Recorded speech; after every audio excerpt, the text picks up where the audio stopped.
The man with the piercing blue eyes gestured. "Please, sit down, Mr. Willard. Would you like something to drink?" "I could do with a whiskey," Willard said. The young man whom Willard had followed vanished, only to reappear moments later with a tray on which sat an old-fashioned glass with whiskey, a tumbler of water, and another of ice. Someone else seemed to be walking on Willard's legs, pulling out a chair and sitting down at the refectory table. The young man set the 3 glasses in front of Willard, then went out the library door and closed it silently behind him.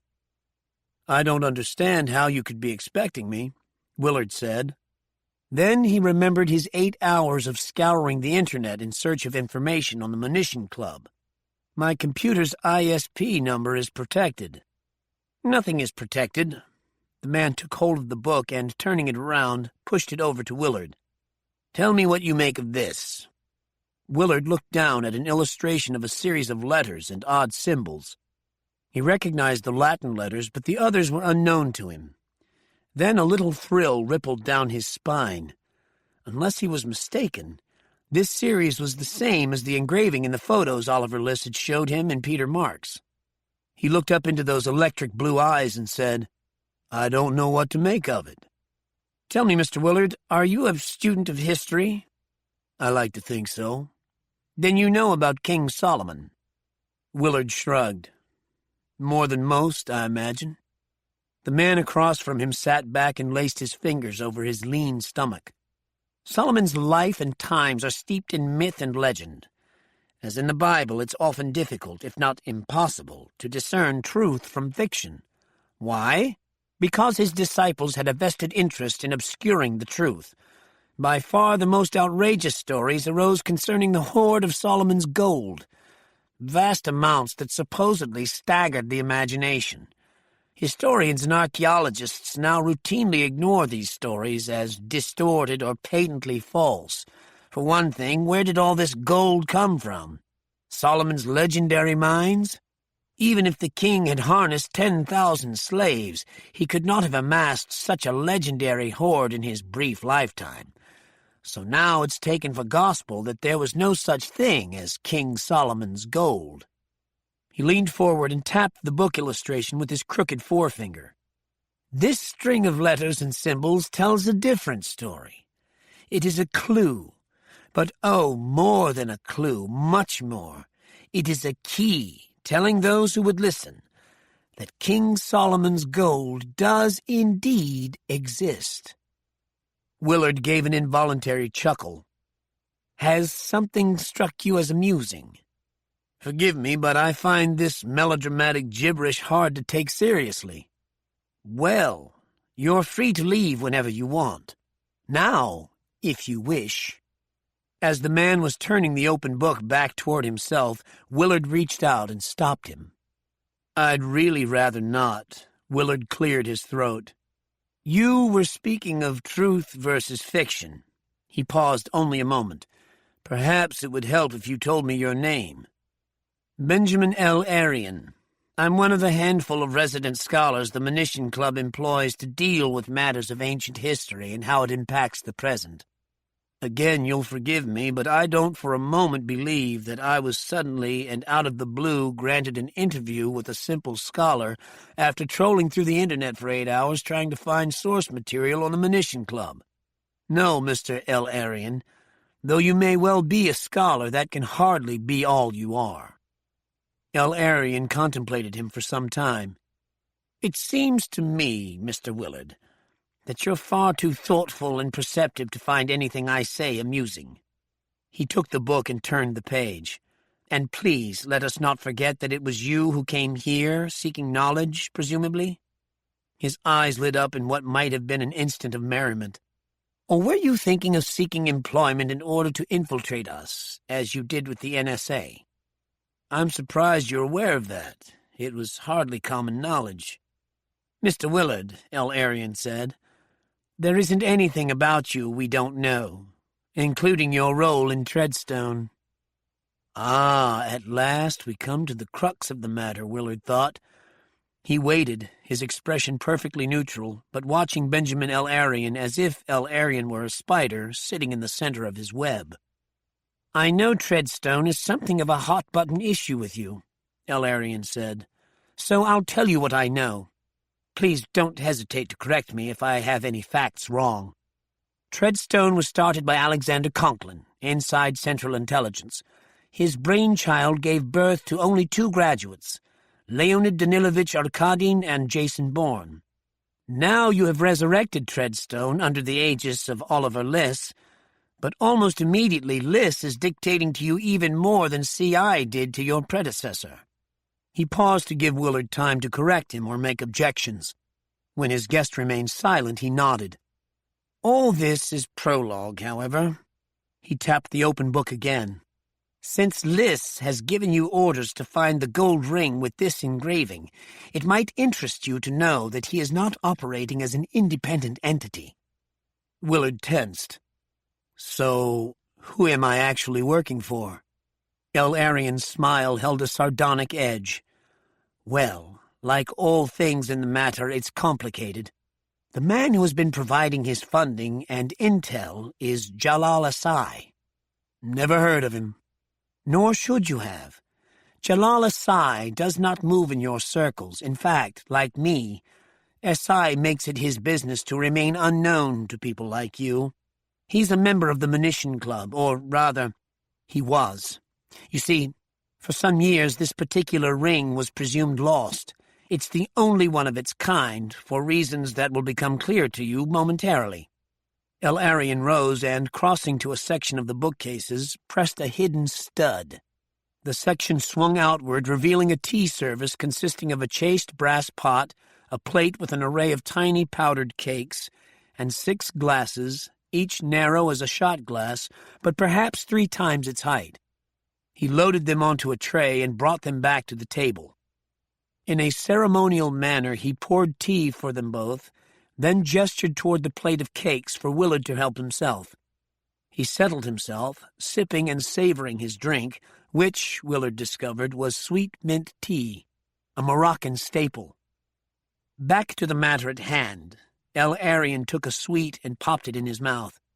What the ring's engraving told us was this: King Solomon's gold is fact, not fiction. The engraving contains specific Ugaritic symbols. Solomon employed a platoon of seers. These seers, or some of them at any rate, were versed in alchemy. They had discovered that intoning certain Ugaritic words and phrases, in conjunction with scientific procedures they developed, could turn lead into gold.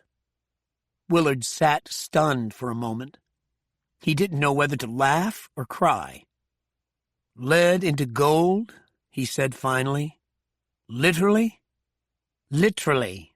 Elarian popped another sweet into his mouth.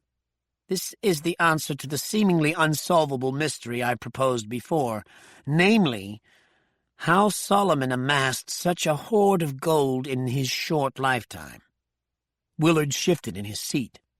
"Is that what you people do here? Chase fairy tales?" Elarian produced one of his enigmatic smiles. "As I said, you're free to leave any time you wish. And yet you won't." Out of sheer spite, Willard got to his feet. "How do you know that?" "Simply because, even if you aren't yet convinced, the idea is too compelling." Willard produced his own enigmatic smile. "Even if it is a fairy tale?" Elarian pushed his chair back and crossed to the part of the bookcases where he had gotten the tea and cakes. Reaching into the shadows, he pulled something out, brought it back, and placed it on the table in front of Willard. Willard held Elarian's eyes for a moment, then dropped his gaze. He picked up a gold coin. It appeared ancient. On it was imprinted a pentagram star, along with the inscription Gram, Ma, Tum, Tul, Tra, in the spaces between the points. In the center of the star was a symbol so worn away as to be incomprehensible. That pentagrammic star is the symbol of King Solomon, though various sources depict it as a 6-pointed star, a cross engraved with Hebrew letters, even a Celtic knot. but it was the pentagrammic star that was engraved on the ring he always wore, which was said to have magic properties. Among them, it allowed him to trap demons and speak to animals. Willard laughed. "You don't believe such claptrap?" "Certainly not," Arian said. "On the other hand, that gold coin is without doubt part of Solomon's hoard." "I don't see how you could be certain," Willard said. "No expert exists who could verify such a thing." Arian's curious smile returned. "For one thing, we have verified its age. But more importantly, we discovered something else," he said. "Turn the coin over, please." To Willard's surprise and bewilderment, the obverse of the coin was totally different. "You see, this side isn't made of gold," Arian said. "It's made of lead, the original metal, before it was transformed into gold." Chapter 15. Moira set out from Guadalajara early in the morning, driving into the heart of blue agave country in the Mexican state of Jalisco. The sky was huge, with just a few brushstrokes of cloud floating in the vivid blue. The sun was searing and the morning grew hot very quickly. Toward noon, she was obliged to roll up the windows and turn on the air conditioner. She lost cell service several times, and without her GPS, she had some difficulty finding Amatitan. She used the time to put her interview with Roberto Correos into its proper perspective. Why he did tell her that he'd chosen Berengaria to keep her brother's business going. Why on earth would he trust a woman to handle his livelihood?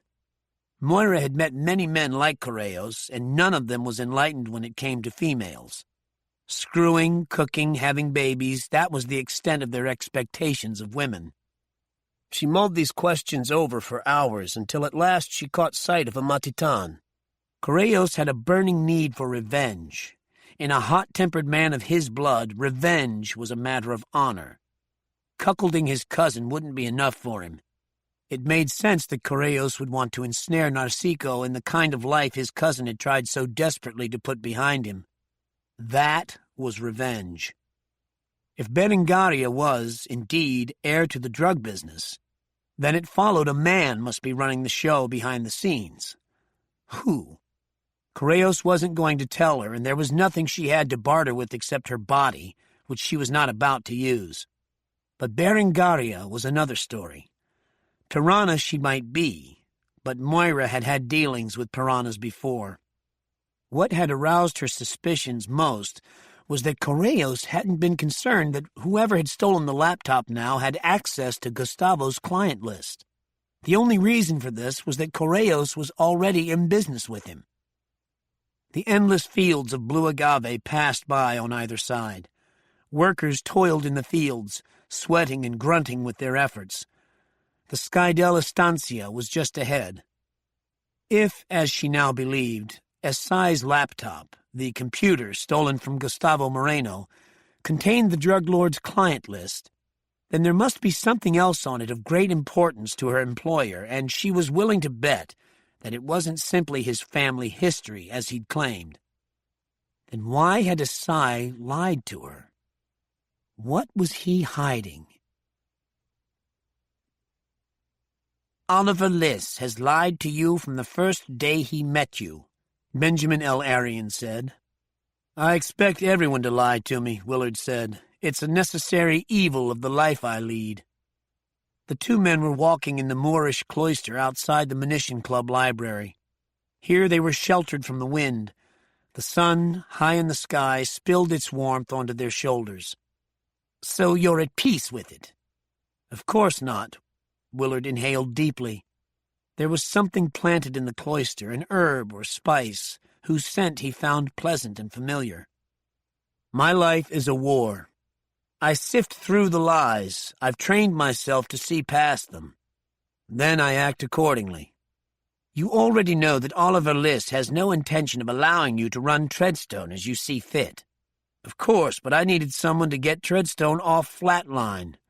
His agenda and mine were never going to coincide. However, it was Liss or no one." "Now there's someone else," Arian said. This is owned by Jalal Asai. As I told you, Asai was a member of the Munition Club. Currently, he's on his own." "What would make him do that?" Willard asked. "The same thing that kept you from walking out of the library. King Solomon's gold?" El-Arian nodded. Once he discovered that the Solomon ring wasn't lost, he decided he wanted the gold for himself. Willard stopped and turned toward El-Arian. "Just how much gold are we talking about here?" "It's difficult to know with any degree of precision, but if I had to guess, I'd put the amount somewhere between $50 and $100 billion. Willard gave a low whistle. "That's enough incentive for an army to go rogue." Then he scratched the side of his head. "What I can't work out is why you're telling me all this." "Bourne has the Solomon ring," El-Arian said, "and Treadstone's other graduate, Leonid Arkadin, is in possession of a certain laptop. Some years ago, Bourne was sent by Alex Conklin to steal the laptop from Jalal Asai. This he did, but for some reason unknown to us, he never delivered it to his boss. For years, we have searched for it in vain. It seemed as if it had vanished completely. Then one of our moles sent us information through an agent of ours, Marlon Etana, that Arkadin was in possession of the stolen laptop. How did he obtain it? A Colombian drug lord by the name of Gustavo Moreno was killed in a raid a month or so ago, but the laptop containing his detailed client list was not found in his compound. Somehow, Arkadin had it spirited away, and now he's used it to muscle his way into Moreno's business. This is the same laptop that was stolen from Jalal Asai." "It is." "How in God's name did it end up with Gustavo Moreno?" El-Arian shrugged. "A mystery we have yet to solve." Willard mulled this over for a moment. "In any event, you can't be interested in a list of drug distributors," he said. "What's so special about this particular laptop?" "The hard drive contains a hidden file that provides a key to the location of King Solomon's gold." Willard appeared startled. "Are you telling me that Arkadin knows where the gold is?" El-Arian shook his head. "I doubt Arkadin knows of the hidden file's existence. As I said, he stole it to get Moreno's client list. But even if he did know of the file, he wouldn't be able to access it. It's protected." "Nothing is protected," Willard said, "as you yourself told me." "Except for this file. No decryption program, no computer on Earth can unlock it. There is only one way to read the file. The laptop has been fitted with a special slot. Fit the Solomon ring into the slot, an internal reader scans the engraving on the inside, and the file opens." "So Asai had the laptop," Willard said. "What about the ring?" "Jalal Asai had them both." "I don't see how that makes sense. Why wouldn't he have gone after Solomon's gold himself?" "Because even if he had opened the file, he wouldn't have been able to act on it." El-Arian, moving from sunlight to shadow, seemed to change in size as well as presence, as if there were two of him moving slightly out of sync with each other. "There is a section of the instructions missing from the file." "And Asai doesn't have it?" "No, he doesn't." "Who does?" Willard asked. "It resides in a special room inside a house in Kingir, a town in the high Atlas Mountains of Morocco." Willard shook his head.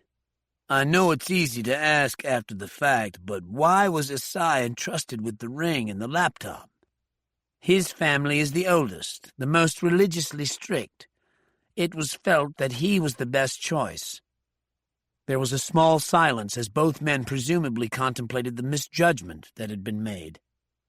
"What I still don't understand is why all this is happening now. At one point, you must have had both the ring and the laptop. Why didn't you get the gold then?" "We would have, of course," El-Arian said, "but we were unable to do so. We lacked that section of the instructions. After decades of searching, the full set was discovered by chance after an earthquake in Iran uncovered an archaeological treasure trove of information.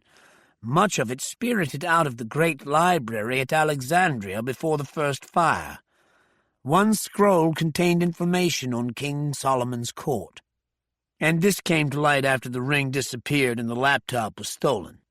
That's right, Arian spread his hands. So now you see how your agenda and ours coincide. You want to bring Bourne and Arkadin together to learn once and for all who is the ultimate warrior. We want the Solomon ring and the laptop. Forgive me, but I don't see the relationship. We have tried unsuccessfully to get the laptop from Arkadin. I've lost every man I've sent to kill him, and I'm tired of sending people I know to certain death. Similarly, I know that CI has been trying for years to kill Bourne, also without success. No, the only way for us to obtain what we want is to bring the two men together. Bourne likely has the Solomon ring with him, but will Arkadin have the laptop? He doesn't let it out of his sight lately. They began walking again, around and around the central fountain, where a robin was drinking while nervously watching them. Willard could relate to the bird's nervousness. If I didn't believe Oliver Liss, Willard said, why should I believe you? I don't expect you to believe me, Arian said. But to prove my sincerity, this is what I propose. You help me get Bourne and Arkadin together, something you want anyway, and I'll take Oliver Liss off your back. How are you going to do that? Liss is a man with a great deal of power.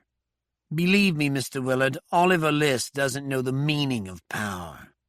Benjamin Arian turned. His eyes caught the sunlight and seemed to spark like an engine starting up. He will be removed from your life. Willard shook his head. I'm afraid promises aren't good enough. I'll be wanting half down, the remainder when I've brought Bourne and Arkadin together. Arian spread his hands. We're talking about a man, not money. That's your problem to solve, Willard said. I'll start the ball rolling when, but only when, your actions back up your words. Well then, Arian smiled. I'll just have to arrange a change of scenery for Mr. Liss. The Skydell Hacienda sprawled at the center of the immense estancia. It was built in the Spanish colonial style with its white stucco walls, carved wooden shutters, wrought iron grillwork, and curved terracotta roof tiles. A woman in a maid's uniform opened the door to Moira's knock and, when she introduced herself, led her across a terrazzo-floored foyer, through a large, cool living room, out onto a flagstone patio that overlooked a clay tennis court, gardens, and a swimming pool where a woman, presumably Berengaria Moreno, was doing laps. Beyond this vista stretched the ubiquitous blue agave fields. The heady scent of old-world roses came to Moira as she was led toward a man sitting at a glass and wrought-iron table, laden with food on Mexican fired clay plates, and pitchers of red and white sangria stuffed with slices of fresh fruit. The man rose at her approach, smiling broadly. He wore a terry-cloth short-sleeved top and surfer's swimming trunks, revealing a lean, hairy body. "Barbara," he called over his shoulder. "Our guest is here." Then he held out his hand and gripped Moira's. "Good afternoon, Señorita Trevor. Narciso Skydell. It's a pleasure to meet you." "The pleasure's all mine," Moira said. "Please," he gestured. "Make yourself at home." "Thank you." Moira chose a chair near him. "White or red?" "White, please." He poured 2 glasses of white sangria, handed her one, then sat. "You must be hungry after your long trip." He indicated the food. "Please, help yourself." By the time she had loaded a plate, Berengaria Moreno, known here as Barbara Skydell, had finished her laps and, toweling off, was coming up the stone pathway to the patio. She was a tall, slim woman, her water-slicked hair pulled back from her handsome face in a ponytail. Moira imagined her with Roberto Correos, cuckolding her husband. Barbara reached the patio and, barefoot, walked over. Her handshake was cool, firm, and businesslike. Narcico's publicist said you're writing a piece about tequila, is that right? Her voice was deep for a woman and vibrant, as if at an early age she'd been taught to sing. It is. Moira took a sip of her sangria. Launching into his opening pitch, Narciso informed her that tequila was made from the piña, the heart of the agave plant. Barbara interrupted him. What sort of piece are you writing? She sat on the opposite side of the table from the two of them, which Moira thought a telling choice. The natural thing would be to sit next to your husband. It's sociological, really, the origins of tequila, what it has meant to the Mexicans, that sort of thing. That sort of thing, Barbara echoed. Well, to begin with, tequila isn't a Mexican drink at all.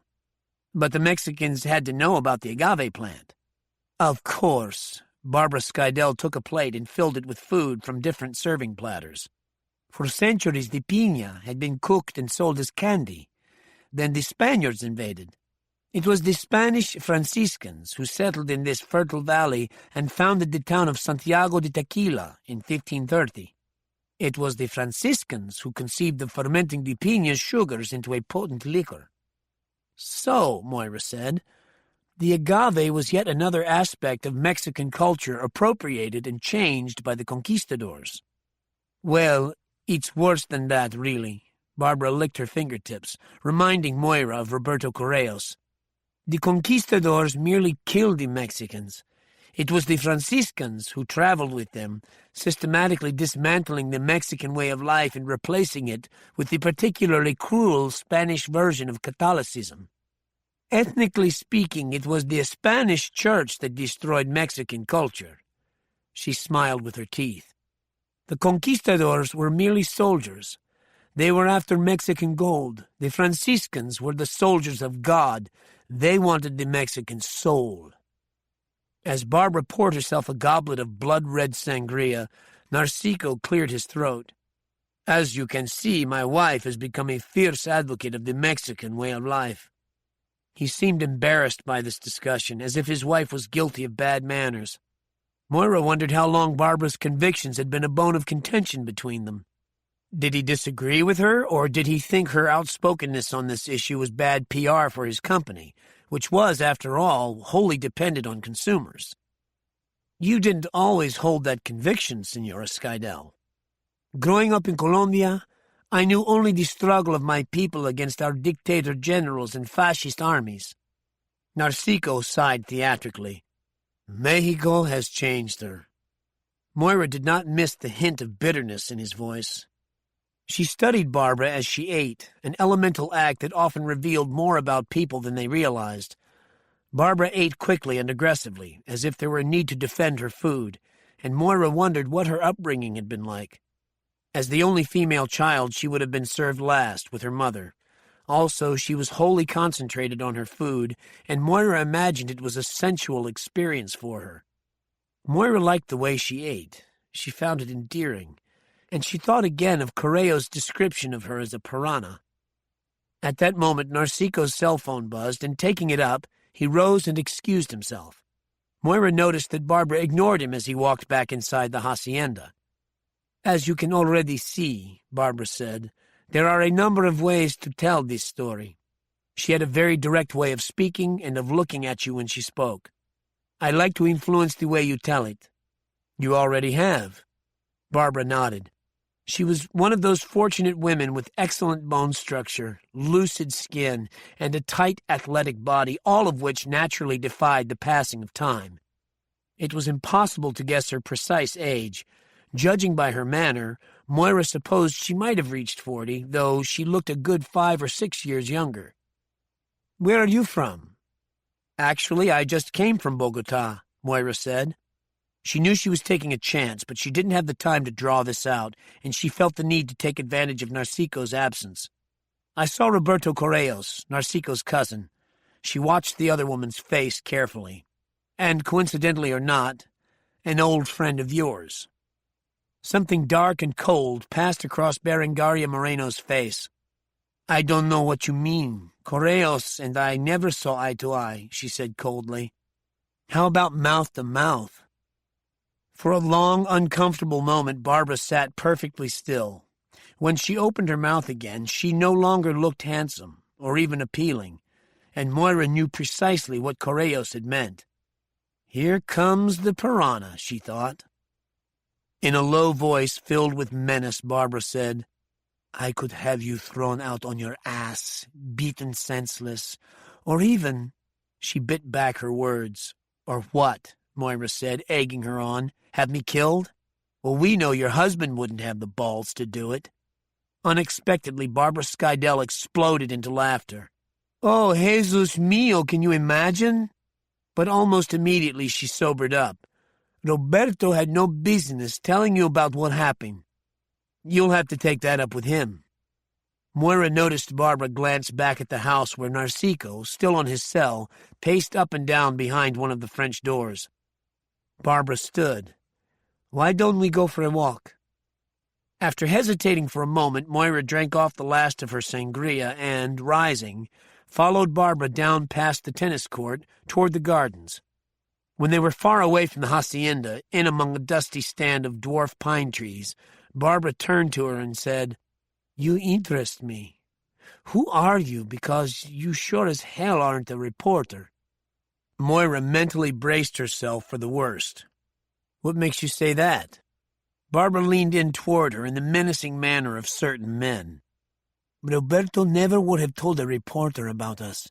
He wouldn't have told you a goddamn thing. What can I say? Moira shrugged. He liked me. Barbara snorted.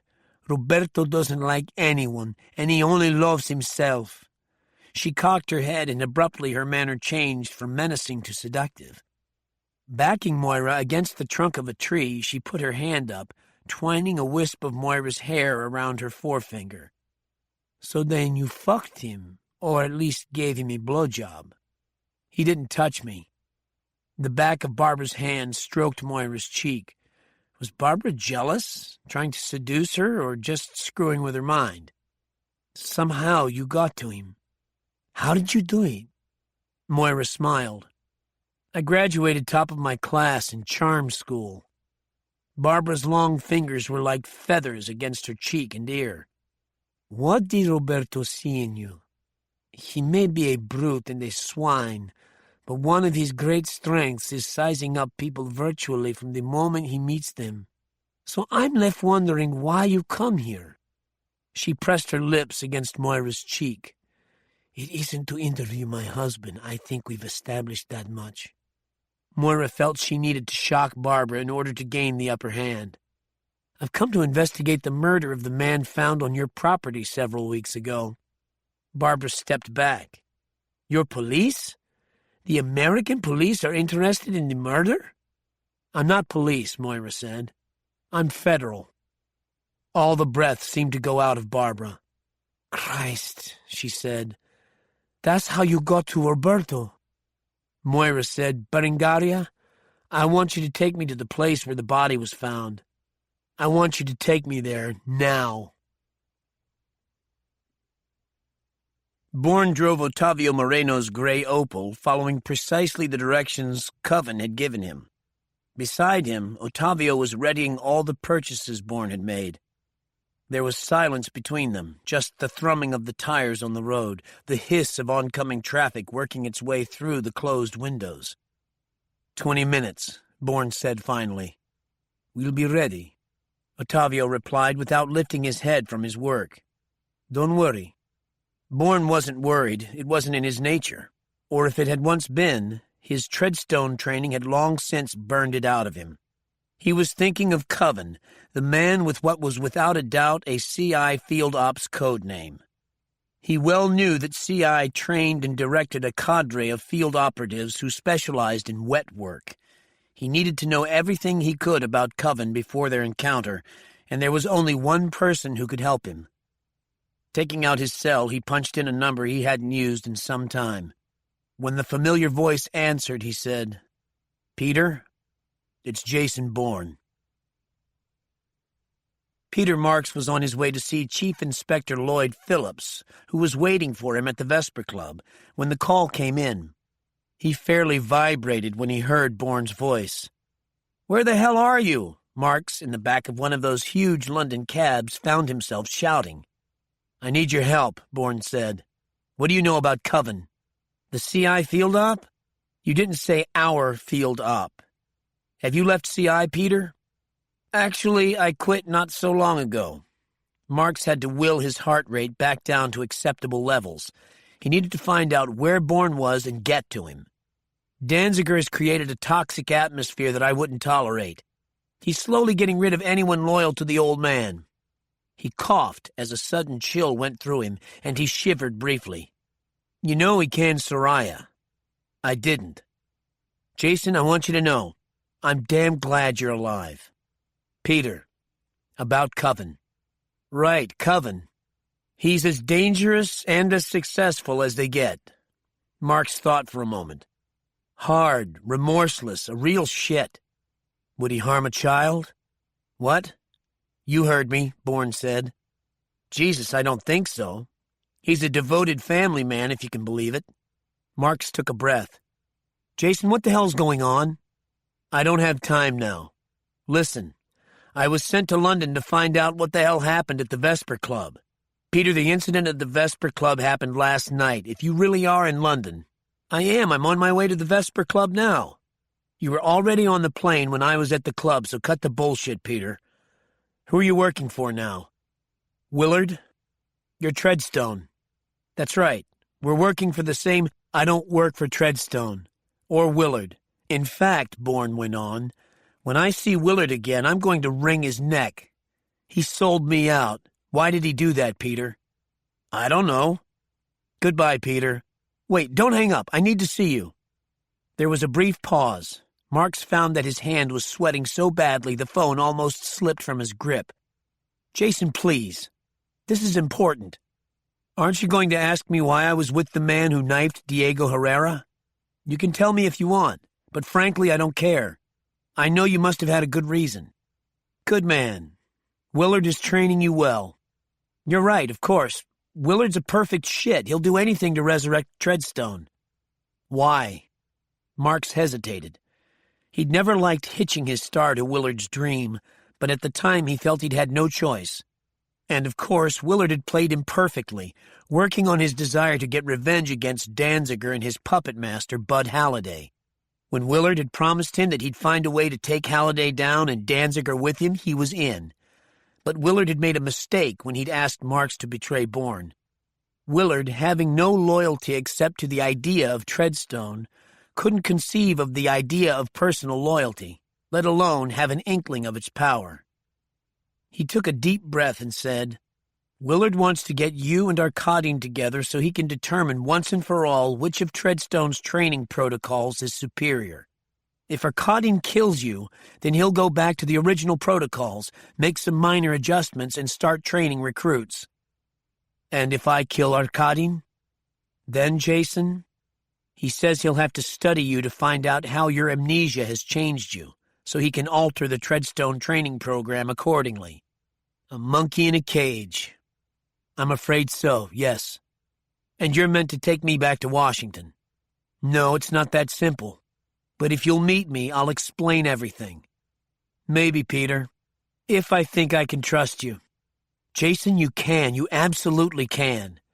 Marks believed this fervently, with every fiber of his being. "When can we—" "Not now. Right now, what I need from you is everything you know about Coven, specifically his methodology, tendencies, and what, if it comes to it, he's capable of."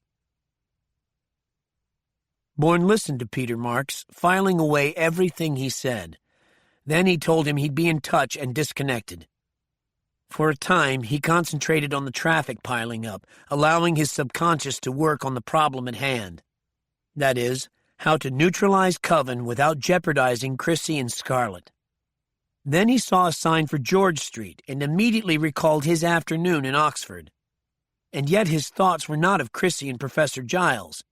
As if it were yesterday, he recalled his visit to the Center for the Study of Ancient Documents at the Old Boys' School in Oxford's George Street. He'd gone in the guise of David Webb, visiting professor of linguistics, but inside, the Bourne identity had asserted itself. He knew, but he didn't know how he knew, that in this moment in time he'd still had in his possession the laptop he had stolen from Jalal Asai. He had taken time out from his classes at Oxford to enter the Center for the Study of Ancient Documents. What had he done there? What was he researching? He couldn't remember. But he did know that whatever he'd discovered there had led him to keep the laptop. What had he done with it? It was on the cusp of his memory, like the burning edge of the sun in eclipse. He almost had it. Almost.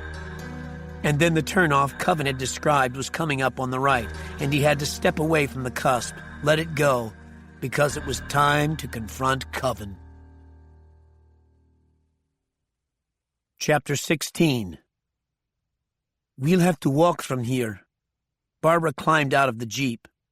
Despite the lingering heat, she had changed into jeans, cowboy boots, and a plaid shirt, the sleeves rolled up to the elbow. Moira followed her. They had driven for perhaps a mile, due west of the hacienda, but still well within boundaries of the immense estancia. In the distance rose dusty blue hills, and the sweet, almost fermented scent of the blue agave thickened the air. The sun wallowed just above the horizon. The ground, storing the heat of the day, was baking.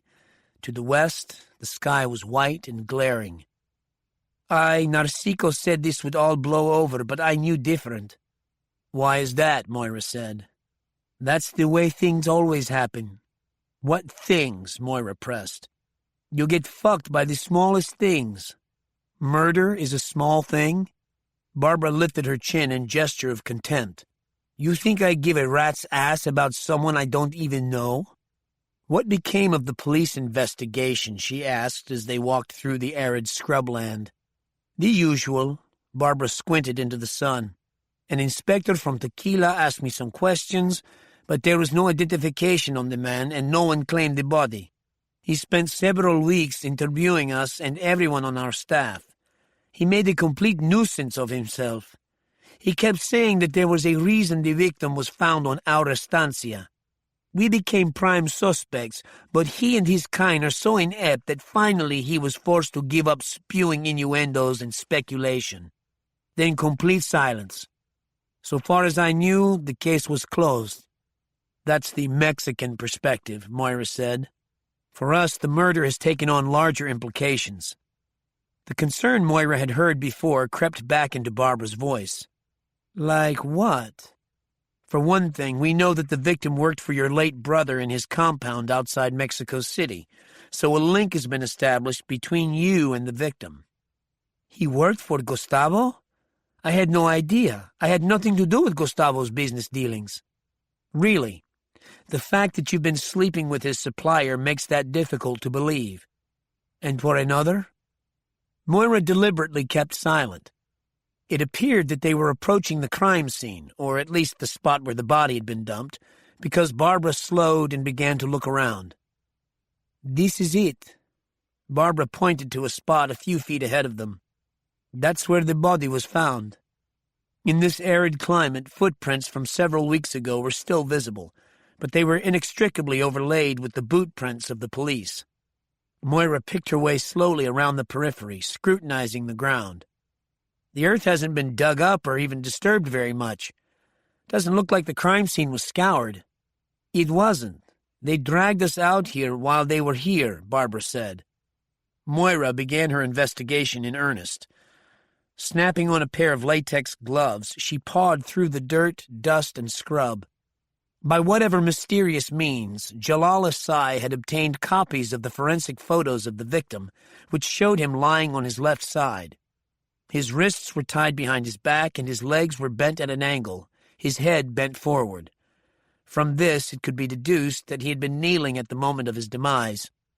Asai had tried to get the autopsy report as well, but it had been lost by either the coroner's office or the police, both of which seemed incompetent. Another thing, she said, wanting to continue to heighten Barbara's tension. We know the victim left the compound less than 30 minutes before the raid during which your brother was killed. She raised her gaze to peer into Barbara's eyes, which means that he had advance warning of the raid. Why are you looking at me? Barbara said. I told you I had nothing to do with Gustavo's business. Are you going to keep saying that until I believe you? Barbara folded her arms over her chest. Damn you to hell! I had nothing to do with this man's death. Moira was looking for a spent shell casing. The one curious thing about the photos was that it was clear the victim had been shot with a small caliber handgun. One shot to the base of the skull. The lack of powder or flash burns on either the victim's skin or his clothes indicated that the killer hadn't shot at particularly close range, which you would certainly want to do if you meant to kill a man with one shot from a small caliber weapon. 40 minutes of sifting topsoil through her fingers produced nothing. By this time, she had made one complete circuit of the crime scene at a calculated distance from where the body was found.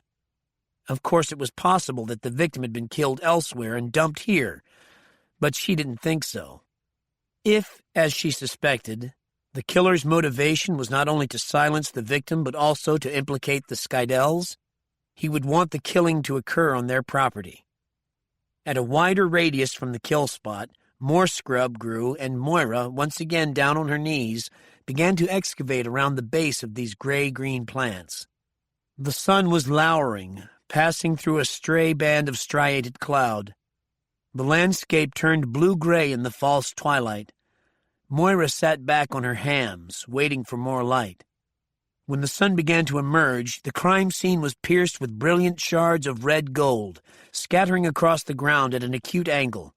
Their shadows stretched out behind them, attenuated giants. Out of the corner of her eye, Moira saw a bright flash, instantaneous, like the wink of a diamond facet, and then it was gone. She turned her head and quickly picked her way to the spot where she had seen the flash. Now there was nothing. Still, she drove her fingers into the ground, pushing them forward, turning over the dusty earth. And there it was, suddenly in the palm of her hand, as the granules of dirt fell away. Carefully, she plucked it up between thumb and forefinger and moved it into the sunlight. The flash came again, and she read the markings on the case, her heart beating hard and fast. Barbara took a step closer. "What have you found?" Her voice was a little breathless. Moira rose to her feet. "Has it ever occurred to you that the victim was deliberately shot on your estancia?" "What? Why?" "As I said, the victim worked for your brother, Gustavo. However, he was someone else's creature. This someone tipped the victim to the raid, and the victim escaped. Why was he tipped off, only to be killed within hours of his escape?" Barbara, mute, shook her head. "When he left Gustavo's compound, he took with him your brother's laptop, which contained all of Gustavo's drug contacts." Barbara licked her lips. "The person who controlled him killed him?" "Yes." "Shot him to death on my estancia?" "Yes, to try to implicate you," Moira said. "What saved you was luck in the form of the incompetence of the local police. But why would this person want to implicate me in the murder?" "I'm speculating here," Moira said, "but I'd say he wanted to get you out of the picture." Again, Barbara shook her head mutely. "Consider, the person who has Gustavo's laptop holds your brother's business in his hands. His plan was to muscle his way in and get rid of anyone who stood in his way." Barbara's eyes were wide and staring. "I don't believe you." "That's where this shell casing comes in." Moira held up the item in question. The forensic photos showed that the victim was shot to death with one bullet to the base of the skull. The oddity was that the killer used a small caliber handgun, even though he wasn't standing right behind the victim. I figured that he had to be using special ammunition, and I was right. She placed the spent casing in Barbara's hand. Barbara held it up and looked at the markings in the last of the fading light. "I can't read the writing." "That's because it's Russian Cyrillic. The manufacturer is Tula. This casing is from a very special bullet, a hollow core that's filled with cyanide. Not surprisingly, it's illegal and only available in Russia. It's not even sold over the internet." Barbara looked at her. "The killer is Russian?" "The man who muscled his way into Gustavo's business." She nodded. "That's right. I know you're only fronting your brother's business. I know you and Roberto have a new partner." That did it. Barbara's face fell. "God damn it! I told Roberto that Leonid was out to get him, but he just laughed at me. Leonid? Moira's heart gave a thump in her chest. Is Leonid Arkadin your partner? Roberto said, "What do you know? You're a woman. Women know what they're told to know, nothing more." Moira grabbed her arm in order to focus her. Barbara, is Leonid Arkadin your partner? Barbara looked away. She bit her lip. Is it loyalty or fear that's keeping your mouth shut? Moira could just make out one curve of Barbara's thin smile. I'm loyal to no one. In this business, it doesn't pay. That's another thing my husband doesn't understand. Then you're scared of Arkadin. Barbara's head swung around, and there was a violent look in her eyes. The fucker muscled his way in. He strong-armed Roberto, for Christ's sake, said he had Gustavo's client list. Roberto said those were his people. Arkadin said that was in the past. He said that Gustavo was dead. He had the list, and the clients were his as well. He said the best solution was to share the profits equally, that if Roberto didn't agree, he'd contact them without Roberto's permission or help and supply them from other sources. Roberto tried 3 times to kill Arkadin. All the attempts failed. Then Arkadin told him, "Fuck you, Gustavo's clients are mine now. Go find yourself some other pigeons to feed." I thought Roberto was going to have a coronary. I calmed him down. Your husband must have liked that, Moira said dryly. My husband's a pussy, as you can see for yourself, Barbara said. But he's devoted to me, and he serves his purpose. She lifted her arms to encompass the whole of the estancia. Besides, his business would be in the toilet without me. The sun had slid behind the mountains in the west. It was growing dark very quickly now, as if an immense blanket had been thrown across the sky. Let's get back to the jeep, Moira said as she took the shell casing from Barbara. On the way back to the hacienda, Barbara said, You know Arkadin, I gather. Moira knew as much as Bourne had told her. Well, enough to know that his next step will be to take over Correos' business completely. That's how Arkadin operates. It was how he'd appropriated Nikolai Yevsen's arms distribution in Khartoum. He'd find some way to suborn a La Modelo guard or a FARC inmate or maybe one of Correos' many women inside prison, pay them enough to assuage their fear of the drug lord. One day soon, Moira thought, Correos would wind up dead in his luxurious cell. Arkadin is already pissed at Roberto and me, Barbara said as she guided the jeep over the unpaved road. The latest shipment has been delayed. The boat had to pull in for repairs because its engine overheated. If you know anything about Mexico, you know that those repairs weren't going to happen in a matter of hours or even overnight. The boat will be ready by tomorrow evening, but I know that's not going to satisfy him. Her hands were gripping the wheel so tightly her knuckles had turned white as bone. I understand, Berengaria. Honestly, I do. Why do you disrespect me? I've been Barbara for years. I respect your real name. You should embrace it, not reject it. When Berengaria did not reply, Moira continued.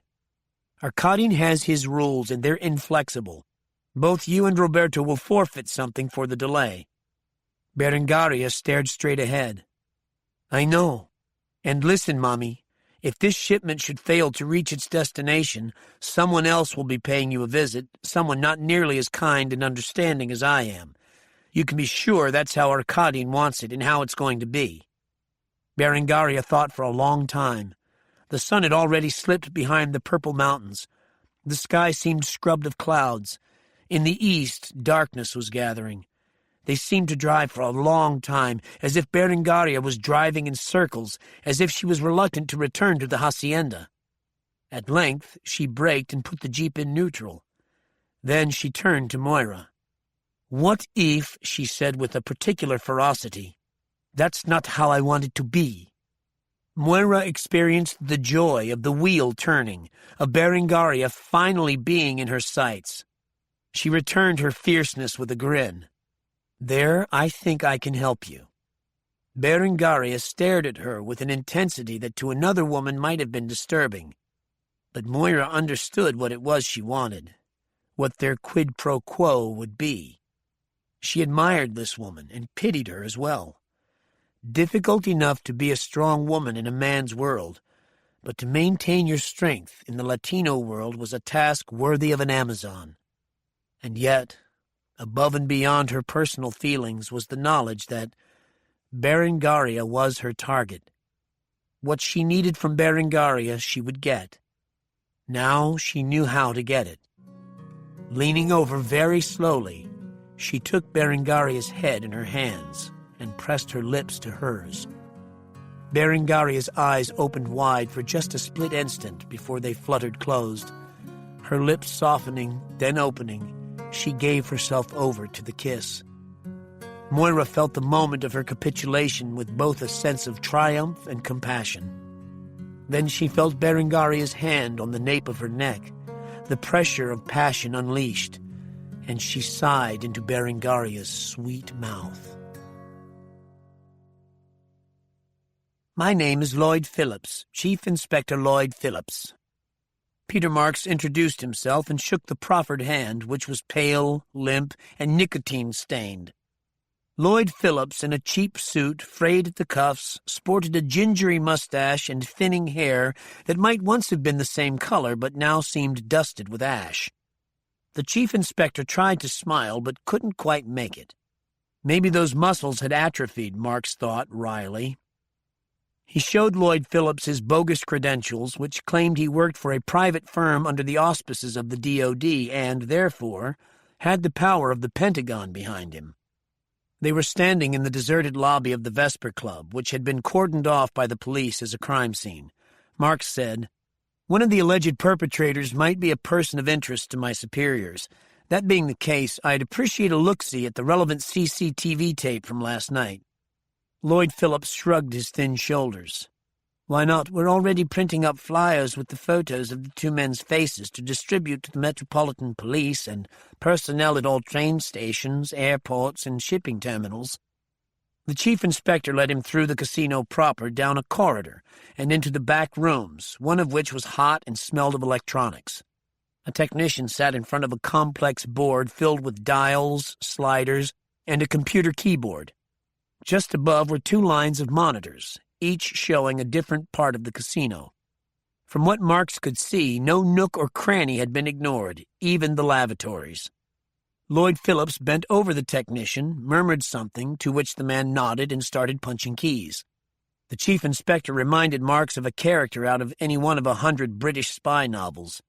His vaguely dyspeptic expression of long-suffering boredom marked him as a career bureaucrat, with one eye closed and the other on his approaching pension. "Here we go," the technician intoned. One of the monitors went black, then an image appeared. Marks saw the bar in the high rollers room. Then Bourne and another man he recognized as the now-deceased Diego Herrera moved into the frame and stayed there. They were speaking, but they were partly turned away from the camera, and it was impossible to make out what they were saying. "Diego Herrera entered the Vesper Club at approximately 9:35 last night," Lloyd Phillips said in his slightly bored, Donish voice. "With him was this man." He pointed to Bourne. "Adam Stern." The video continued. Another man, presumably the killer, came into the picture. It was when he began to approach Bourne and Diego Herrera that things got interesting. Marks leaned forward tensely. Bourne had moved in front of Herrera as if to block the killer's advance, but something curious happened as they spoke to each other. Bourne's attitude changed. It was almost as if he knew the killer, but judging by his initial expression, that couldn't be true. Yet Bourne allowed him to come over to the bar to stand next to Herrera. And then Diego slumped over. Bourne grabbed the killer by the lapels, as he should have done in the first place. But then the second strange thing happened. Bourne didn't beat the crap out of the killer. Marks was frankly astonished to see the two of them take on the three bouncers who appeared from the casino's main rooms. "And there you have it," Chief Inspector Lloyd Phillips said. "The perpetrator used some kind of high-frequency sound weapon to render everyone unconscious." "Have you identified the killer?" Marks asked. "Not yet. He doesn't appear on any of our electronic nets. This club is members only. The manager must know who he is." Lloyd Phillips looked distinctly annoyed. "According to the club's records, the suspect's name is Vincenzo Mancuso, But though there are actually 3 men with that name in England, none of them matches the man on the tape. Nevertheless, we dispatched inspectors to interview the 3 Vincenzo Mancusos, only one of whom resides in the London environs. All have alibis that check out. Forensics? Marks asked. The chief inspector looked ready to bite Marks's head off.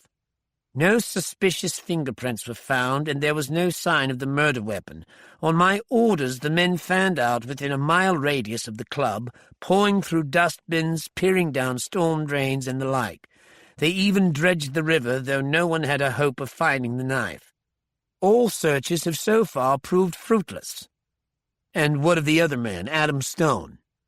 Vanished off the face of the earth. Which means the investigation is at a standstill, Marks thought. This is a high-profile murder investigation. No wonder he's edgy. Adam Stone is the person of interest to my superiors. Marks drew the chief inspector away from the technician. They and I would consider it a personal favor if you suppressed Stone's photo from the flyers. Lloyd Phillips smiled, not a pretty sight. His teeth were as nicotine-stained as his fingertips. I've made a career of not giving personal favors.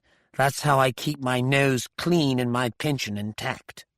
Nevertheless, in this instance, my superiors at DOD would be grateful if you made an exception. Listen, laddo, I brought you in here as a courtesy. The chief inspector's eyes were suddenly as flinty as his voice. I don't care if your superiors are 5 bloody star generals. London's my bailiwick. My superiors, Her Majesty's government, don't appreciate you lot coming over here and leaning on us like we're a bunch of colonial yobs. And I don't like it one ickle bit, either. He lifted a warning finger. A word in your shell-like. Knife off before I get really hacked and decide to detain you as a material witness.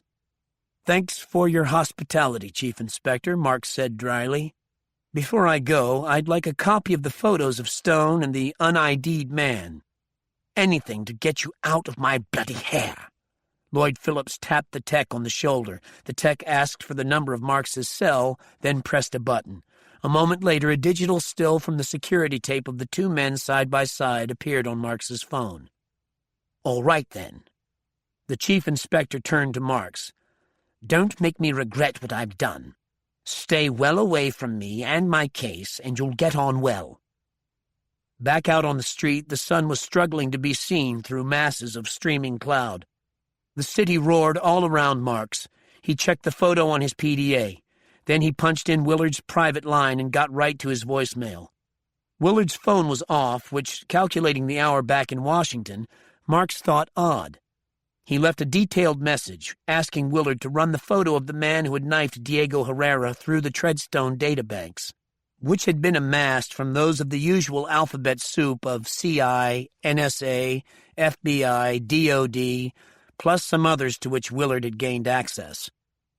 From a detective inspector outside the club to whom he showed his ID, Marks obtained Diego Herrera's home address. 40 minutes later, he arrived just as a silver Bentley limousine turned the corner and pulled up outside Herrera's house. The liveried driver emerged, walked smartly around the gleaming grill to open the rear door. A tall, distinguished man who looked like an older version of Diego emerged. With a somber expression and a heavy tread, the man climbed the steps to Diego's front door and inserted a key in the door. Before he could disappear inside, Marks strode up and said, "Mr. Herrera, I'm Peter Marks." When the older man turned around to peer at him, Marks added, "I'm terribly sorry for your loss." The elder Herrera paused for a moment. He was a handsome man with a leonine shock of white hair, worn long over his collar in the current Catalan style, but he appeared ashen beneath his deep outdoorsman's tan. "Did you know my son, Senor Marks?" "I'm afraid I didn't have that pleasure, sir." Herrera nodded, somewhat absently. It seemed Diego had very few male friends. His mouth twitched in a parody of a smile. His preference was for women. Marks took a step forward and held his creds up for the other to see. "Sir, I know this is a difficult time, and I apologize in advance if I'm intruding, but I need to talk to you." Herrera continued to look through Marks as if he hadn't heard a word he'd said. Then he seemed to focus. "Do you know something about his death?" "This isn't a conversation for the street, is it, Senor Herrera?" "No, of course not." Herrera's head twitched. "Please forgive my lack of manners, Senor Marks." Then he gestured. He had very large, square hands, the capable hands of a skilled laborer. "Come inside and we'll talk." Marks went up the steps, across the threshold, and into the late Diego Herrera's house. He heard the older man coming in after him. The door closed behind him, and then there was a knife blade across his throat, and Diego Herrera's father was close behind him, holding him in an astonishingly powerful grip. "Now, you son of a bitch," Herrera said, "you'll tell me everything you know about my son's murder, or by Christ's tears I'll slit your throat from ear to ear." Chapter 17.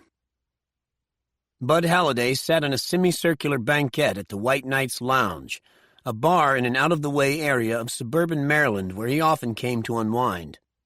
He nursed a bourbon and water while he tried to clear his mind of the clutter that had built up over the long day. His parents were mainline Philadelphians who could trace their respective families back to Alexander Hamilton and John Adams, respectively. They had been childhood sweethearts who, with the predictability of their ilk, were divorced. His mother, a society doyenne, now lived in Newport, Rhode Island. His father, plagued with emphysema from years of inveterate smoking, rattled around the family mansion, trailed by oxygen tanks and a pair of full-time Haitian nurses. Halliday saw neither of them. He'd turned his back on the hermetically sealed golden glow of their society world when, to their horror and mortification, he had gleefully enlisted in the Marines at the age of 18. While at boot camp, he had imagined his mother fainting at the news, which gave him a great measure of satisfaction. As for his father, he'd probably chewed off the end of his cigar, blamed his wife for his disappointment, and gone off to the insurance company he owned, and which he ran with ruthless and appalling success. Finding that he'd finished his bourbon, Halliday flagged down the waiter and ordered another. The twins arrived at the same time as his drink, and he ordered them chocolate martinis. They sat down on either side of him. One was dressed in green, the other in blue. The one in green was a redhead, the other blonde. Today, at least. They were like that, Michelle and Mandy. They liked to play off their eerie echoes of each other, but at the same time asserting their differences.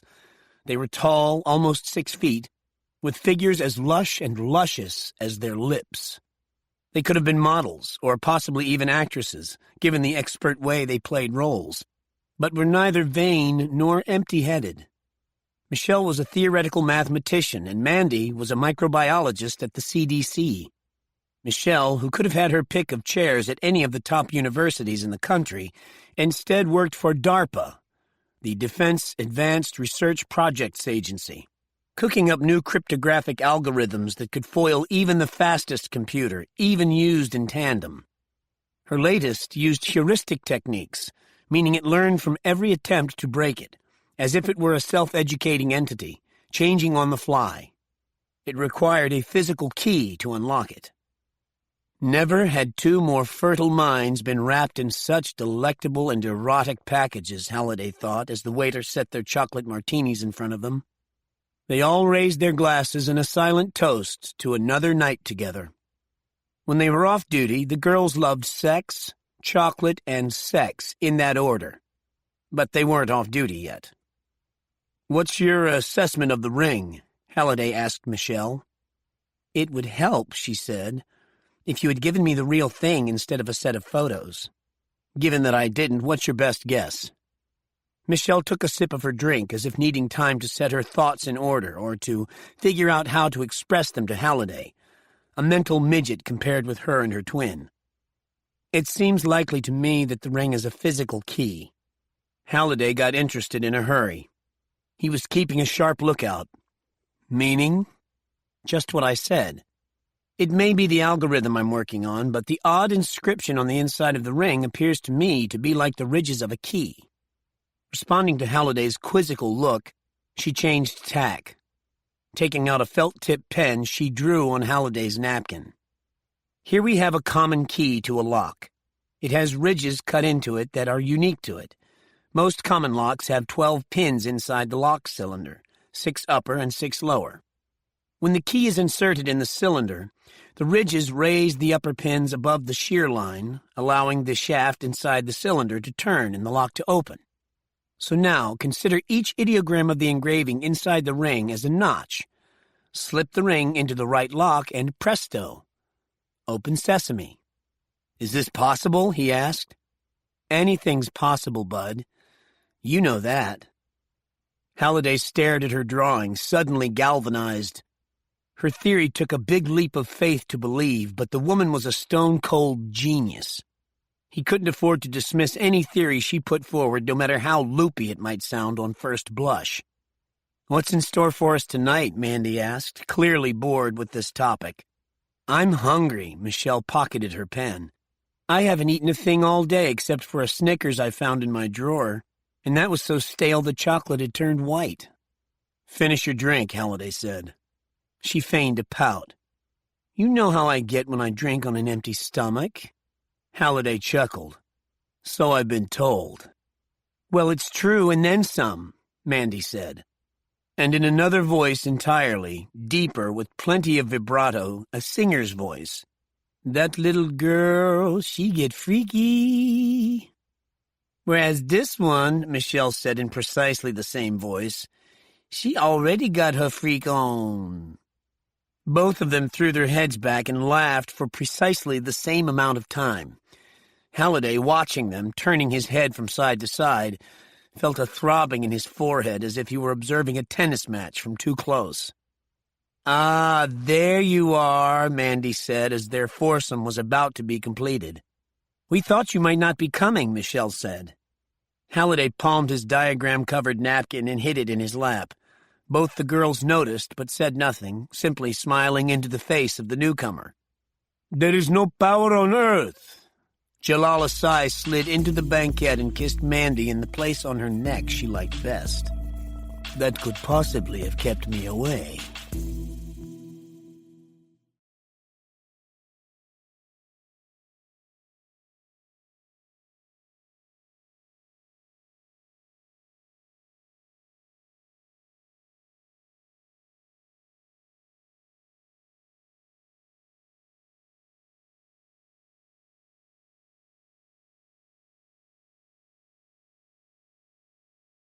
Peter Marks stood very still. The man behind him smelled of tobacco and anger.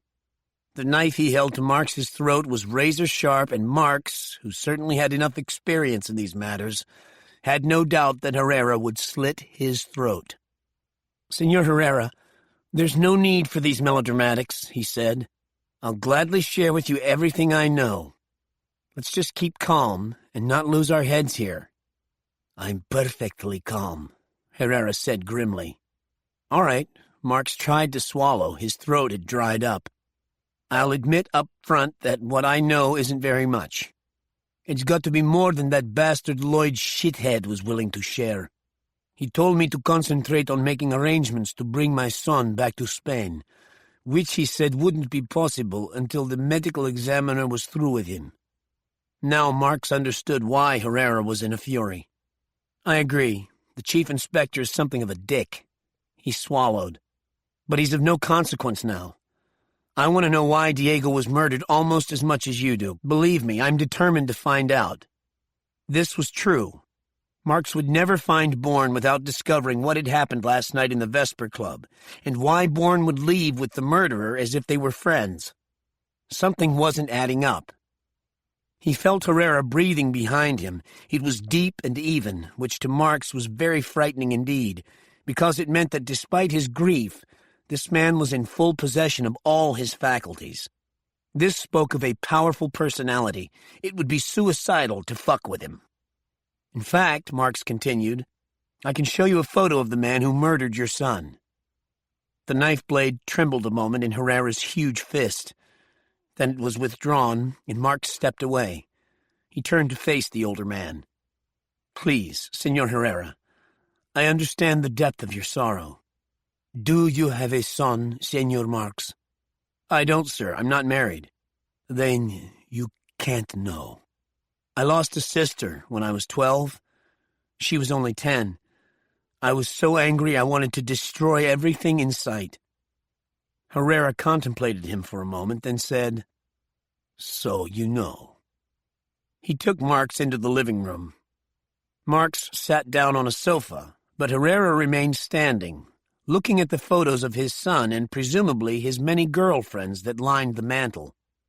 For a long time, the two men remained like that. Herrera silent, Marx unwilling to disturb the older man's grief. At length, Herrera turned and, crossing to where Marx sat, said, I'll see that photo now. Marx dug out his PDA, scrolled to the media section, and brought up the photo he'd gotten from Lloyd Phillips's IT tech. He's on the left, Marx said, pointing to the as-yet unidentified man. Herrera took the PDA and stared down at the screen for so long that Marx thought he had turned to stone. And the other man? Marx shrugged. An innocent bystander. Tell me about him. He looks familiar to me. Lloyd Shithead told me his name is Adam Stone. Is that so? Something slithered across Herrera's face. Marx impatiently pointed again. Senor, this is important. Do you know the man on the left? Herrera thrust the PDA back into Marx's hand, then went to the bar setup and poured himself a brandy. He drank half straight off, then, in an effort to compose himself, set the glass carefully down. Christ almighty, he murmured under his breath. Marx rose and came over to where he was standing. Senor, I can help you if you'll let me. Herrera looked over at him. How? How can you help me? I'm good at finding people. You can find my son's murderer? With some help, yes, I believe I can. Herrera appeared to consider this for some time. Then, as if making up his mind, he gave a little nod. The man on the left is Octavio Moreno. You know him? Oh, yes, senor. I know him very well. Since he was a little boy, I used to hold him in my arms when I was in Morocco. Herrera picked up his brandy and drained the glass. His blue eyes looked bleak, but Marx caught the storm of anger far back in the shadows beneath the intelligent brow. Are you telling me that Octavio is the half-brother of Gustavo Moreno, the late Colombian drug lord? I'm telling you that he's my godson. The anger boiled forward into the set of his jaw, the slight tremor of his hand. That's why I know he couldn't have killed Diego. Moira and Berengaria Moreno lay entwined in each other's arms. The plush owner's cabin smelled of musk, marine oil, and the sea. Beneath them, the yacht rocked gently as if wanting to lull them to sleep. They knew, each in her own way, that sleep was out of the question. The yacht was due to leave the dock in less than 20 minutes. Slowly they rose, their bodies love-bruised, their senses on overload, as if they had slipped out of time and place. Wordlessly, they dressed and minutes later emerged from below decks. The velvet sky arched over them with what seemed like protective arms. After she had a brief talk with the captain, Berengaria nodded to Moira. They've completed all the tests. The engine is in perfect running order. There should be no more delays. Let's hope not. Starlight spangled the water. Berengaria had flown them in Narcico's single-engine Lancair 4P to Licenciado Gustavo Diaz Ordaz International Airport on the Pacific coast. From there it was a short drive to the surfer's paradise of Sayulita, where they met the yacht. All told, the trip took just over 90 minutes. Moira stood next to Berengaria. The crew, busy preparing to get underway, paid them no mind. It only remained for Berengaria to debark. You've called Arkadin? Berengaria nodded. I spoke to him while you were freshening up. He'll be there to meet the boat just before dawn. Of course, after the delay, He's going to want to board and check the entire shipment himself. You must be ready for him before then." "Don't worry." Moira touched her arm and produced in the other woman another little tremor. "Who was the recipient?" Berengaria slid her arm around Moira's waist. "You don't really need to know that." When Moira said nothing, Berengaria leaned against her and sighed deeply. "My God, what a fucking snake pit this has turned out to be. Fuck, men, fuck them all." Berengaria smelled of spice and salt spray, scents Moira liked. She found it intriguing to seduce another woman. There was nothing repellent about it. It was simply part of the job, something different, a challenge for her in every sense of the word. She was a sexual creature, but, apart from one pleasant but inconsequential college experiment, had always been heterosexual. There was an edge of danger to Berengaria she found attractive. In fact, making love to her was far more satisfying than it had been with the number of men she had bedded. Unlike those men, and excepting Bourne, Berengaria knew when to be fierce and when to be tender. She took the time to seek out the secret places that touched Moira's pleasure centers, concentrating on them until Moira convulsed over and over again. Not surprisingly, she was unlike Roberto Correos's dismissive description of her as a piranha. She was both tough and vulnerable, a complexity to which a man like Correos would be deaf, dumb, and blind. She had made her way in a man's world, having run and ruthlessly expanded her husband's business, yet she had been as terrified of her brother as she was now of Correos and Leonid Arkadin. Moira could see that Berengaria had no illusions. Her power was as nothing compared with theirs. They commanded a respect among their respective troops that she could never enjoy no matter how hard she tried. Once again, Moira felt her mixed emotions of admiration and pity, this time because the moment Moira sailed away to her rendezvous with Arkadin, Berengaria would be left to an undetermined fate. Caught between the corrosive power of Correos and the contemptible weakness of Narciso, the future would not go well for her. Which was why she kissed her hard on the lips and held her tight, because it would be for the last time, and Berengaria deserved at least that modicum of solace, no matter how fleeting. She ran her tongue around Berengaria's ear. "Who is the client?" Berengaria shivered and held her tighter. At length, she leaned back enough to engage Moira's eyes. "The client is one of Gustavo's oldest and best, which is why the delay caused such problems." Tears glittered in her eyes, and Moira knew she understood that tonight had been both the beginning and the end for them. This curious woman had no illusions, yes, and for an instant, Moira felt the pang of loss one feels when an ocean or a continent separates two people who had once held each other. In a final acquiescence, Berengaria bowed her head. "His name is Don Fernando Herrera." Soraya awoke with the taste of the Sonoran desert in her mouth. Assaulted by aches and pains, she rolled over onto her back and groaned. She stared up at the four men towering over her, two on each side. They were dusky-skinned like her, and like her they were of mixed blood. It took one to know one, she thought groggily. These men were part Arab. They looked so much alike they could have been brothers. "Where is he?" one of the men said. "Where is who?" she said, trying to identify his accent. Another of the men, one on the opposite side, squatted down in the comfortable manner of a desert Arab, his wrists on his knees. "Miss Moore, Soraya, if I may. Hugh and I are looking for the same person." His voice was calm and assured, and as casual as if they were two friends finding an equitable solution to a recent squabble. "Und Leonid Danilovich Arkadin." "Who are you?" she said. "We ask the questions," said the man who had spoken first. "You provide the answers." She tried to get up, but discovered that she had been staked out. Cords around her wrists and ankles were wrapped around tent pegs that had been driven into the ground. As the first light of dawn leaked into the sky, tendrils of pink crawled toward her like a spider. "My name isn't important," the man squatting beside her said. One of his eyes was brown, she noticed, the other a watery blue, almost milky, like an opal, as if it had been damaged or ravaged by disease. "Only what I want is important."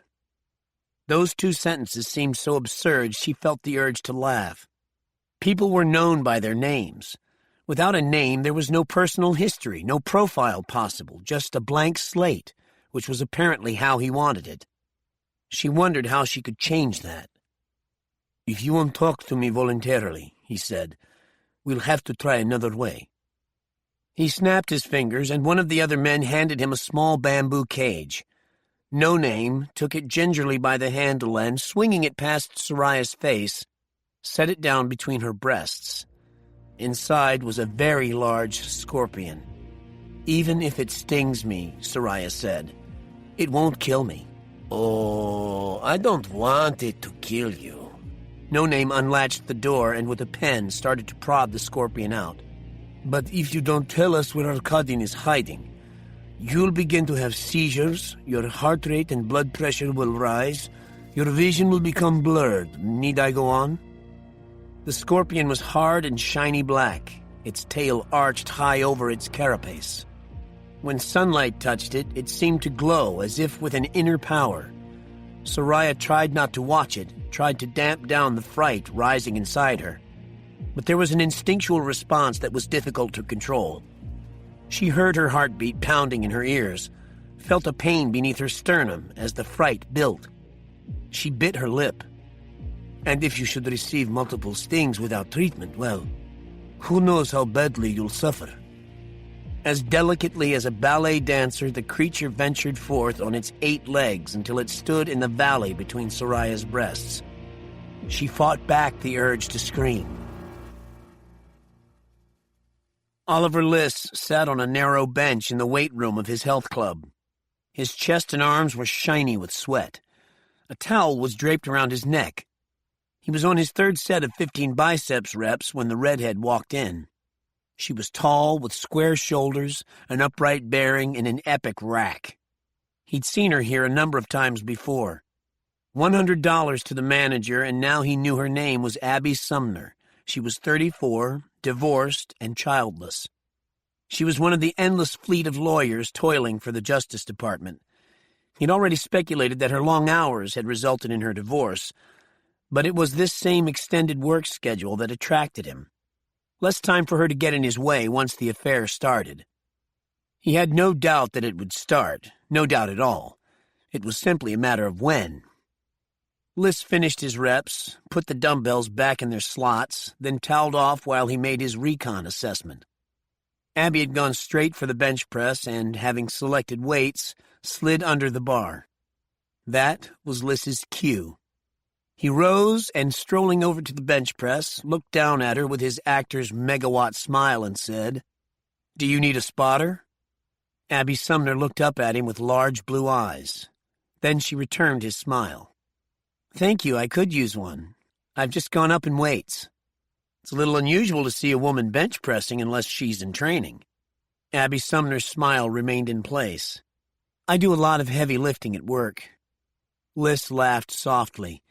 She lifted the weights off the rests and began her reps, while he held his hands a bit beneath the bar in case she faltered.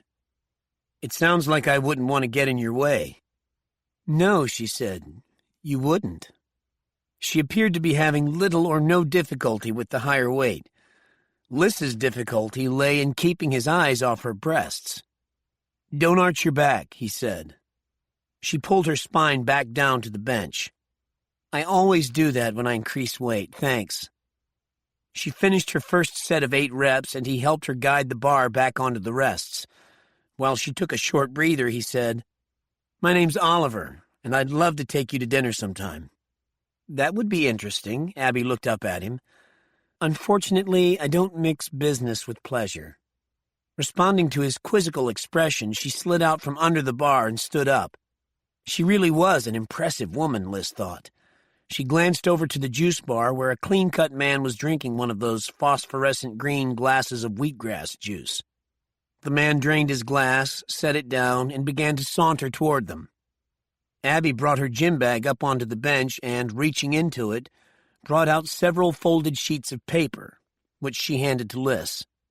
"Oliver Liss, my name is Abigail Sumner.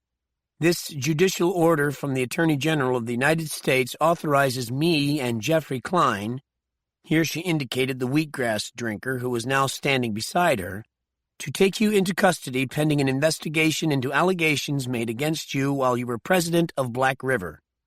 Liss gaped at her. "This is nonsense. I was investigated and absolved. New allegations have come to light." "What allegations?" She nodded at the papers she had given him. "You'll find the list enumerated in the Attorney General's order." He opened the order but couldn't seem to focus on the letters. He shoved the papers back to her. "This must be some kind of mistake. I'm not going anywhere with you." Klein produced a pair of manacles. "Please, Mr. Liss," Abby said, "don't make this more difficult on yourself." Liss turned this way and that, as if contemplating escape or a last-minute reprieve from Jonathan, his guardian angel. Where was he? Why hadn't he warned Liss of this new investigation? Colonel Boris Karpov returned to Moscow with a heart of stone. His visit with Leonid Arkadin had been sobering on many levels, not the least of which was the terrible bind he was in. Maslov had suborned a number of apparatchiks inside FSB-2, including Milor Bukin, Karpov's immediate superior. Like all of the intel Arkadin had provided him, the proof was both damning and irrefutable. Karpov, in the back seat of the black FSB-2 Zeal, stared unseeingly out the window as his driver headed into the city from Sheremetyevo Airport. Arkadin had suggested going to President Imov with the evidence Karpov now had in his possession. The very fact that Arkadin suggested it made Karpov suspicious. But even if Arkadin had his own reason for wanting him to go to Imov, he might still do it. The stakes, however, could not be higher, both for his career and for him personally. He had two choices. He could take the evidence against Bukin to Viktor Cherkesov, the head of FSB-2. The problem there, however, was that Bukin was Cherkesov's creature. If the evidence against Bukin was made public, Cherkesov would, by association, come under suspicion. Whether or not he knew of Bukin's perfidy, he'd be finished, forced to resign in disgrace. Rather than allow that to happen, Karpov could envision him eliminating the damning evidence against his friend, and that would include Karpov himself. He had to admit that Arkadin was correct. Going to President Imov with the evidence was the safest choice, because Imov would be only too happy to bring down Cherkesov. In fact, he very well might be so grateful that he'd named someone inside FSB-2 he could trust, like Karpov, as the new head of the agency. The more Karpov thought this through, the more sense it made. And yet, lurking in the background was the niggling voice that told him, once this scenario came to pass, he would owe a great debt to Arkadin. That, he knew instinctively, was not a great position to be in. But only if Arkadin was alive. He laughed a little as he told his driver to take a detour to the Kremlin. Sitting back, he punched in the number of the president's office. 30 minutes later, he was admitted into the president's residence, where a pair of Red Army guards showed him into one of a number of chilly, high-ceilinged anterooms. Over his head, like a frozen giant spider's web, an ornate crystal and ormolu chandelier hung, giving off faceted light that struck the similarly ornate Italianate furniture, upholstered in silks and brocades. He sat while the guards at opposite ends of the chamber watched him. A clock on a spotted marble mantel tick-tocked mournfully, chiming the half-hour, then the hour. Karpov went into a form of meditation he used to pass time during the many lonely vigils he'd come to endure over the years in more foreign countries than he cared to count. 90 minutes after his arrival, a young steward sporting a sidearm appeared to fetch him. Karpov was instantly alert. He was also refreshed. The steward smiled, and Karpov followed him down so many halls and around so many corners, he had difficulty in placing himself within the immense residence. President Imov was sitting behind a Louis XIV desk in his comfortably furnished study. A cheerful fire was burning in the hearth. Behind him, the magnificent domes of Red Square could be seen rising like strange missiles toward the mottled Russian sky. Imhoff was writing in a ledger with an old-fashioned fountain pen. The steward withdrew without a word, soundlessly closing the double doors behind him. After a moment, Imhoff looked up, removed his wire-rimmed glasses, and gestured to the single armchair set in front of the desk. Karpov crossed the carpet and seated himself without a word, patiently waiting for the interview to begin.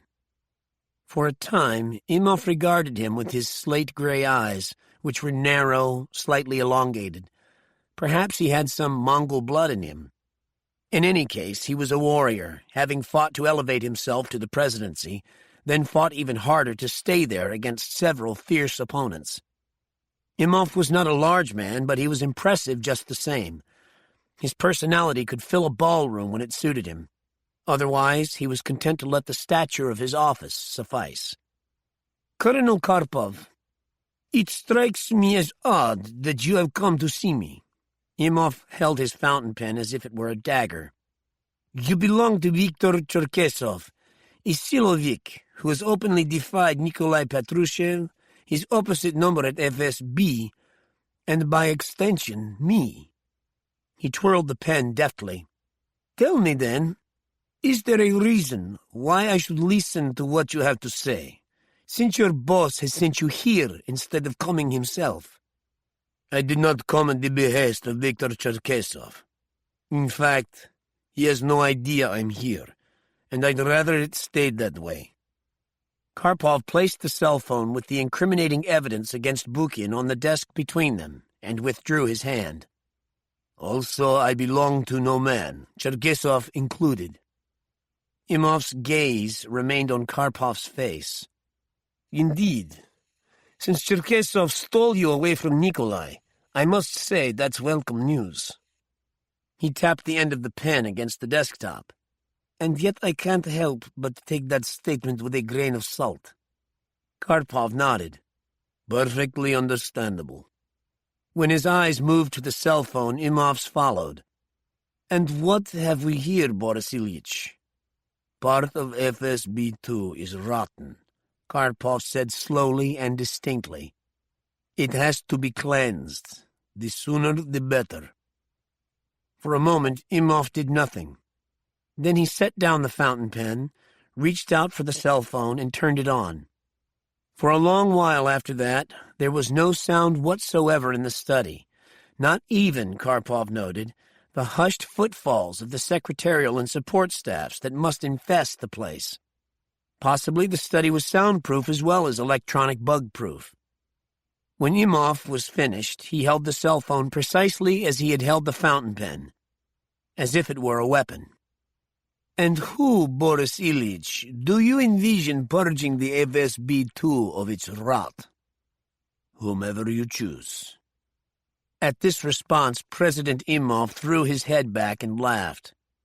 Then, wiping his eyes, he reached into a drawer, opened an ornate silver-clad humidor, and withdrew 2 Havana cigars.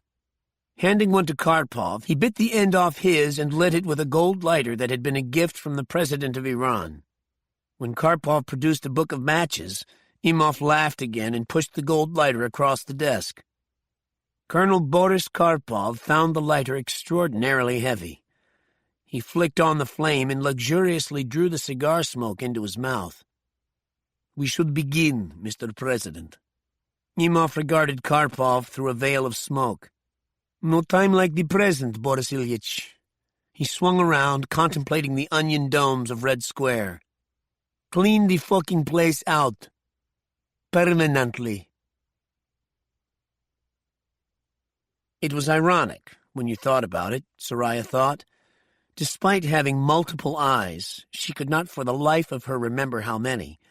Scorpions couldn't see well, depending on tiny cilia on their claws to sense movement and vibration. At that moment, that meant the rise and fall of her chest. No Name watched the scorpion with a mixture of impatience and contempt as it sat there, unmoving. Clearly, it didn't know where it was or what it wanted to do. That's when he took his pen and jammed the end of it into the scorpion's head.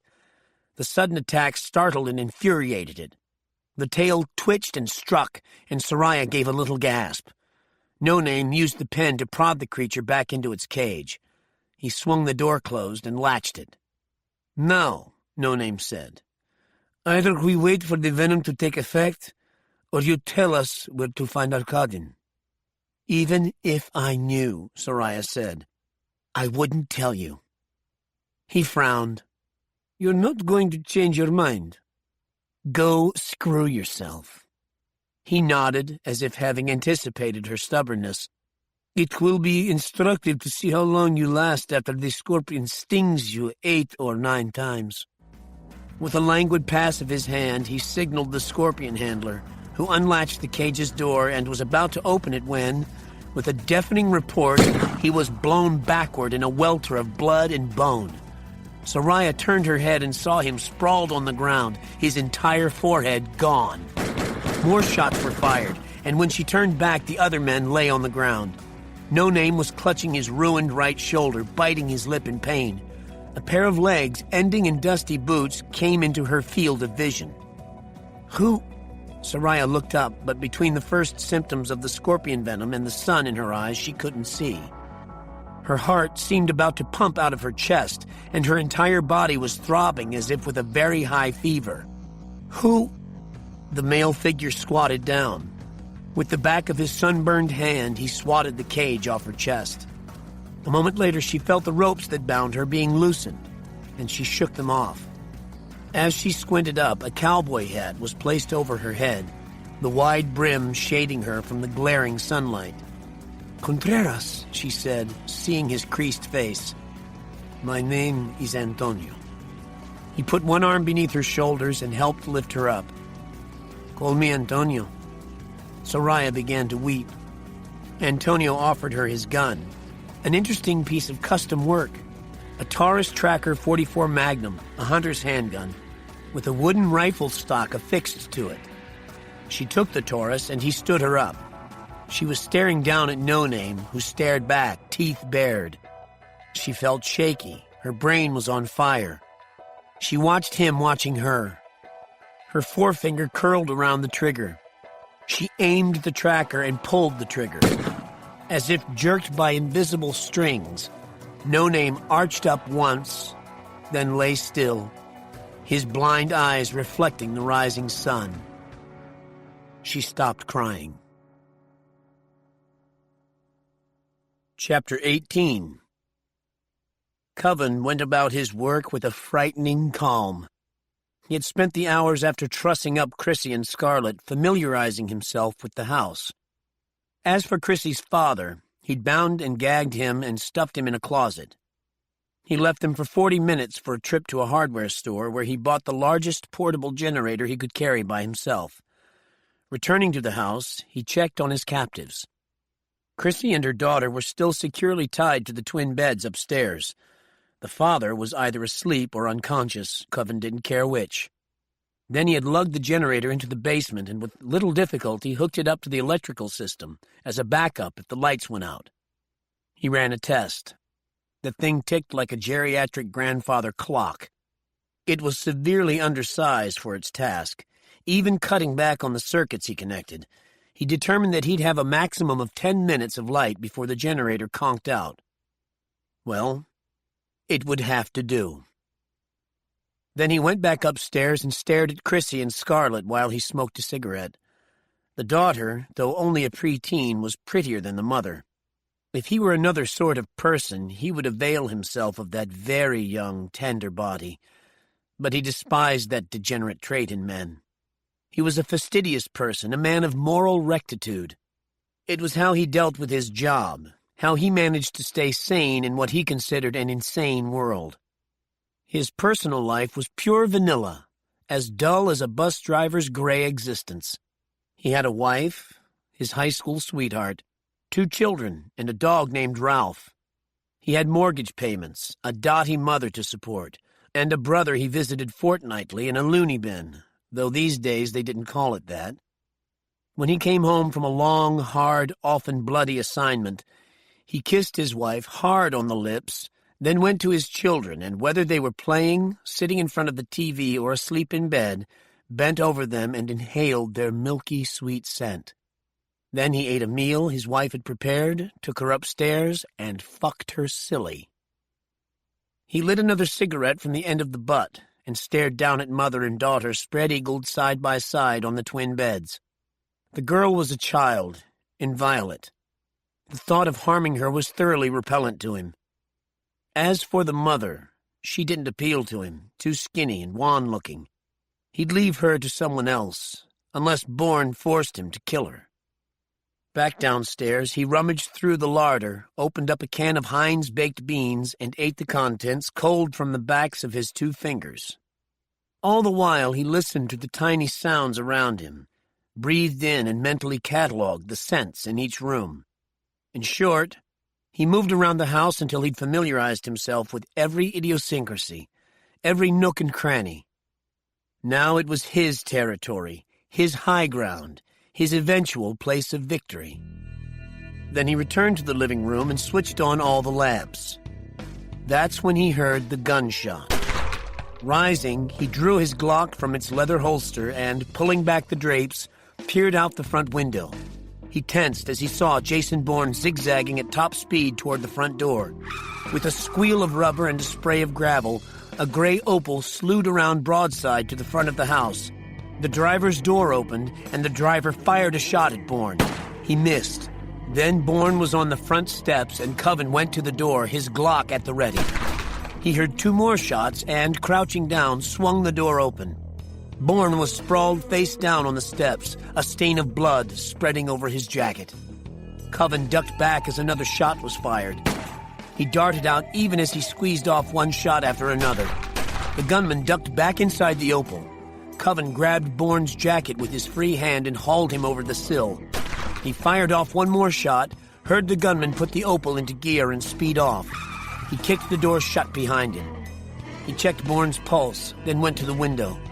Pulling aside the curtains again, he peered into the driveway but could see no sign of either the gunman or the Opel.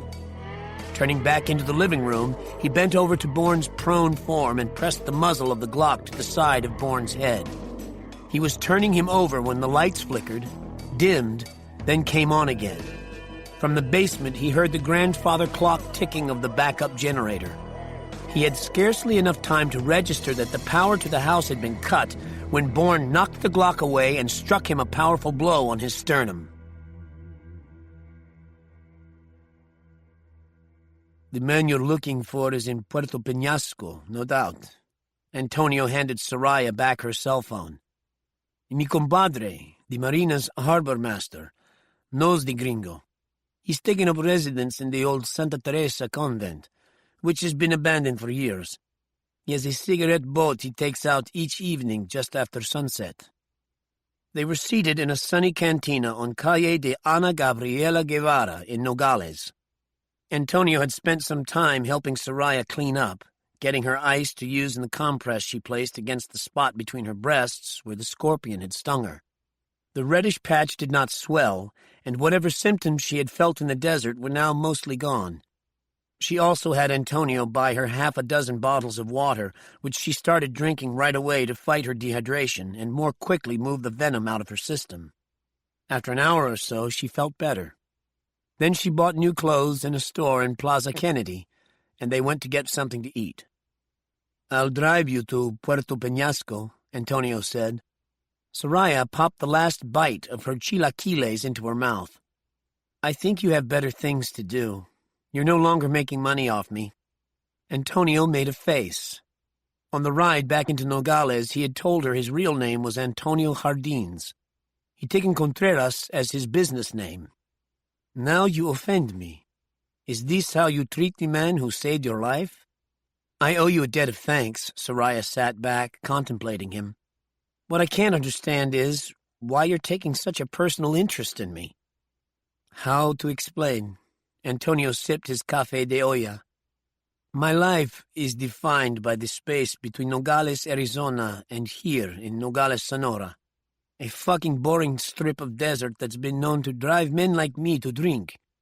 My only concern is the fucking migras, and believe me, that's not much of anything."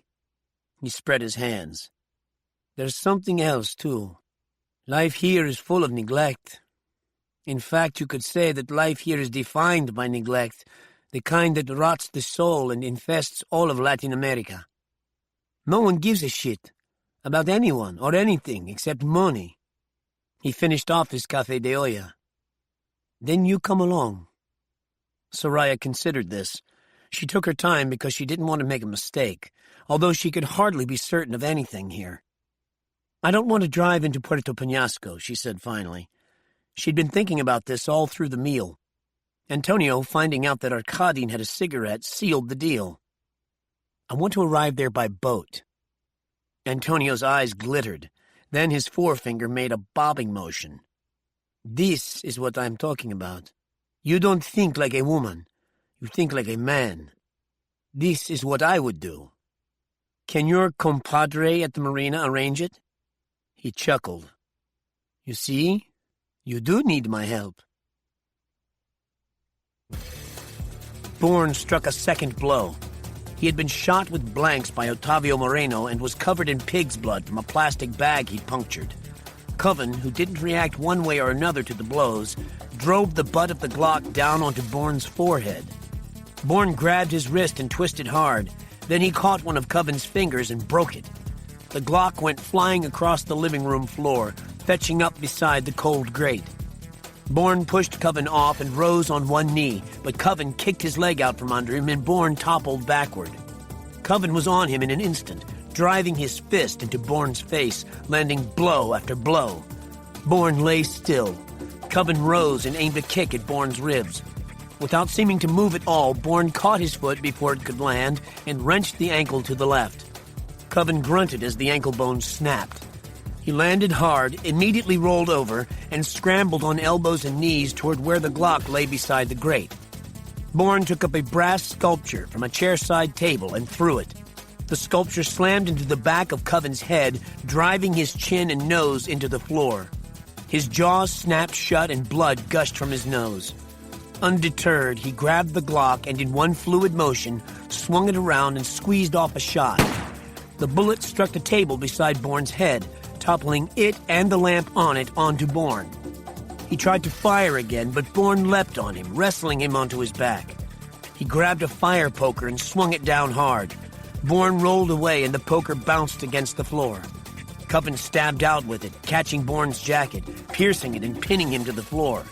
He rammed the end of the poker into the wood, then rose painfully over Bourne. Taking up the ash shovel, he brought the long brass handle across Bourne's throat and, using all his weight, pressed down. It was 123 miles from Nogales to Los Conchas, where an associate of Antonio's compadre had driven the boat they would pick up. She had asked for a big boat and an ostentatious one, something to catch Arkadin's attention and keep it until he could get a good look at her. In the Nogales Mall, before they had set out, she had bought the most provocative bikini she could find. When she'd modeled it for Antonio, his eyes almost popped out of his skull. "Madres de Dios, que linda muchacha," he had cried. Because of the after effect of the scorpion sting, she bought a diaphanous cover-up, also some beach towels, a pair of huge Dior sunglasses, a fashionable visor, and a fistful of sunscreen, which she lost no time in slathering on. Antonio's friend was named Ramos, and he had brought exactly the right kind of boat, big and flashy. Its diesels thrummed and gurgled as she and Antonio boarded and were shown around below by Ramos. He was a small, dark, rotund man with curling black hair, tattoos on his massive arms, and a ready smile. "I have guns, pistols, and semi-automatics, if you need them," he said helpfully. "No extra charge, except for spent rounds." Soraya thanked him, but said weapons wouldn't be necessary. Soon after returning above deck, they got underway. Puerto Peñasco was just over 5 miles due north. Over the rumble of the diesels, Ramos said, "We have a couple of hours before sunset, when Arkadin usually takes out the cigarette. I have fishing gear. I'll take you to the 51-mile reef where there's plenty of halibut, black sea bass, and red snapper. How about it?" Soraya and Antonio fished off the reef for about an hour and a half before they packed it in and swept in toward the marina. Ramos pointed out Arkadin's cigarette as he cut the speed rounding the headland and nosed in toward the docks. There was no sign of Arkadin, but Soraya could see an older Mexican preparing the boat to get underway. The Mexican was dark-skinned with a face fissured by hard work, salt wind, and scorching sunlight. "You're in luck," Ramos said. "He's coming."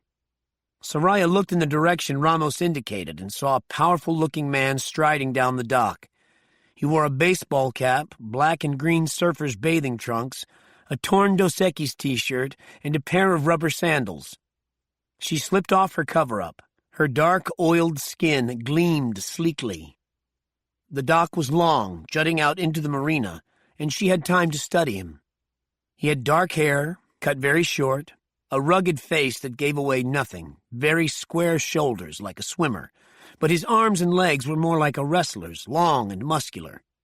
He looked as if he had every reason to be confident, walking with a minimum amount of effort, almost gliding, as if his feet were made of ball bearings.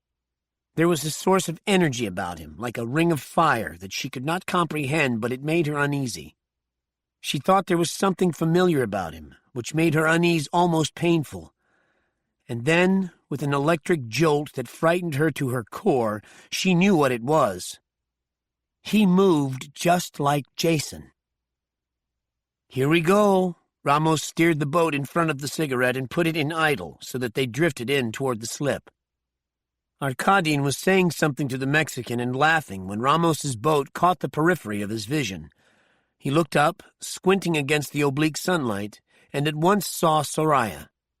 His nostrils flared as his gaze took in her aggressive, exotic face, her body, which in the tiny bikini was as good as being naked. Even better, Soraya felt, because it left the tiniest bit to his imagination. She raised one arm as if to keep her visor on her head, but really the gesture accentuated the sensuality of her body. And then, just like that, he turned away and said something to the Mexican that made him chuckle. Soraya was disappointed. Her fingers gripped the railing as if she wanted to throttle it. "The gringo's a fucking maricon, that's all there is to it," Antonio said. Soraya laughed. "Don't be idiotic." But his comment had lifted her out of her temporary sense of defeat. "I haven't given him enough of a challenge." Then an idea occurred to her, and turning to Antonio, she put her arms on his shoulders. Gazing into his eyes, she said, "Kiss me. Kiss me and don't stop." Antonio looked happy to oblige. He grabbed her around the waist and planted his lips on hers. His tongue seemed to scald her as it probed between her teeth and into her mouth. Soraya arched her back, molding her body to his. Ramos maneuvered the boat a bit too close to the cigarette's bow, causing the gringo and El Geraldo to turn. As El Geraldo ran to the bow, gesticulating and cursing him mightily, the gringo stood watching Soraya and Antonio locked in their amorous embrace. He seemed interested now. Shouting his apologies, Ramos steered the boat back on course and eased it into its slip. A marina hand stood by to loop the mooring ropes fore and aft as Ramos cut the engines and threw the coils to him. Then Ramos stepped off the boat and headed toward the harbor master's office. Arkadin continued to stare at Soraya and Antonio Jardines, though he hadn't moved an inch. "Enough," Soraya said into Antonio's mouth. "Basta, hombre, basta." Antonio was reluctant to let her go, and she pushed him away first with one hand, then with both. By the time she had managed to free herself, Arkadin was on the dock, heading their way. "Mano, you're like a fucking pulpo," she said loudly, only partly for Arkadin's benefit. Antonio, relishing his role, grinned at her and wiped his lips with the back of his hand. Then Arkadin was on board and between them. "Maricon, what are you doing here? Get out of my face," Antonio said. Arkadin straight-armed him off the boat and into the water. The Mexican on the cigarette laughed uproariously. "That wasn't a good idea," Soraya said coldly. "He was hurting you." Arkadin said it as a clear statement of fact. "You have no idea what he was doing." Soraya kept up her frozen exterior. "He's a man. You're a woman," Arkadin said. "I know exactly what he was doing." Maybe I liked it. Arkadin laughed. Maybe you did. Should I help the son of a bitch back onto the dock? Soraya looked down at Antonio snorting water out of his nose. I could have done that. Then she looked back at Arkadin. Leave the son of a bitch where he is. Arkadin laughed again and offered his arm. Maybe you'll need a change of scene. Maybe I do. But it won't be with you. Then she pushed past him, climbed off the boat, and walked slowly and provocatively back up the dock. Bourne felt his lungs burning. There were black spots in his vision. Soon enough, the bar across his throat would crack his hyoid bone, and it would be all over for him. Reaching out, he grabbed Coven's fractured ankle and squeezed as hard as he could. Coven shouted in surprise and pain. The pressure came off Bourne's throat as Coven reared back, and shoving the bar upward, Bourne rolled out from under it. Coven, a murderous look in his eye, found the Glock and aimed it at Bourne. At that moment, the ticking of the generator ceased and the house was plunged into darkness. Coven squeezed off a shot, narrowly missing Bourne, and Bourne rolled away into deepest shadow. He held still for the space of 10 long breaths, then rolled again. Coven fired another shot, but this struck well wide of the mark. It was clear he had no idea where Bourne was located. Bourne could hear Coven moving around. Now that the lights had been extinguished, Coven had lost the advantage of being on his territory. Coven would have to think of another way to re-establish his dominant position. If Bourne were in his shoes, he'd try to get Chrissy and Scarlett, use them as leverage to flush him out. He stayed very still, listening intently to the direction in which Coven was moving. It was from left to right. He was passing the fireplace. Where was he headed? Where was he keeping his captives? Bourne pictured as much of the ground floor interior as had registered after Coven had dragged him inside. He could see the fireplace, the 2 upholstered armchairs, the side table and lamp, the sofa, and the stairs leading up to the 2nd story. The creak of a step tread betrayed Coven, and without a second thought, Bourne sprang from his hiding place, scooped up the lamp, and jerked its cord out of the electrical socket. He threw it hard against the wall to his left as he leapt up onto the cushion of the armchair. Coven fired 2 shots in the direction of the crash as Bourne launched himself over the railing of the staircase. He slammed into Coven, hurling him against the back wall before landing atop him. Coven, shaken, nevertheless squeezed off 2 more shots. He missed, but the flashes burned Bourne's cheek. Coven lunged for Bourne, trying to swat him with the barrel of the Glock. Bourne kicked out, splintering one of the railing balusters. Wrenching it out of its socket, he swung it against the side of Coven's face. Coven grunted as his own blood spattered the wall and he rolled away from another blow. He lashed out with his foot, slamming the sole of his shoe into Bourne's face. Tumbling backward, Bourne fell away from him, and bracing himself against the wall, Coven fired twice more into the confined space of the staircase. Either of the shots would have hit Bourne had he not already vaulted over the banister. He hung there in darkness. When he heard Coven scrambling up the stairs, he flexed his arms and, rising up, rolled his body back over the banister. Taking the treads 3 at a time, he raced up to the 2nd floor. He knew 2 things now. Coven was going for his hostages, and the Glock had run through its magazine. Coven needed time to reload and was at his most vulnerable. But when Bourne reached the 2nd floor landing, there was no discernible movement. He crouched and, listening, waited. More windows meant light, but it was faint and inconstant as the overgrown tree branches outside scraped against the house. He could see 4 doors, 4 rooms, 2 on either side. He opened the door into the first room on the left, which was empty, put his ear against the inside wall that abutted the next room. He heard nothing. He went back to the doorway. Coven fired at him as Bourne raced across the hallway and into the first room on the right. Bourne had given him time to reload. Wasting no time, Bourne crossed to the window, unlatched it, and opening it wide, climbed through. He was faced with a thick tangle of oak branches into which he climbed. Moving through the oak, he made his way to the window of the 2nd room on the right. A shadow moved in there, and he went very still. Dimly, he could make out a pair of twin beds. He thought he saw figures lying on them. Chrissy and Scarlett? reaching up to the branch lying more or less horizontally over his head. He swung himself back and forth to gain the required momentum, then launched himself feet first through the window. The old glass shattered into 1,000 crystalline fragments, causing Coven to instinctively cover his face with his forearm. Landing, Bourne flew across the room, striking Coven's shoulder first. The two men slammed against the far wall and went down in a heap. Bourne punched him 3 times, then lunged for the Glock. But Coven was ready, and when Bourne's defense opened up, he struck a hammer blow on his burned and bleeding cheekbone. Bourne went down, and Coven raised the Glock, not at Bourne, but at Scarlet, who lay bound and spread-eagled on the nearest bed.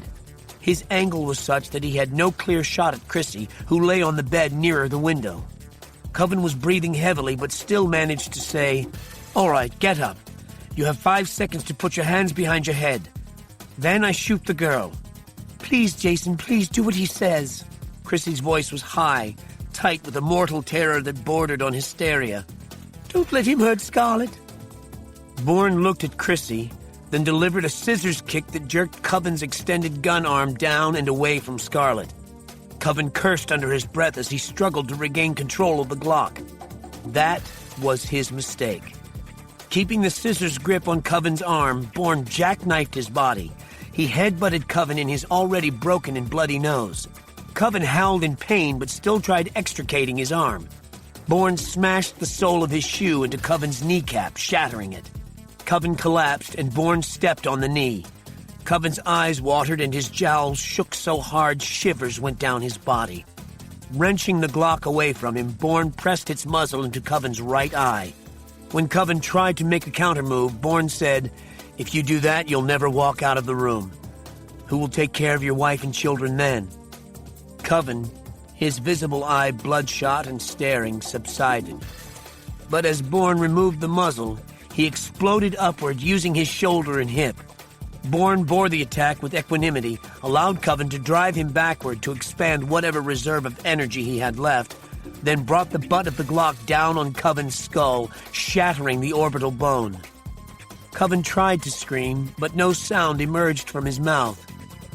His eyes rolled up into his head as he fell at Bourne's feet. Chapter 19. Boris Karpov walked through a wind-blown red square, breathing deeply while he thought of how to proceed against Bukin and, by association, the very dangerous Cherkesov. President Imov had given him everything he asked for, including absolute secrecy until he could ferret out all the moles in FSB-2. The place to start was Bukin. He knew he could break Bukin. Once he did, the other moles would come to light without difficulty. A light snow was falling, the flakes, small and dry, swirling in the wind. Lights twinkled off the golden and striped onion domes, and tourists took flash photos of one another against the ornate architecture.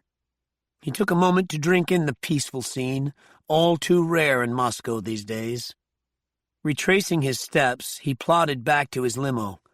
The driver, seeing him returning, fired the ignition. He got out from behind the wheel and opened the rear door for his boss. A tall blonde in a ruddy fox coat and knee-high boots strode past. The driver's eyes lingered on her as Karpov ducked and climbed in. The door slammed shut behind him. He said, "HQ," when the driver slid behind the wheel. The driver nodded wordlessly, put the limo in gear, and they drove out of the Kremlin. It was an 11-minute drive to FSB-2 headquarters on Ulitsa Znamenka, depending on traffic, which at this hour wasn't as bad as it could be. Karpov was lost in thought. He was figuring out a way to get Bukin alone, to cut him off from his contacts. He decided to invite him to dinner. On the way, he would instruct his driver to divert their car to the vast construction site on Ulitsa Varvarka, a dead zone for cell phone traffic, so he and Bukin could discuss his treachery undisturbed. The driver stopped at a red light, but when it turned green, he did not put the car in gear. Now, through his smoked glass window, Karpov saw that a Mercedes limo had drawn up beside them. As he watched, the rear door opened and a figure emerged. It was too dark to see who it was, but a moment later the door to his car was wrenched open. Odd, since his driver always auto-locked all doors, and the figure ducking its head slid onto the seat beside him. "Boris Ilyich, always a pleasure to see you," Viktor Cherkesov said. He had a smile like a hyena, and he smelled like one, too, Karpov observed. Cherkesov, whose yellow eyes made him look ravenous, even bloodthirsty, leaned forward slightly to speak to the driver. "The Ulica Varvarka, I think. The construction site." Then he sat back, his repellent smile glimmering in the semi-darkness of the limo's interior. "We don't want to be disturbed, do we, Boris Ilyich?" It was not a question. Mandy and Michelle were asleep, entwined around each other, which was how they always slept after a long, erotic workout. In contrast, Bud Halliday and Jalal Asai had retired to the living room of the apartment they jointly owned under a pseudonym so well documented that the ownership could never be traced back to them. Out of courtesy rather than choice, Halliday was sipping a glass of sweet mint tea as he sat opposite Asai. "I've been meaning to tell you," Halliday said in his most casual voice, "Oliver Liss is in federal custody." Asai sat up. "What? Why didn't you tell me right away?" Halliday gestured toward the bedroom, where the twins were sound asleep. "But what happened? It seemed he was safe." "These days, it seems, no one is safe." Halliday was searching for the humidor. "Quite without warning, the Justice Department has opened a new investigation into his associations when he was running Black River." He looked up suddenly, impaling Asai with his gaze. "Will the investigation ripple out to you?" "I'm completely insulated," Jalal Asai said. "I made certain of this from the beginning." "Okay, then, fuck Liss. We move on." Jalal Asai seemed nonplussed. "You're not surprised?" "I think Oliver Liss has been skating on thin ice for some time." "I need him," Jalal Asai said. "Correction. You needed him. When I said move on, I meant it." Halliday found the leather-bound humidor and extracted a cigar. He offered it to Asai, who declined. Then he nipped off the end, stuck it in his mouth, and lit up. He rolled the cigar through the flame as he puffed away. Asai said, "I suppose Liss had outlived his usefulness." "That's the spirit." Halliday felt calmer now that he'd had the smoke inside him. Sex with Michelle always got his heart hammering to the point of pain. The woman was a fucking gymnast. Asai helped himself to more tea. "With Liss, I was just following orders from an organization I've left behind." "Now the two of us are in business," Halliday observed. Asai nodded. "The business of 100 billion in gold." Halliday frowned as he stared at the glowing end of his cigar. "You feel no remorse at betraying the Severus Domna? After all, they're your own kind." Asai ignored the racist remark. He'd become inured to Halliday the way one comes to ignore the ache of a cyst. "My kind are no different from your kind, inasmuch as there are those who are good, those who are bad, and those who are ugly." Halliday guffawed so hard he almost choked on the smoke. He sat forward laughing and coughing, his eyes watered. "I must say, Asai, for an Arab, you're quite all right." "I am Berber. Amazigh." Asai stated this as fact, without a trace of rancor. Halliday eyed him through the smoke. "You speak Arabic, don't you?" "Among other languages, including Berber." Halliday spread his hands as if the other's answer proved his point. He and Jalal Asai had met in college, where Asai spent 2 years as an exchange student. In fact, it was because of Asai that Halliday became interested in what he perceived as the growing Arab threat to the Western world. Asai was Muslim, but strictly speaking an outsider in the highly splintered and religiousized Arab world. Through the lens of Asai's world view, Halliday recognized that it was only a matter of time before the Arab world's sectarian battles spilled over their boundaries and became a series of wars. For that very reason, he cultivated Asai as a friend and advisor, realizing only much later, when Asai was becoming disinterested in Severus Domna's objectives, that Asai had been dispatched to the United States to his college specifically, to cultivate him as a friend and ally. When greed got the best of Asai, when he confessed what his original motivation had been, all of Halliday's worst prejudices against Arabs were confirmed. He hated Asai then. He'd even plotted to kill him. But in the end, he had abandoned his revenge fantasies, seduced as Asai had been by King Solomon's gold. Who could resist such a glittering prize?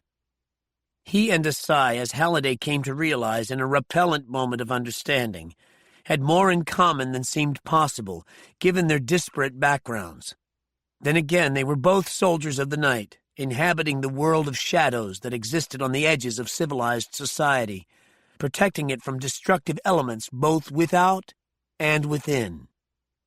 The Severus Domna is no different from any tyrant, fascist, communist, or socialist, Jalal Asai said. It lives to accumulate power, to allow its members to influence world events for the sole purpose of amassing more power. In the face of such power, mere human politics becomes irrelevant, as does religion. Asai sat back, crossing one leg over the other. In the beginning, Severus Domna was motivated by the desire for change, a meeting of the minds between East and West, among Islam and Christianity and Judaism. A noble goal, I admit, and for a time they succeeded, if only in small ways. But then, like all altruistic endeavors, this one fell afoul of human nature. He suddenly sat forward on the edge of the sofa. And I tell you this, there is no stronger motivation in human beings than greed, even fear. Greed, like sex, makes men stupid, blind to fear or to the need for anything else. Greed distorted the goals of Severus Domna to such an extent that they became virtually irrelevant. The members continued to pay lip service to the original mission, but by then Severus Domna was rotten to the core. What does that make us? Halliday continued to puff on his cigar. We're as greedy as the Severus Domna, perhaps more.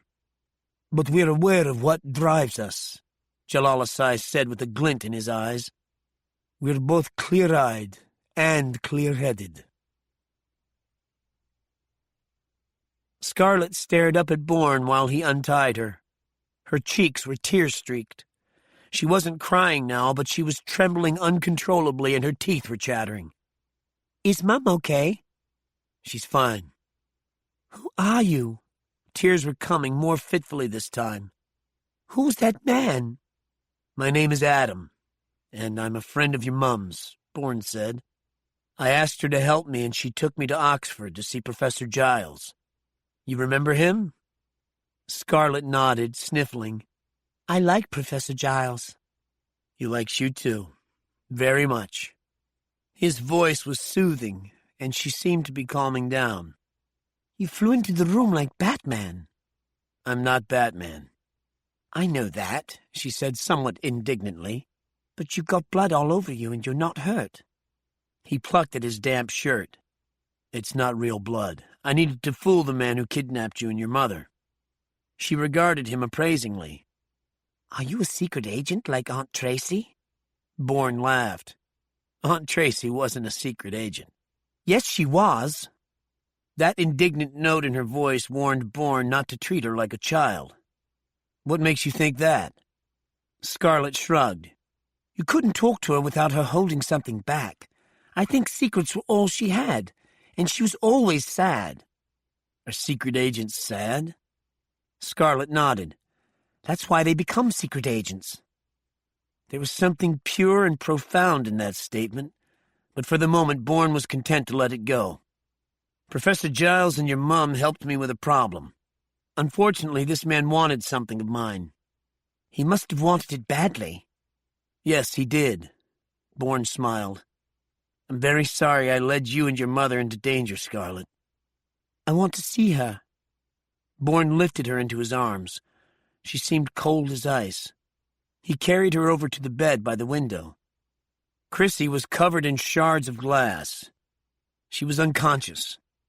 Mummy! Scarlet leapt out of Bourne's arms. Mummy, wake up! Bourne, noting the edge of terror in Scarlet's voice, bent over Chrissy. Her pulse was good, her breathing even. She's okay, Scarlet. He pinched Chrissy's cheeks and her eyelids fluttered, then opened. She looked up into his face. "Scarlet?" "She's right here, Chrissy." "Coven?" "Adam flew through the window like Batman," Scarlet said, proud of her new knowledge. Chrissy frowned, noticing Bourne's shirt. "All that blood." Scarlet gripped her mother's hand tightly. "It's fake, Mum." "Everything's fine now," Bourne said. "No, don't move yet." He scooped the glass off her as best he could. "All right, unbutton your blouse." But her fingers trembled too badly for her to grip the buttons properly.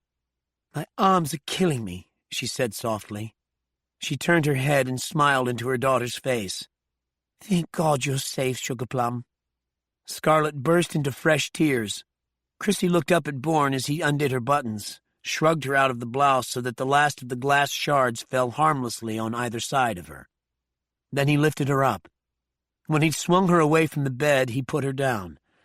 As they stepped over Coven's lifeless body, Chrissy shuddered. They stopped in the room she had been using to get sweaters for her and Scarlet, who, in a kind of delayed reaction, was leaking tears as she knelt to put on her sweater, which was yellow with a pattern of pink bunnies eating ice cream cones. Halfway down the stairs, she began to whimper. Chrissy put an arm around her. "It's all right, Sugar Plum. Everything's all right. Mum has you now," she whispered over and over. When they reached the ground floor, she said to Bourne, "Coven tied my father up. He's here somewhere." Bourne found him, bound and gagged, in one of the kitchen closets. He was unconscious either from the blow that caused the bruised swelling on his left temple or from the lack of oxygen. Bourne laid him on the kitchen floor and untied him. It was dark with the power still off. "My God, is he dead?" Chrissy said as she and Scarlet ran in. "No, his pulse is strong." He took his finger away from the carotid and began to free him from his bonds. Chrissy, her courage disintegrating at the sight of her father so helplessly incapacitated, began to soundlessly weep. But this caused Scarlet to sob, so she bit her lip, holding back more tears. She ran cold water in the sink, soaked a dishcloth, and filled up a glass. Crouching down beside her daughter, she placed the folded towel against Bourne's cheek, which had started to swell and discolor. Her father was thin in the manner of many older people. His face was time-ravaged and somewhat lopsided, so that Bourne guessed he'd had a stroke not so long ago. Bourne shook him gently, and his eyelids fluttered open. His tongue ran around his dry lips. "Can you sit him up?" Chrissy asked. "I'll get some water into him." Supporting her father's back, Bourne sat him up slowly and carefully. "Dad? Dad? Where is that son of a bitch who hit me?" "He's dead," Bourne said. "Come on, Dad, drink some water." Chrissy was observing her father closely, fearful that at any moment he would pass out again. "It'll make you feel better." But the old man paid her no mind. Instead, he was staring intently at Bourne. He licked his lips again and accepted the glass his daughter held for him. His knobby Adam's apple bobbed spastically as he drank. He choked. "Easy, Dad, easy." His hand fluttered up, and she took the rim of the glass away from his mouth. Then his forefinger unfurled, pointing at Bourne. "I know you." His voice was like sandpaper over metal. Bourne said, "I don't think so." No. You came into the center when I ran it. That was years ago, of course, when the center was an old boys' school in George Street. But I'll never forget it because I had to call an ex-colleague by the name of Basil Bayswater, a first-class wanker if ever there was one. He made a killing in the market and retired to Whitney. Spent all his time playing an ancient form of chess or something. Disgraceful waste of time. But you..." His forefinger touched Bourne's chest. "I never forget a face. I'll be goddamned. You're Professor Webb. That's it. David Webb."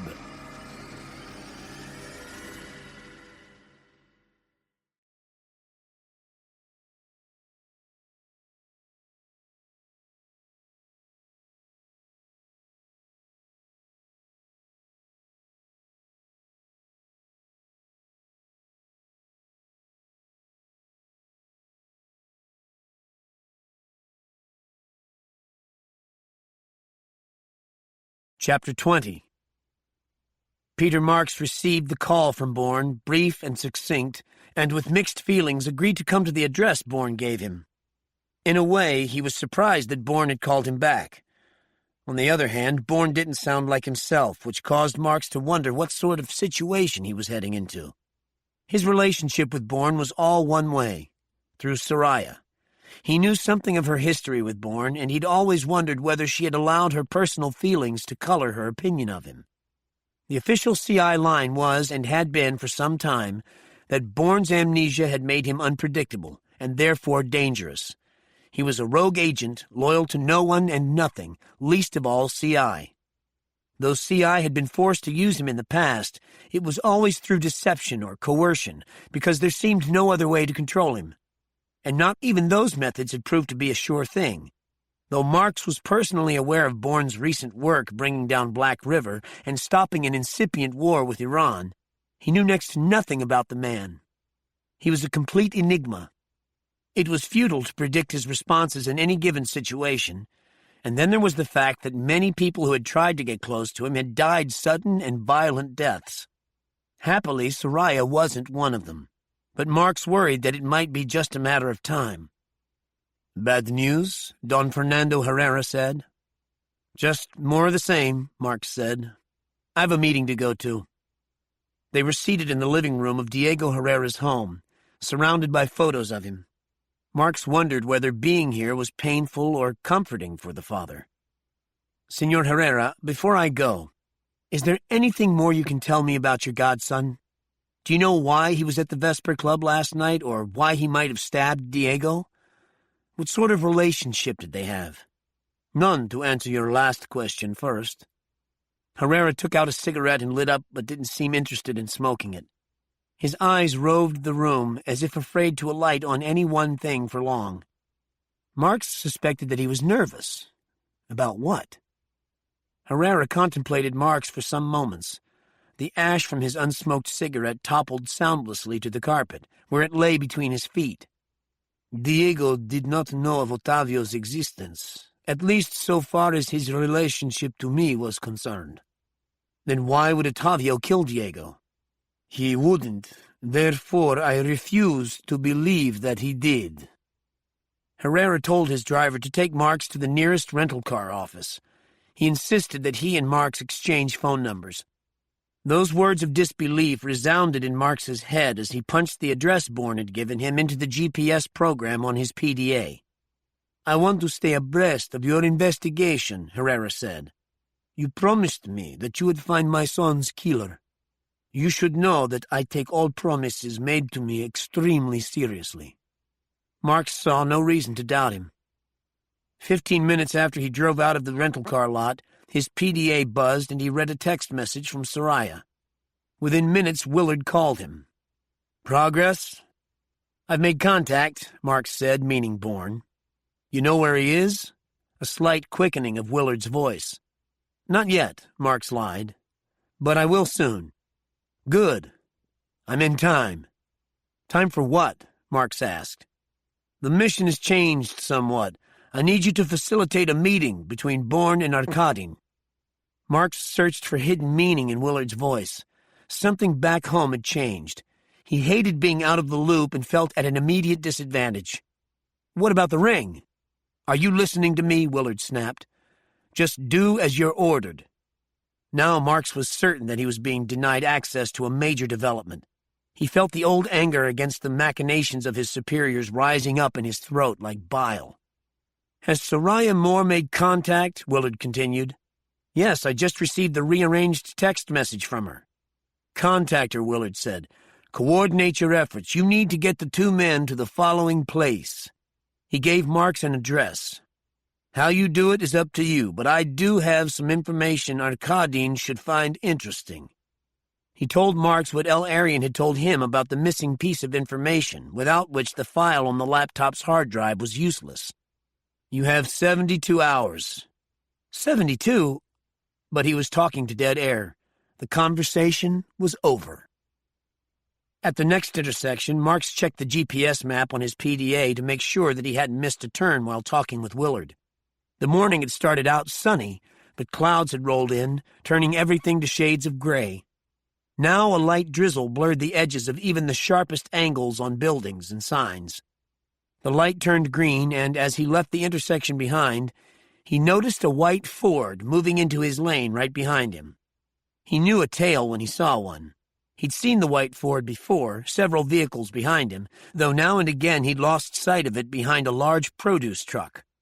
The Ford was occupied by only the driver, who wore dark glasses.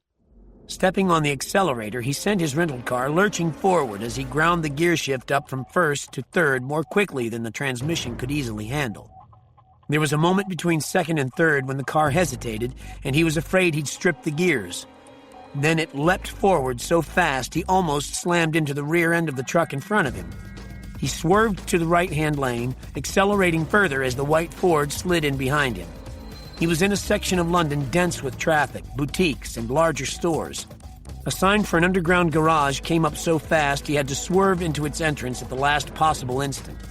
He scraped the front left fender on the concrete wall, then corrected and hurtled down the ramp into the neon-lit concrete cavern. He pulled into a parking spot that was so tight he had to roll down the window to slide out. By that time, he heard the squeal of tires and figured the white Ford was still hot on his trail. He saw the open stairwell next to the elevator, ducked into it just as a white car flashed by. The stairwell smelled of grease and urine. As he rushed up the stairs 2 and 3 at a time, he heard a car door slam and the fast slap of shoe soles against concrete, and then someone was running up the stairs behind him. As he was about to whip around a corner, he came upon a homeless man, so drunk he had passed out. Bending over, Marks held his breath as he dragged the drunk up the stairs, placing him across the tread just around the corner. Retreating into shadow on the stairs above, Marks waited, breathing deeply and easily. The sounds of pounding footsteps came closer, and Marks tensed himself into a half-crouch. His tail raced around the corner and, as Marks had planned, didn't see the drunk until it was too late. As he stumbled, pitching forward, Marks leapt down the stairs, driving his knee into the top of the man's head. The tail lurched backward, stumbling again over the drunk and sprawling onto his back. Marks saw him pulling a Browning M1900 from beneath his jacket. Marks kicked it upward just before he fired a shot. The noise held and echoed so deafeningly in the confined space, the drunk opened his eyes and sat bolt upright. The man with the Browning grabbed the drunk by the collar and pressed the gun's muzzle into the side of his head. "You'll come with me now." He had a heavy accent, Middle Eastern perhaps. "Or I shoot his brains out." He jerked the drunk so hard spittle flew from his slack lips. "Oi, you wanker!" the drunk shouted, completely confused. "Piss off!" The gunman, as contemptuous as he was incensed, slammed the side of the drunk's head with the barrel of the Browning. Marks launched himself across the gap. The heel of his hand made contact with the gunman's chin, shoved it hard upward, exposing his neck. While he wrestled with the gun hand, he drove his fist into the gunman's throat. The cartilage gave way and the gunman collapsed, gasping without getting oxygen into his system. His eyes were wide and rolling. He could only make animal gruntings, but soon enough, even that ceased. The drunk whirled with astonishing agility and kicked the gunman in the crotch. "How about that now, you bleeding pisspot?" Then, muttering to himself, he stumbled down the stairs without a backward glance. Quickly now, Marks went through the gunman's pockets, but all he found was keys to the white Ford and a wad of money. No passport, no identification of any kind. He had dark skin, black curling hair, and a full beard. One thing for sure, Marks thought, he's not CI. So who was he working for, and why the hell was he following me? He wondered who could know he was here except for Willard and Oliver Liss. Then he heard the whistle raised by foot police and knew he had to get out of there. Once more he studied the dead man, wishing there was some identifier like a tattoo or... That's when he saw the gold ring on the third finger of his right hand and, stooping, worked it off. He hoped there might be a commemorative engraving on the inside. There wasn't. There was something far more interesting. Soraya saw Leonid Arkadin again in the lone Marina restaurant. Or rather, he must have been searching for her, because engrossed in her fiery shrimp and yellow rice, she didn't see him enter. Her waiter brought her a drink, a tequini, he said, from the man at the bar. Soraya glanced up, and of course it was Arkadin. She looked into his eyes as she picked up the martini glass. She smiled. That was all the encouragement he needed. "You're persistent, I'll give you that," she said when he'd sauntered over. "If I were your lover, I wouldn't let you eat dinner alone. My ex-pool boy? I sent him packing." He laughed and gestured to the booth in which she sat. "May I? I'd prefer you didn't." He sat down anyway and put his drink on the table as if marking out his territory. "If you let me order, I'll pay for your dinner." "I don't need you to pay for my dinner," she said flatly. "Need has nothing to do with it." He lifted his hand and the waiter glided over. "I'll have steak bloody and an order of tomatillos." The waiter nodded and left. Arkadin smiled, and Soraya was astonished at how genuine it seemed. There was a deep warmth to it that frightened her. "My name is Leonardo," he said. She snorted. "Don't be ridiculous. No one in Puerto Peñasco is named Leonardo." He seemed crestfallen, like a little boy caught with his hand in the cookie jar, and now she was beginning to make sense of his approach to women. She could see how magnetic he was, how compelling an impression he made, exuding the security of a powerful man with a softer core of vulnerability. What woman could resist that? She laughed silently to herself and felt better, as if at last she was standing on solid ground, in a place where she could confidently move forward with her assignment. "You're right, of course," Arkadin said. "It's actually Leonard, just plain Leonard." "Penny," she held out a hand, which he held briefly.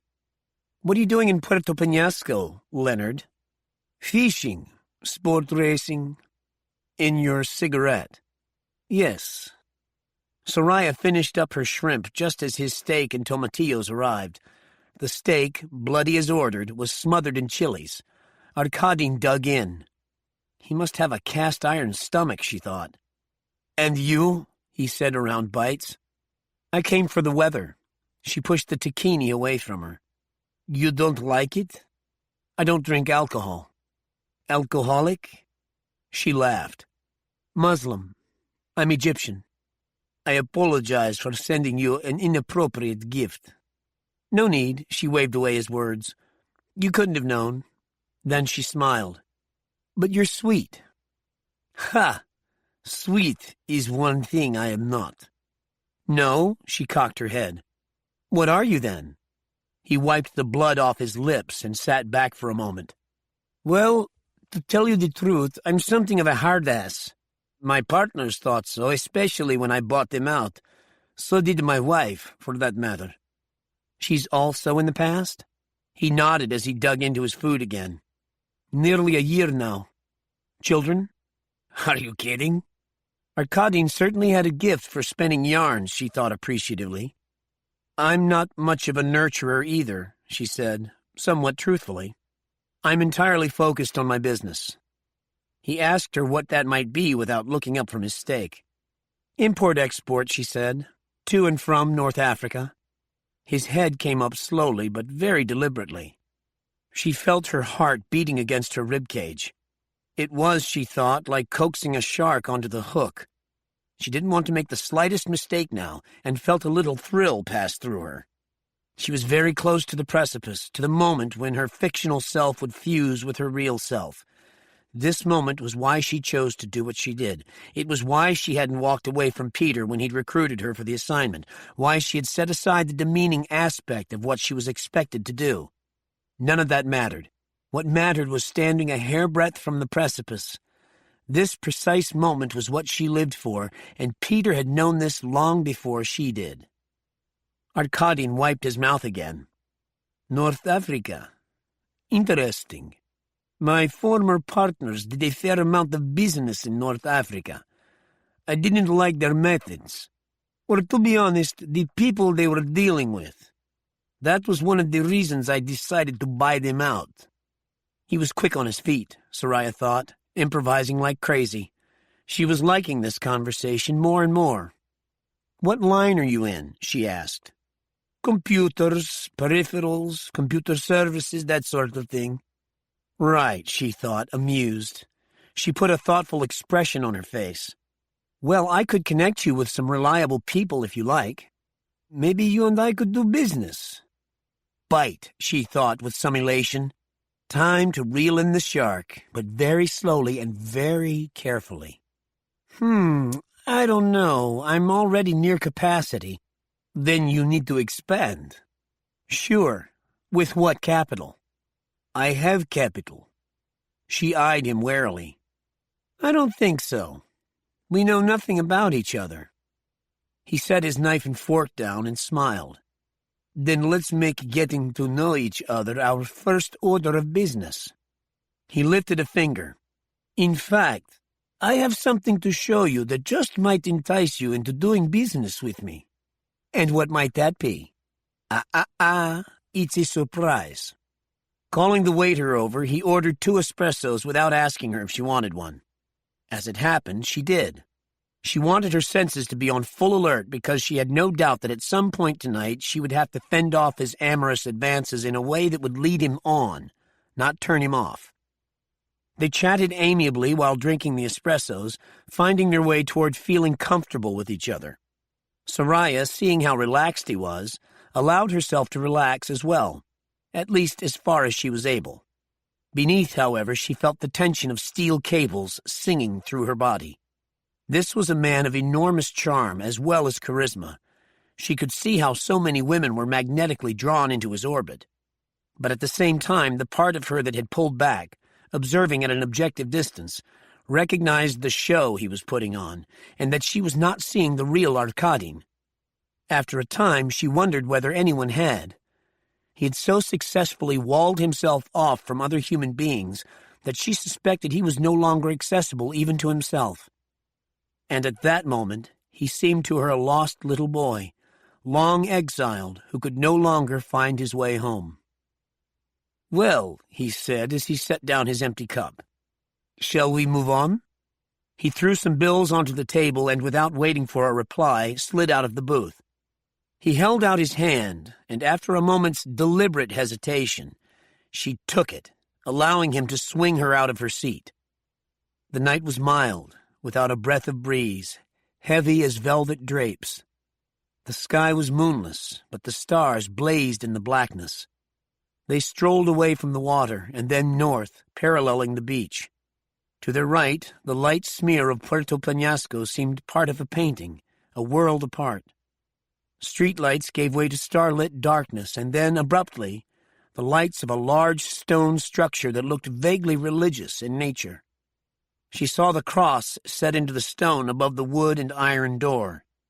It used to be a convent. Arkadin unlocked the door and stood aside for her to enter. My home away from home. The interior was sparsely furnished, but aromatic with incense and candle wax. She saw a desk, several armchairs, a refectory table, and 8 chairs, a pew-like sofa festooned with ill-matched pillows. All of it was heavy, dark wood. None of it looked comfortable. As they walked through the living room, Arkadin lit thick cream-colored candles in iron stands of varying heights.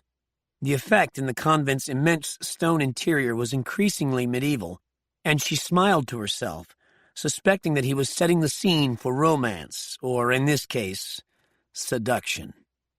He opened a bottle of red wine and poured it into an oversized Mexican goblet. Then he filled another with guara juice.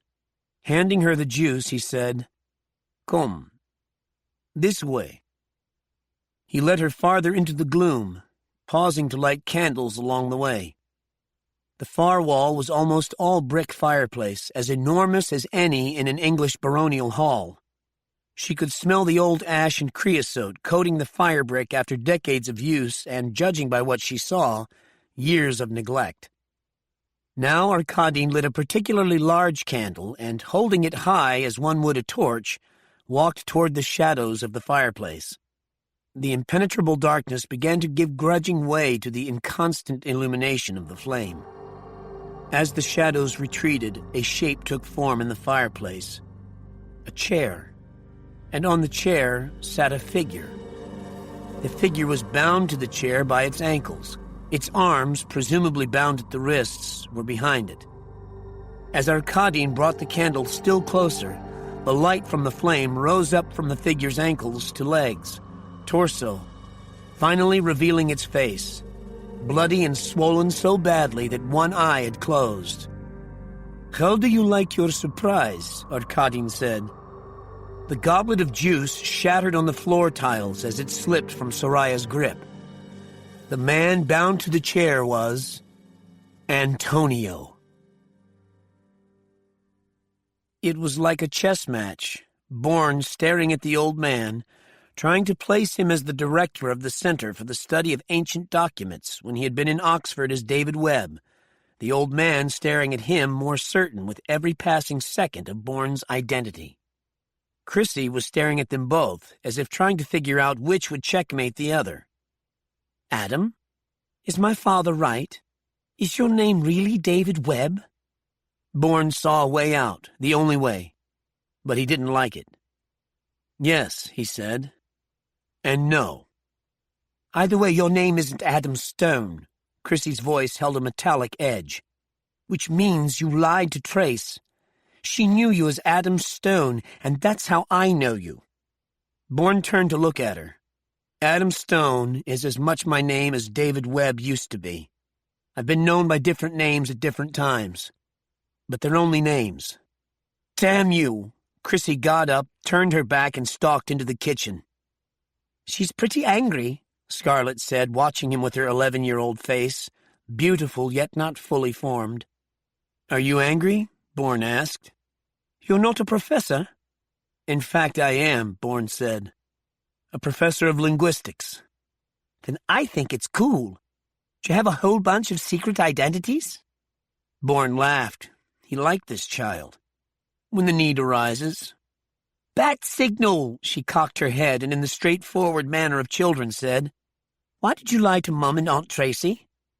Bourne was about to say something about Tracy, but just in time reminded himself that as far as Scarlett was concerned, her aunt was still alive.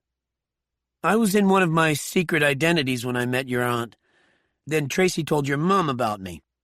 It was the best way I could get her to listen to me quickly." "If you're not Professor David Webb, who the hell are you?" Chrissy's father said, visibly gathering himself. "I was Webb when I knew you," Bourne said. "I didn't come to Oxford to you under false pretenses. What are you doing here with my daughter and granddaughter?" "It's a long story," Bourne said. A spark of cunning came into the old man's face. "I'll bet it has something to do with my older daughter." "In a way." The old man clenched a fist. "That damn engraving." A little chill traveled down Bourne's spine.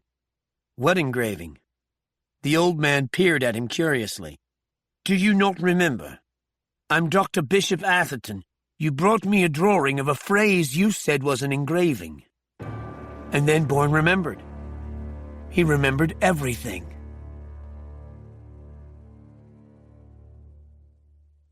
Book 3. Chapter 21. Antonio slumped in the furious darkness of the convent's hearth, a darkness so thick and black it seemed to obliterate not just light, but life itself. Soraya took several steps toward him, peering into the gloom. "He's not your pool boy," Arkadin said. "That's clear enough."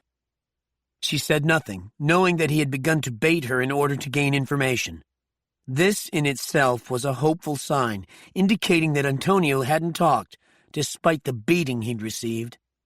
Deciding that outrage was her best course, she turned on Arkadin. "What the hell do you think you're doing?" When Arkadin smiled, it was like a wolf appearing through pine trees. "I like to know who my prospective partners are." His smile lengthened like knives being unsheathed. "Especially ones that fall into my lap so conveniently." "Partners?" She laughed harshly. "You must be fucking dreaming, my Russian friend. I wouldn't partner with you for—" He grabbed her then, pressing his lips against hers, but she was ready for him. She folded herself against him and slammed her knee into his groin. His hands on her trembled for a moment, but he did not let her go. His lupine grin never faltered, but there were tears glittering in the corners of his eyes. "You won't get me," she said softly but icily. "Either way." "Yes, I will," he said just as icily. "Because you came here to get me." Soraya had nothing to say to this, but she was hoping he was making a stab in the dark, because otherwise she was blown all to hell. "Let Antonio go. Give me a reason. We'll talk." He massaged his groin gently. "We already talked." She bared her teeth. "We'll try another form of communication." He put a hand on her breast. "Like this?" "Untie him." Soraya tried not to grit her teeth. "Let him go." Arkadin appeared to consider her request. "I think not," he said after several moments of tense silence. "He means something to you, which makes him valuable as leverage." Reaching into his pocket, he produced a switchblade. It snicked open, and pushing her away, he advanced on Antonio. "What should I cut off first, do you think? Ear? Finger? Or something even lower down?" "If you cut anything off," he turned to her. "Yes? If you cut anything off, you'll never be able to sleep while I'm lying beside you." He leered at her. "I don't sleep." She had begun to despair for Antonio's life when her cell rang. Without waiting for Arkadin to give her permission, she answered it. "Soraya." It was Peter Marks. "Yes? What's happened?" Intuitive as ever, he'd picked up on the tension in her voice. She stared into Arkadin's eyes. "Everything's hunky-dory." "Arkadin?" "You bet." "Excellent. You've made contact." "More than. There's a problem, I get it. Well, you'll have to find your way out of it, and fast, because our mission's become urgent." "What the hell is going on?" "You need to get Arkadin to the following address within 72 hours. Then he recited the address Willard had given him. "That's an impossible order to fill." "Obviously, but it's got to be done. He and Bourne have to meet, and that's where Bourne will be." A pinpoint of light appeared in the darkness ahead of her. Yes, she thought, it just might work. "Okay," she said to Peter. "I'll put a rush on it.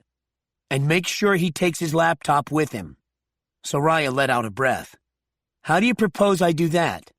"Hey, that's why you get the big bucks." He rang off before she could tell him to go to hell. With a grunt of disgust, she pocketed her cell. "Business problems?" Arkadin said in a mocking tone. "Nothing that can't be solved." "I like your can-do attitude." Mocking her still, he brandished the switchblade. "Are you going to solve this problem?" Soraya put a thoughtful expression on her face. "Possibly." Walking past him, she went into the hearth, where Antonio watched her with the one eye that wasn't swollen shut. She was shocked to find him grinning at her.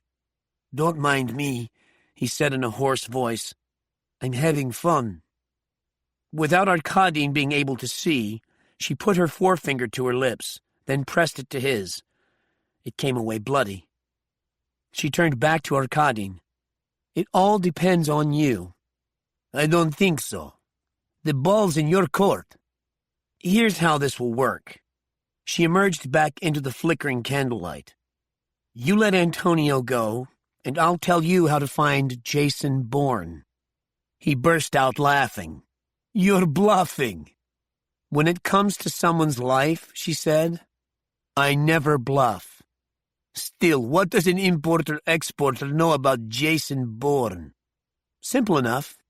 Soraya had already worked out her answer. "From time to time, he uses my company as a cover." This was a plausible enough story to give him reason to believe her. "And why does an importer-exporter think I care where Jason Bourne is?" She cocked her head. "Do you?" This was no time to back down or show weakness. "And what if you're not who you say you are? What if you're not what you say you are?" He waggled a forefinger at her. "No, I don't think you're an importer-exporter." "All the more intriguing, then." He nodded. "I confess I like mysteries, especially when they bring me closer to Bourne." "Why do you hate him so?" "He's responsible for the death of someone I loved." "Oh, come on," she said. "You never loved anyone." He took a step toward her, but whether it was a threat or simply to get closer to her was difficult to tell. You use people, and when you're finished with them, you crumple them up like a used Kleenex and throw them in the garbage. And what of Bourne? He's exactly like me. No, she said. He's not like you at all. His smile broadened, and for the first time it was without even a hint of menace or irony. Ah, finally I have a useful bit of knowledge about you. She almost spit in his face, but she realized that would make him even happier because it would indicate just how close he'd come to the bone. All at once, something seemed to change in him. He reached out and ran his fingertips along the line of her jaw. Then, indicating Antonio with the tip of the switchblade, "Go ahead, untie the stubborn fucker." As she entered the hearth one last time and knelt to free Antonio, he added, "I don't need him anymore. I have you."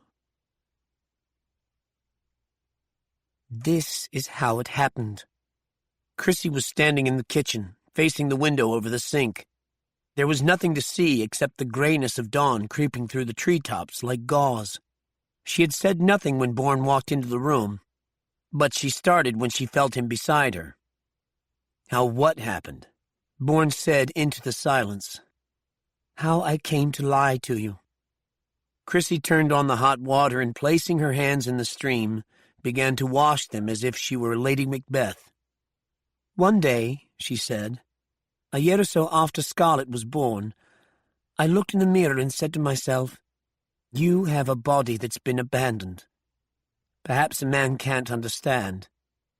I had abandoned my body to motherhood, which means I'd abandoned myself." Her hands moved in the water, washing.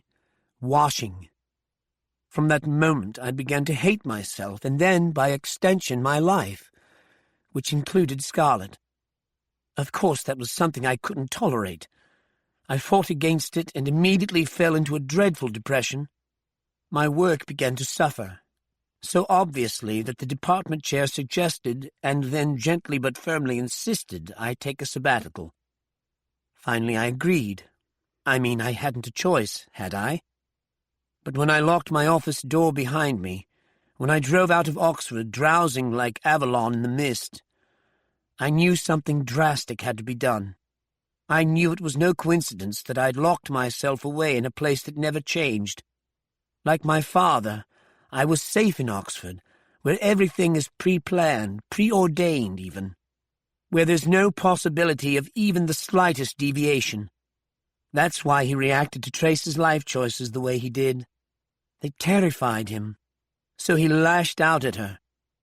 It wasn't until that day, leaving Oxford behind, that I understood that family dynamic and how it had affected me. It occurred to me that I might have chosen my safe life for him, not for myself. She turned off the water and dried her hands on a dish towel. The backs were red and raw-looking. "I need to get my family out of here. As soon as a friend shows up, we'll leave," Bourne said. "Scarlett? She's with your father." She looked back almost wistfully through the doorway into the living room. "Scarlett at least loves my parents," she sighed. "Let's go outside. I'm finding it difficult to breathe in here." Through the kitchen door they emerged into the dewy morning. The air was chill, and when they spoke, little puffs of steam emerged from their mouths. The bases of the trees were still black, as if the roots were holding on to the dead of night. Chrissy shivered and wrapped her arms around herself.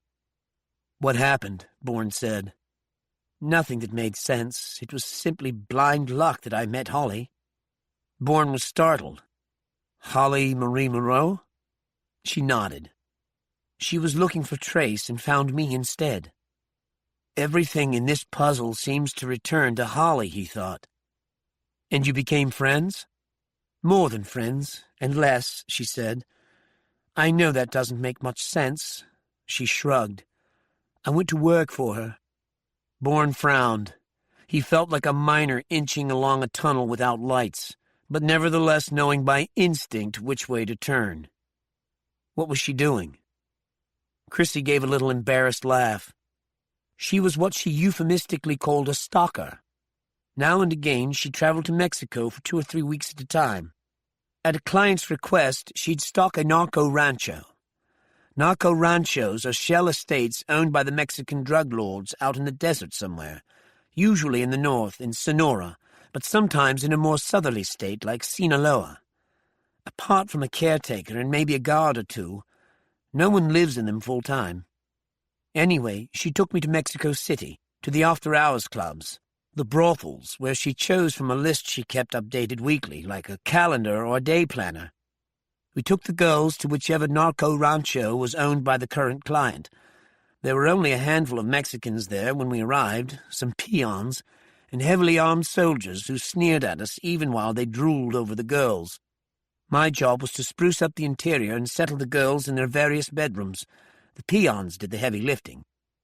Gradually the cars would come, Lincoln Town cars, Chevy Suburbans, Mercedeses, all with blacked-out windows wallowing under their armor plating. The security forces would set up a strict perimeter as if we were in an army bivouac during wartime. Then the provisioners would arrive with fresh meat, fruit, cases of beer, crates of tequila, and, of course, mountains of cocaine.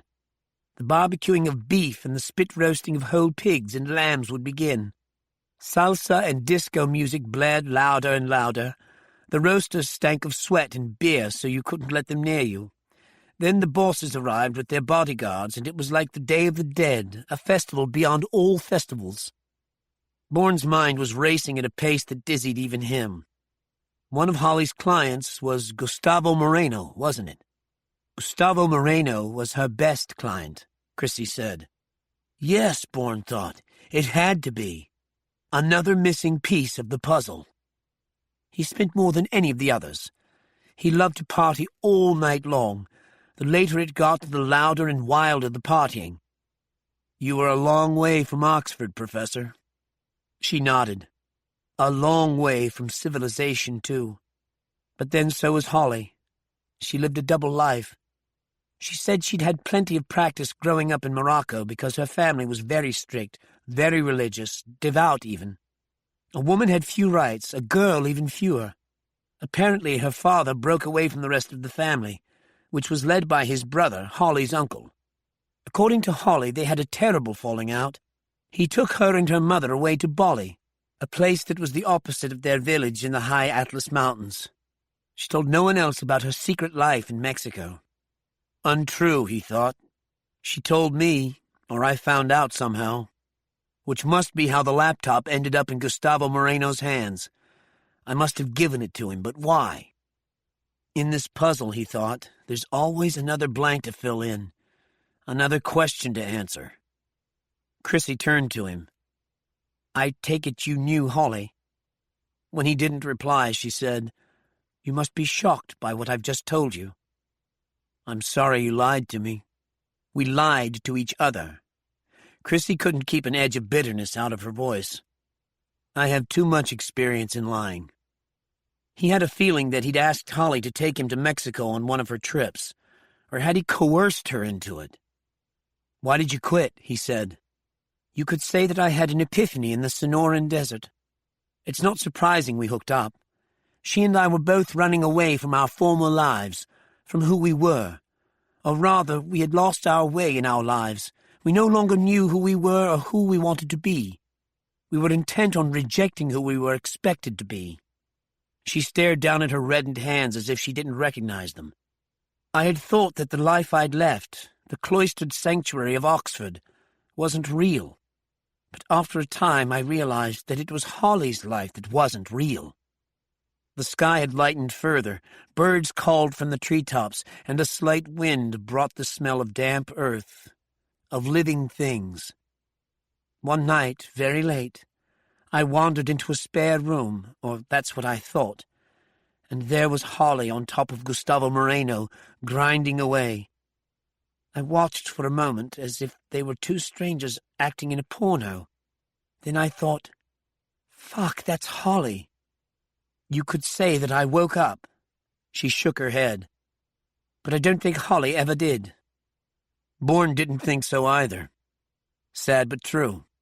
Holly had been many things to many people, none of them the same. Those multiple identities had allowed her to burrow deeper into herself, to hide from everyone.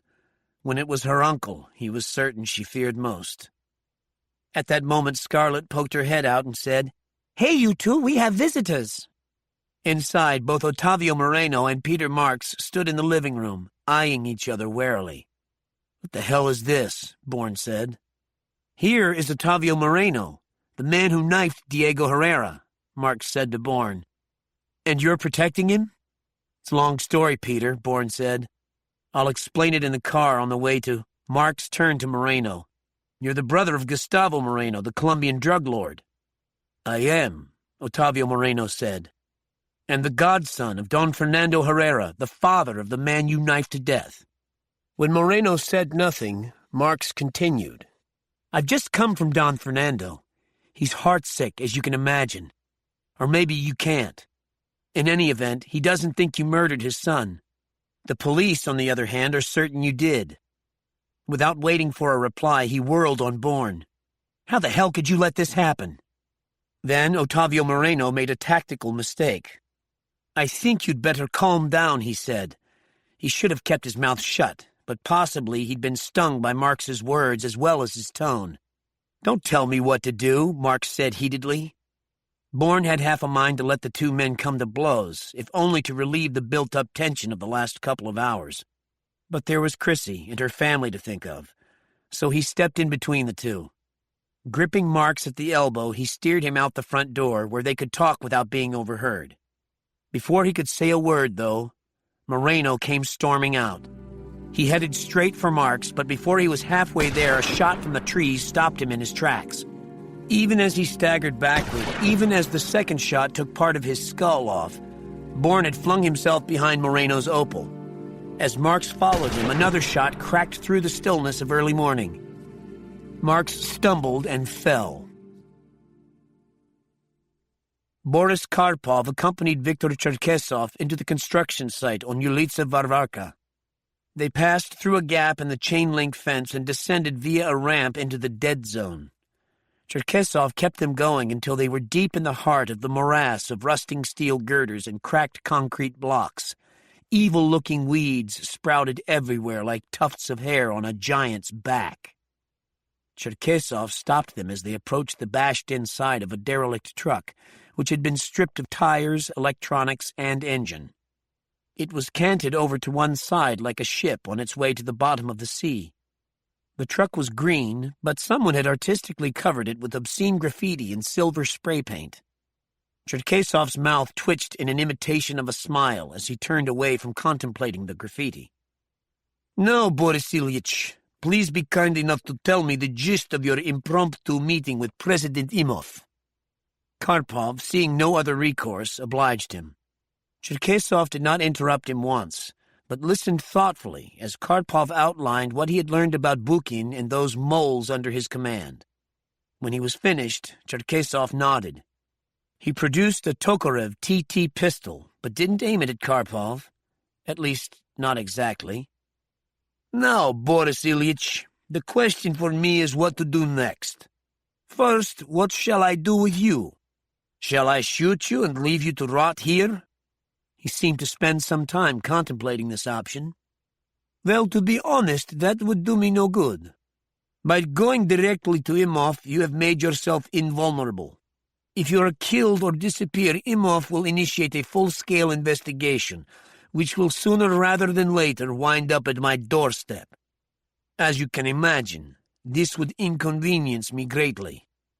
"I think it would do more than inconvenience you, Viktor Delyagovich," Karpov said without inflection. "It would be the beginning of your end and the triumph of Nikolai Patrushev, your bitterest enemy. These days I have bigger fish to fry than Nikolai Patrushev."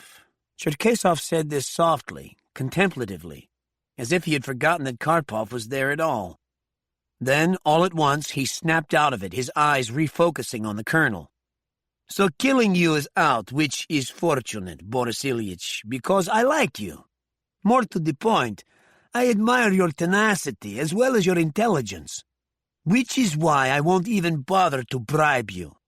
He grunted, a sort of laugh gone bad. You might be the last honest man in Russian intelligence. He waved the Tokarev. So where does that leave us? Stalemate, Karpov offered. No. Stalemate is good for no one, especially you and me. Especially at this moment in time. You gave Imhoff the evidence against Bukin. Imhoff gave you an assignment.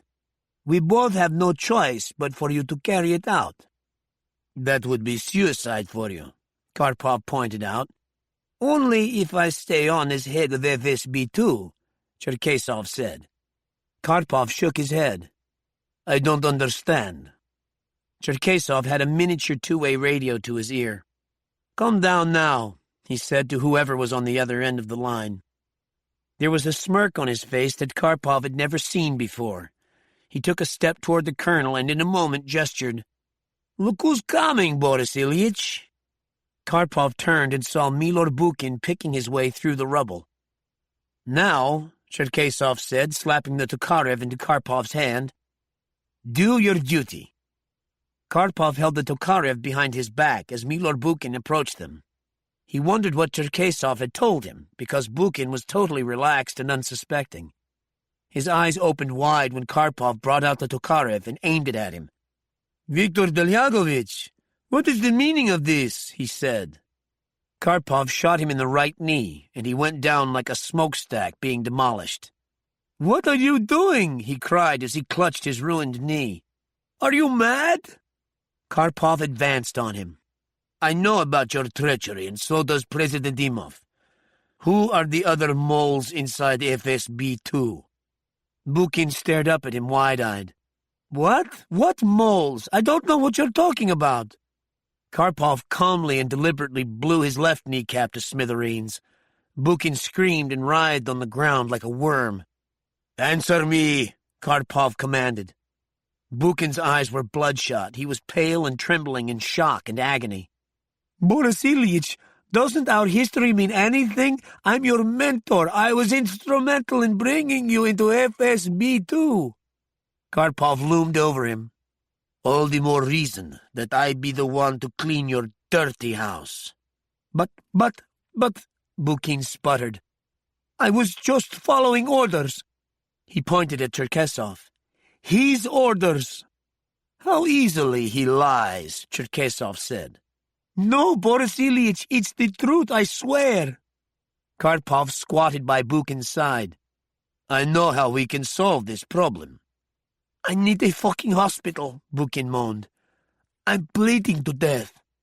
Tell me the names of the moles, Karpov said. Then I'll take care of you. Bukin's bloodshot eyes darted between him and Cherkesov. Forget him, Karpov said. I'm the one standing between you and bleeding out here in this cesspit. Bukin swallowed heavily, then gave up the names of 3 men inside FSB-2. Thank you, Karpov said. He stood up and shot Bukin between the eyes. Then he turned to Cherkesov and said, What's to stop me from killing you or taking you in? You may be incorruptible, Boris Ilyich, but you know which side of the bread is buttered. Or will be. Cherkesov took out a cigarette and lit up. He did not once look at his fallen lieutenant. I can clear the way for you to become head of the FSB-2. So can President Imhoff. True enough, Cherkesov nodded.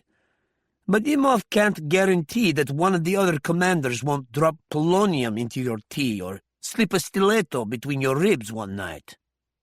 Karpov knew very well that Cherkesov still had the power to identify and sweep away any of his potential enemies inside FSB-2. He was the only one who could clear Karpov's path. Let me get this straight, he said. You're proposing that I take your job? Yes. And what of you? Imhoff will want your head. Of course he will, but you'll have to find me first. You'll go into hiding, become a fugitive. Karpov shook his head. I don't see that future for you. Neither do I, Boris Ilyich. I am going to the seat of a higher power. Higher than the FSB? Higher than the Kremlin. Karpov frowned. And what would that be? Cherkesov's eyes glittered. Tell me, Boris Ilyich, have you ever heard of Severus Domna? Chapter 22. Marks grabbed his left thigh, grimacing in pain. The unseen sniper continued to pepper the area. Bourne darted out, took hold of Marks, and dragged him to safety. Keep your head down, Peter. Tell that to your pal Moreno, Marks said. My fucking head is down. You're welcome. Bourne inspected the wound, determining that the bullet hadn't severed an artery. Then he ripped a sleeve off Marks's shirt and used it as a tourniquet, tying it around his thigh above the wound. I'm not going to forget this, Marks said. No, only I do that, Bourne said with such a sardonic edge that Marks had to laugh, albeit dryly. Bourne edged around the front of the Opal. He breathed easily and deeply as he scanned the thick line of trees. He'd been up in one of them not so very long ago, and he used his eidetic memory, honed by his treadstone training, to reconstruct the best possible places for a sniper to secret himself. By the way both Ottavio Moreno and Marks fell, he had a clear idea of where the shooter must be. He put himself in the sniper's head. Where would he put himself, that both had a clear view of the front door and was deeply sheltered?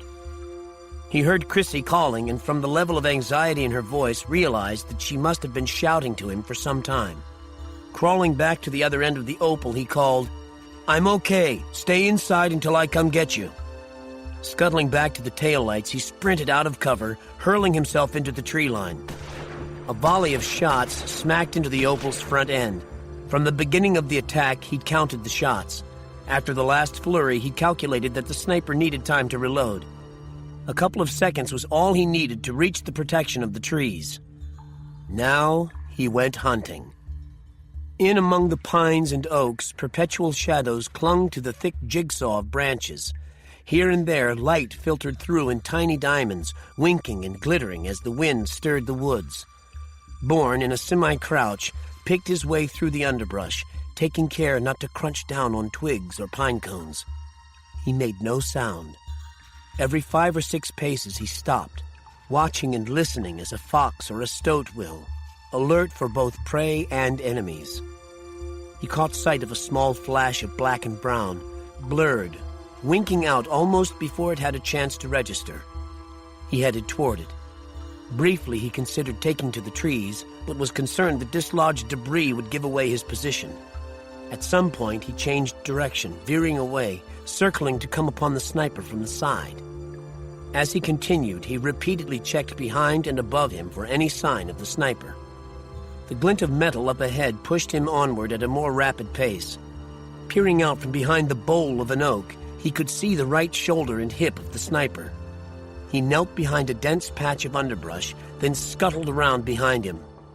A narrow gap between 2 pines afforded him an excellent view of the front door and driveway. Bourne caught a glimpse of Ottavio Moreno on the ground in a pool of blood. Marks was hidden behind the flank of Moreno's Opal. Bourne supposed the sniper was waiting for someone to move. He seemed bent on shooting to death everyone who ventured outside the house. Was he NSA, CI, or a soldier of Severus Domna? Only one way to find out. Bourne approached slowly and cautiously, but at the last moment the sniper must have sensed him because he drove the wooden stock of his Dragunov SVD back into Bourne's midsection. Then he whirled, swinging the barrel of the Dragunov against Bourne's shoulder. He was a slim, flat-faced man with small black eyes and a pushed-in nose. He battered Bourne to his knees and then, with another blow of the Dragunov, onto his back. He pressed the rifle's muzzle against Bourne's heart. "Don't move, don't say a word," he said. "Just hand over the ring." "What ring?" The sniper swung the muzzle of the Dragunov into Bourne's jaw, drawing blood. But at the same instant, Bourne smashed the sole of his shoe into the man's knee. It bent inward, the bones cracked, and the sniper gasped. Bourne was rolling away even as the sniper squeezed off a shot. The bullet plowed into the ground where Bourne had been lying, splitting an old, rotting board full of long carpenter's nails. From one knee, the sniper began to wield the Dragunov like a club, swinging it back and forth to keep Bourne at bay while he caught his breath. Finally, with a concerted effort, he staggered to his feet. That was when Bourne lowered his shoulder and drove it into him. They went down. At once, the sniper tried to maneuver Bourne onto the nails, sticking wickedly out of the board. Bourne twisted away, and now the two of them struggled for possession of the Dragunov, until Bourne lifted an elbow, jamming it into the sniper's Adam's apple. He began to choke, and Bourne drove a fist into the side of his head. The sniper's body went limp. Bourne checked his hands but found no ring. Then he went through his pockets. His name was Farid Lever, according to his French passport, but that told Bourne nothing. The passport could be real or fake. He had no time to scrutinize it. Lever, or whoever the hell he was, had on him 5,000 British pounds, 2,000 euros, and a set of car keys. Emptying the Dragunov's magazine, he flung the rifle into the woods, then slapped the sniper back into consciousness. "Who are you?" Bourne said. "Who do you work for?" The black eyes looked up at him impassively. Reaching down, Bourne squeezed the sniper's ruined knee. His eyes opened wide and he gasped, but not another sound came out of his mouth. It soon would, Bourne vowed. This was a man who had shot 2 people, one of them dead. Prying open the sniper's mouth, he shoved his fist in it. The man gagged, arching up. He began to twist away, to move his head from side to side, but Bourne kept a firm grip on him. As his hands came up, Bourne slapped them down and pressed harder, pushing his fist in deeper. The sniper's eyes began to water. He coughed and gagged again. Then his gorge rose up uncontrollably and he tried to vomit, but there was nowhere for it to go. He began to asphyxiate. Terror flooded his face, and he nodded as vigorously as he was able. The moment Bourne extracted his fist, the sniper rolled over on his side and vomited, his eyes tearing, his nose running. His body shook all over. Bourne took him by the shoulders and turned him onto his back. His face was a mess. He looked like a kid who'd gotten the worst of a street fight. "Now," Bourne said, "who are you and who do you work for?" Farid Lever. Understandably, he was having trouble speaking. Bourne held up the French passport. "One more lie and this gets stuffed down your throat, and I promise you I won't pull it out." The sniper swallowed, wincing at the sour taste in his mouth. "Farid Katsmi. I belong to Jalalasai." Bourne took a shot in the dimness. "Severus Domna?" "He was." Katsmi had to stop either to regain his breath or to get more saliva in his mouth. "I need water. Do you have any water?" "Those 2 men you shot needed water, too. One of them is dead. The other isn't, but neither is getting any," Bourne said. "Continue." "Jalalasai." "Jalal was a member of Severus Domna. He has broken away from them." "That's a very dangerous course. He must have a damn good reason." "The ring." "Why?" Katsmi's tongue came out, trying to moisten his dry lips. "It belongs to him. For years he thought it was lost, but now he knows that his brother stole it from him years ago. You have it." So Jalal Asai is Holly's dreaded uncle, Bourne thought. The puzzle was at last taking shape. Holly the hedonist on one side, and her uncle Jalal the religious extremist on the other. What if Holly's father had left Morocco to protect her from his brother, who would surely have clamped down on Holly's natural tendencies, stifled her, killed her, in a manner of speaking? And then, after his death, who had stood between Holly and her uncle? But in a blinding flash of memory he knew. It was him. Holly had somehow recruited him to protect her from Jalal Asai. He had done that, but the curious relationship among Holly, Tracy, Perlis, and Diego Herrera, a relationship she had failed to tell him about, had undone her. Perlis had found out about the ring from her and had killed her to get it. "I was to get the ring at all costs," Katsmi said, bringing Bourne back into the present. "No matter how many lives it took." Katsmi nodded, wincing with pain. "No matter how many." Something lurked in those black eyes. "Jalal will get it, too." "What makes you say that?" A look of serenity bloomed on Katsmi's face, and Bourne lunged for his mouth, but it was too late. His molars had ground open a fake tooth, and the cyanide inside was already shutting down his systems. Bourne sat back on his haunches. When Katsmi had breathed his last, He rose and headed back toward the house. Peter Marks lay on the ground, keeping as still as possible. Moving only caused a further loss of blood. Though well-trained, he had never before been wounded in the field or anywhere else, and had never even experienced an accident like falling off a ladder or missing a stair tread. He lay as if dead, hearing his breath sawing in and out of his mouth, feeling the blood pulsing in his leg as if it had developed a second heart, but a heart that was malevolent, black as night, a heart that was close to death, or in whose chambers death had unveiled itself like a thief. Marks felt his life was about to be stolen from him prematurely, as it had been from his sister. How close he felt to her at this moment, as if at the last instant he had snatched her from the doomed plane, holding her close while they soared through the clouds. This abrupt awareness of the tenuousness of his own life did not frighten him so much as change his perspective. He lay, helpless and bleeding, and watched an ant struggle with a freshly fallen leaf, a new leaf, a luminous green until moments ago bursting with life. The leaf was clearly too big for the ant, but the insect was undeterred, tugging and pulling, dragging the recalcitrant leaf over pebbles and roots, the huge impediments of its world. Marks loved that ant. It refused to give up no matter how difficult its life had become. It persevered, it abided. This, too, Marks resolved to do. He resolved to look out for himself and for the people he cared about, Soraya, for instance, in a way that he could not have imagined, let alone foreseen before he had been shot. And so he lay for some time, hearing nothing but the occasional soughing of the wind through the woods. Which was why, when he heard Chrissy's voice calling, he said, "This is Peter Marks. I've been hit in the leg. Moreno's dead, and Adam went after the sniper. I'm coming out to get you." "Stay where you are," he shouted back.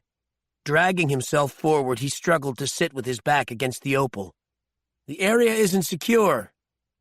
But a moment later she appeared at his side, crouched down behind the safety of the car's bullet-ridden flank. "Stupid move," he said. "You're welcome." It was the second time someone had said that to him today, and he didn't like it. In fact, he didn't like much of anything in his life at the moment, and he became momentarily disoriented, wondering how in the world he had allowed himself to get into this sorry state. He loved no one, and so far as he knew, no one loved him, not currently anyway. He supposed his parents had loved him in their gruff, overriding way, and surely his sister had.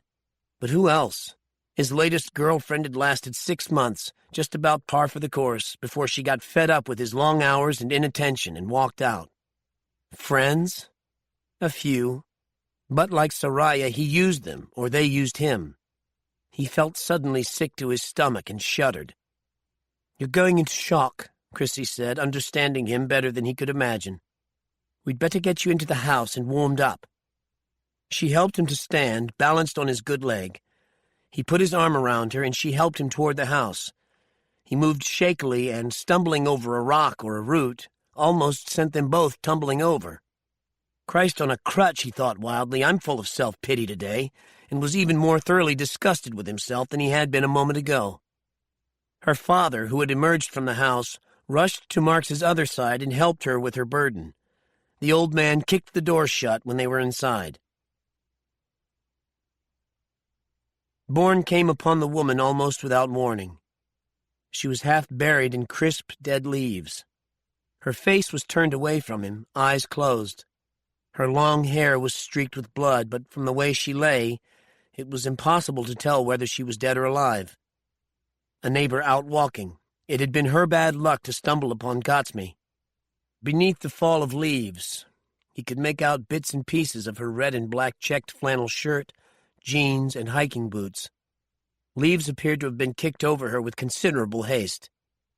He needed to return to Peter Marks and to the people in the house, but he couldn't bypass the woman until he found out whether she was alive, and, if so, how badly she was injured.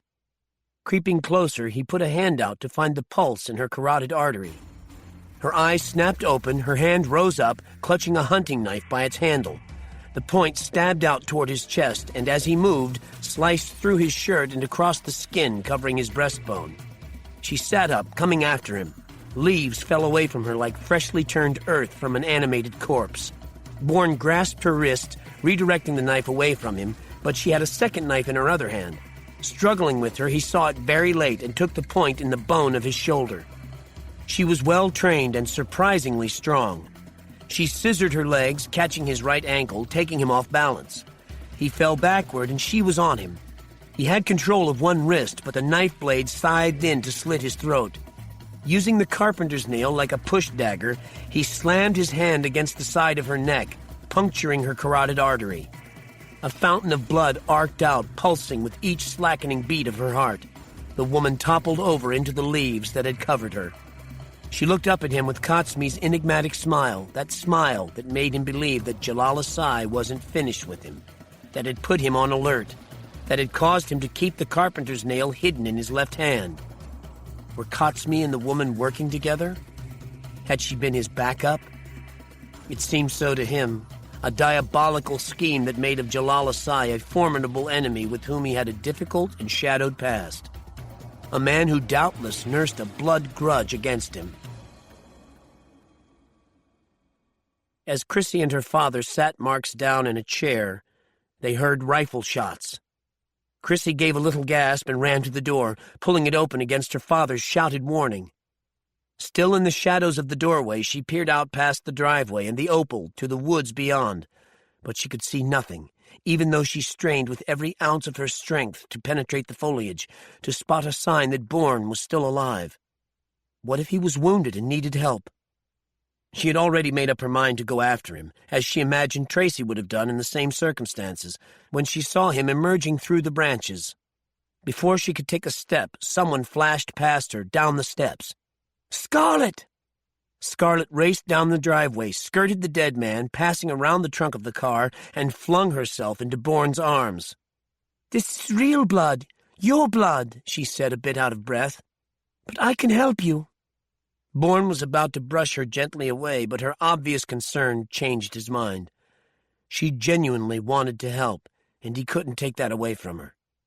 He knelt down beside her so that she could check his cuts and bruises. "I'll get bandages from Granddad's kit." But she made no move to leave him, digging in the dirt with her fingers as children will when they're embarrassed or at a loss for words. Then she put her face up to his. "Are you all right?" He smiled. "Imagine tripping over a rock." "Just scratches and bruises?" "That's all." "That's good, then. She held something up for him to see. "I found this just now. Does it belong to Mr. Marks? This is where he was lying." Bourne took it and rubbed the dirt off. It was the Severus Domna ring. Where'd it come from? "I'll ask Mr. Marks when we get inside." He pocketed the ring. At that moment, Chrissy came up, out of breath not only from the all-out sprint, but also from the terror of having her daughter exposed to more danger. "Scarlet," she said. Bourne saw that she was prepared to scold her daughter until she glimpsed her examining Bourne's superficial wounds with absolute concentration, and she, like Bourne, shut her mouth to allow this mini-drama to play out. "If you let me put bandages on your cuts," Scarlet said, "you'll be fine." "Then let's go inside, Dr. Lincoln." Scarlet giggled. Bourne stood up, and the three of them returned in silence to the house, where Bourne went directly to where they had sat Marks. Chrissy's father was tending him with materials from an astonishingly well-stocked first-aid kit. Marks's eyes were closed, his head back. Bourne guessed the professor had administered a sedative. "The first-aid kit's from the trunk of Dad's car," Chrissy said as Scarlet rummaged around for bandages and mercurochrome. "He's been a hunter all his life." Bourne sat cross-legged on the rug while Scarlet ministered to him. "The wound's a clean one," Professor Atherton said of his own patient. "Bullet went clear through, so the chance of infection is low, especially now that I've cleaned it out." He took the mercurochrome from Scarlet, applied it to 2 squares of sterile gauze, placed the gauze over the entrance and exit wounds, then expertly wrapped the whole in surgical tape. "Seen much worse in my day," he said. "The only problem now is to make sure he rests and gets some fluids in him as soon as possible. He's lost a lot of blood, though not nearly as much as if he didn't have the tourniquet on." Finished, he looked up from his patient to see Bourne. You sure look like crap, whatever the hell your name is. Professor, I need to ask you a question. The old man snorted. Is that all you do, son? Ask questions? He put a hand on the arm of Marx's chair and levered himself up to a standing position. Well, you can ask me anything you like. Doesn't mean I'll answer you. Bourne stood as well. Did Tracy have a brother? What? Chrissy frowned. Adam, I already told you that Tracy was my only... Bourne held up his hand. I'm not asking your father whether you and your sister had a brother. I'm asking if Tracy had a brother. A malevolent expression gathered on Professor Atherton's face. Buggering blast, son. In days gone by, I'd have boxed your ears for saying something so bloody-minded. You didn't answer the question. Did Tracy have a brother? The professor's expression darkened further. You mean a half-brother? Chrissy took a step toward the two men, who were now faced off like street fighters about to settle a grudge. Adam, why are you... Don't get all gutted up over nothing. Her father waved away her protest, and then to Bourne. You're asking me if I had sexual relations with another woman and something came of it. That's right. Never did, Professor Atherton said. I loved the girl's mother, and I've been faithful to her for longer than I care to remember. He shook his head. I think you've made rather a hash of this. Bourne was unfazed. Tracy worked for a dangerous man. I had to ask myself why, because it seemed doubtful that she would work for him willingly. Then Chrissy provided a partial answer. Tracy told this man she had a brother who was in trouble. At once, Professor Atherton's demeanor altered radically. All color drained out of his face. He might have fallen if Chrissy hadn't stepped to his side to support him.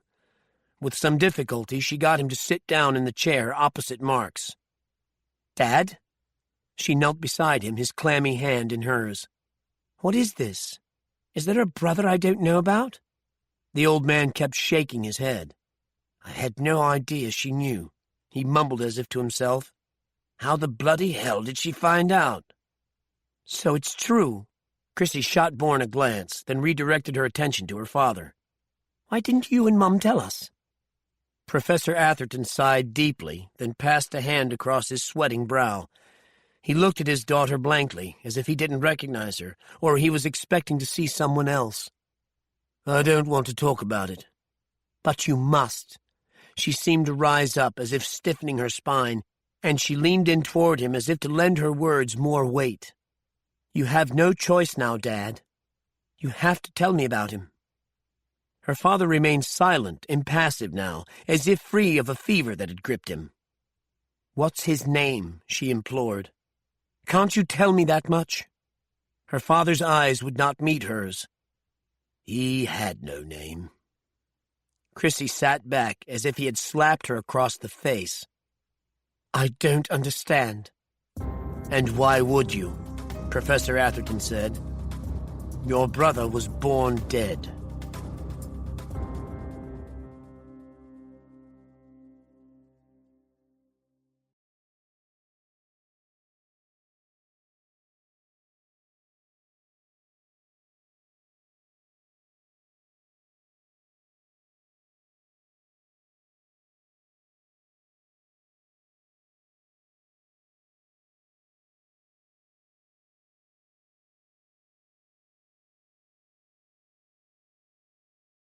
Chapter 23. Jalal Asai was a marked man, and he knew it. As he sat on a bridge chair he'd opened up in his darkened bedroom, he considered these factors. Breaking with Severus Domna had not been an easy decision, or rather, while the decision had been easy, the actual implementation had been difficult. But then it was always difficult, Asai thought, deliberately putting oneself in harm's way. He had not acted on his decision until he had worked out the methods of implementation, drawing up a list in his mind of all the possible paths he could take, then eliminating them one by one until he reached the one with the fewest objections, the most acceptable level of risk, and the best odds of success. This methodical approach was how he arrived at every decision. The process was the most logical. Also, it had the added benefit of calming his mind, not unlike his prayers to Allah, or contemplating a Zen koan. The empty mind fills itself with possibilities unavailable to others.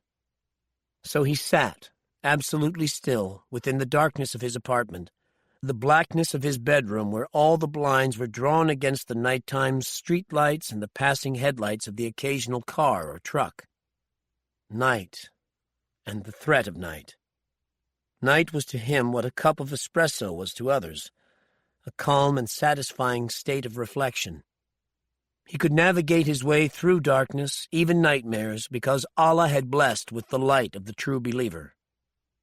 It was 3 a.m. He knew what was coming, which was why he had chosen not to run. A runner makes an excellent target as he leaves his own territory. He stumbles, and he dies. Esai did not intend to stumble. Instead, he had prepared his bedroom for the inevitable, and he was willing, content even, to remain in place until the enemy showed his face. He heard the sound first, a tiny scratching, as if of mice, from the living room in the direction of the front door. The sound very quickly ceased, but he knew the enemy must have picked the lock on his door because someone was in the apartment. Still, he did not move. There was no reason to move. He cast his gaze on the bed, where a lump under the covers revealed to his enemy's eyes the presence of a sleeping body. The quality of the darkness changed, deepening, becoming thicker, dense with the pulse of another human being. Esai's focus narrowed even more. His enemy, now in the kill zone, bent over the bed. Esai felt the motion as a stirring of the air as his enemy drew out a dagger and plunged it into the figure sleeping in the bed.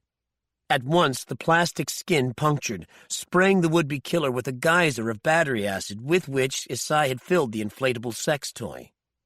His enemy reacted in predictable fashion by falling backward, limbs pinwheeling. On the floor, he tried and failed to wipe the acid off his face, neck, and chest.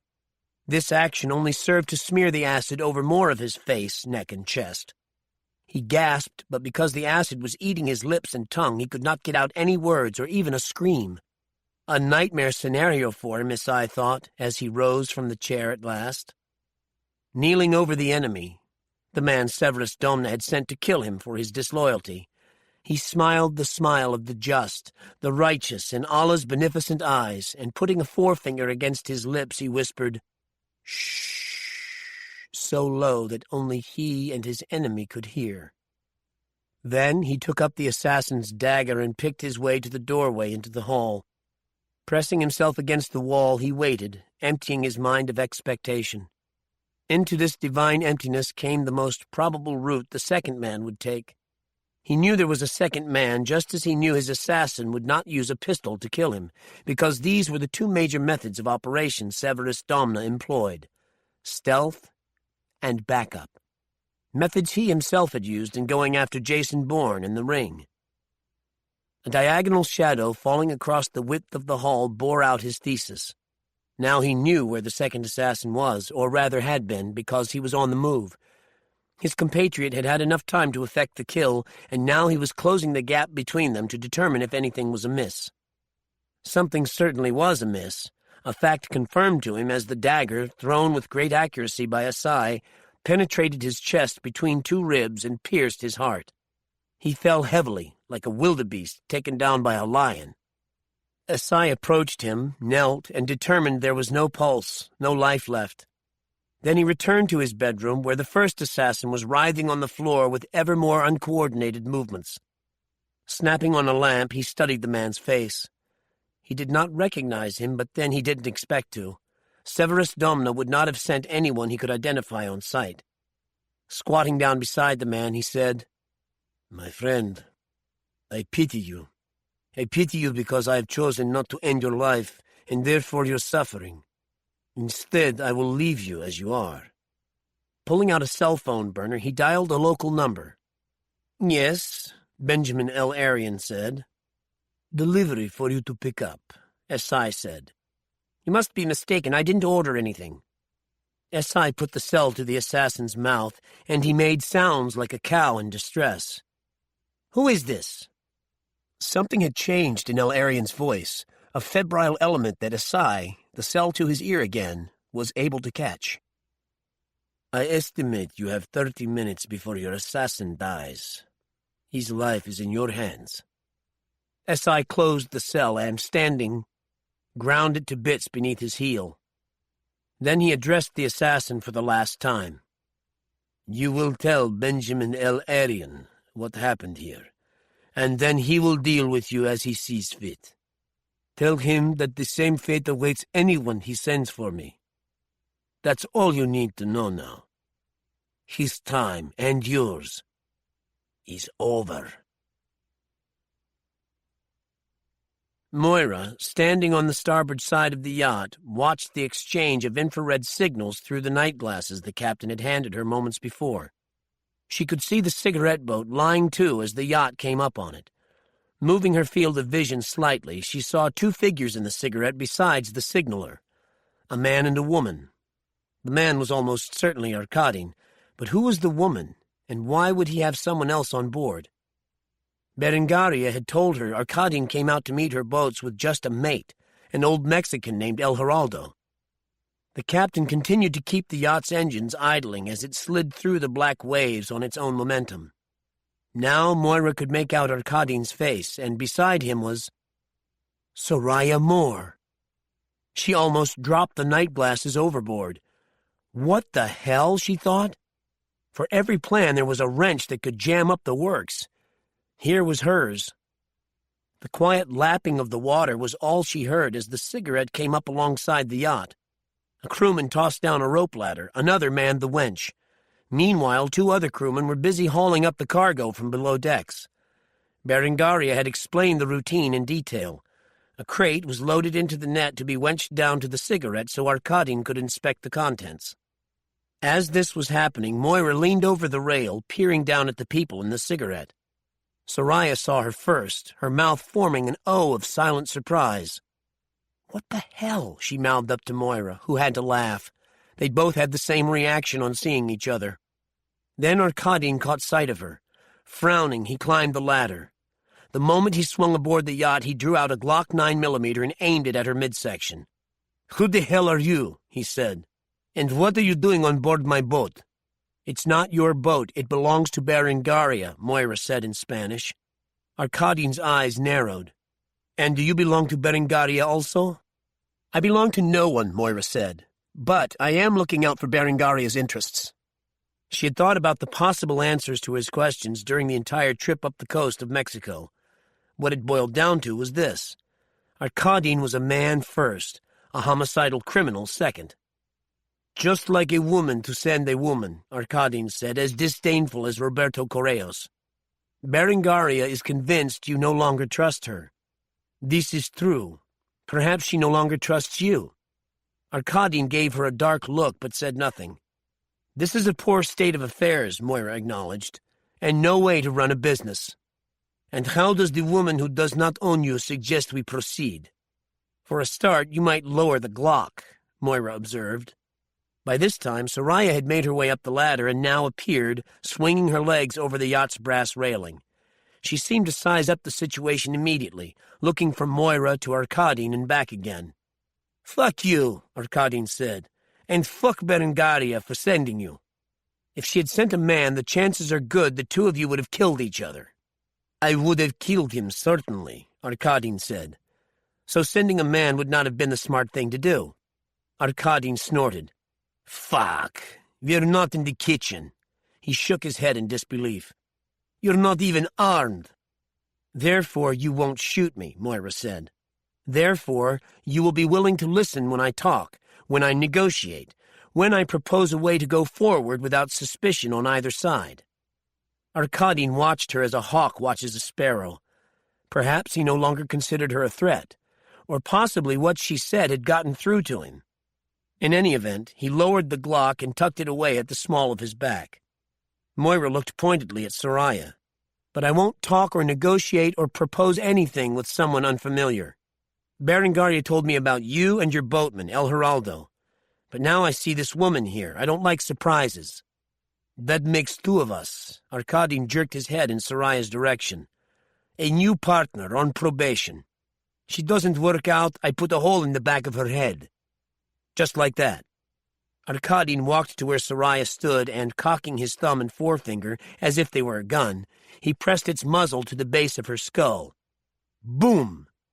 Then he turned and, smiling in the most charming manner, said, "So, speak your mind." "There are too many partners," Moira said bluntly. This gave Arkadine pause. "For myself," he said at length, "I don't care for partners in the least." He shrugged. "Unfortunately, they're a part of doing business. But if Berengaria wants out, we were thinking more of Correos. She's his lover." "This is business," Moira said. What she did with Correos was to keep the peace between them. Now she shrugged. What better weapon does she have? Arkadine seemed to look at her in a new light. "Correos is very powerful." "Correos is in prison. I doubt for much longer. Which is why," Moira said, "we hit him now." "Hit him?" "Kill, terminate, murder, call it what you like." Arkadine paused a moment, then burst out laughing. "Where in the world did Berengaria find you?" Moira, glancing at Soraya, took a not-so-wild guess, thinking, "Pretty much the same place you found your new partner." Why would she do that? Professor Atherton had his head in his hands. Why would Tracy tell anyone that she had a brother? Especially when that put her in Arkadine's debt, Chrissy added. She did more than mention her brother, Bourne said. She concocted an elaborate lie about him being alive and in debt over his head. It's as if she wanted Arkadine to have something on her. Chrissy shook her head. But that doesn't make any sense. It did, Bourne thought, if she had been sent to get close to Arkadine, to report on his deals and his whereabouts, for example. He was not, however, about to speculate with these people. "That question can wait," he said. "After the shots in the woods, we need to get out of here." He turned to Professor Atherton. "I can carry Marks. Can you maneuver on your own?" The old man nodded curtly. Chrissy gestured. "I'll help you, Dad." "See to your daughter," he said gruffly. "I can take care of myself." Chrissy packed up the first aid kit. She carried it out the front door, holding Scarlett's hand. Bourne picked Marks up, sliding him up onto his shoulder. "Let's go," he said, herding the professor outside. Chrissy took him around to his car, which was parked out back. Bourne packed Marks into the rental, which was miraculously unscathed. Chrissy pulled her father's car around, and Scarlett clambered in. Bourne approached her. "What happens now?" she asked. "You go back to your life." "My life." Her laugh was uneasy. "My life and my family's life will never be the same." "Maybe that's a good thing." She nodded.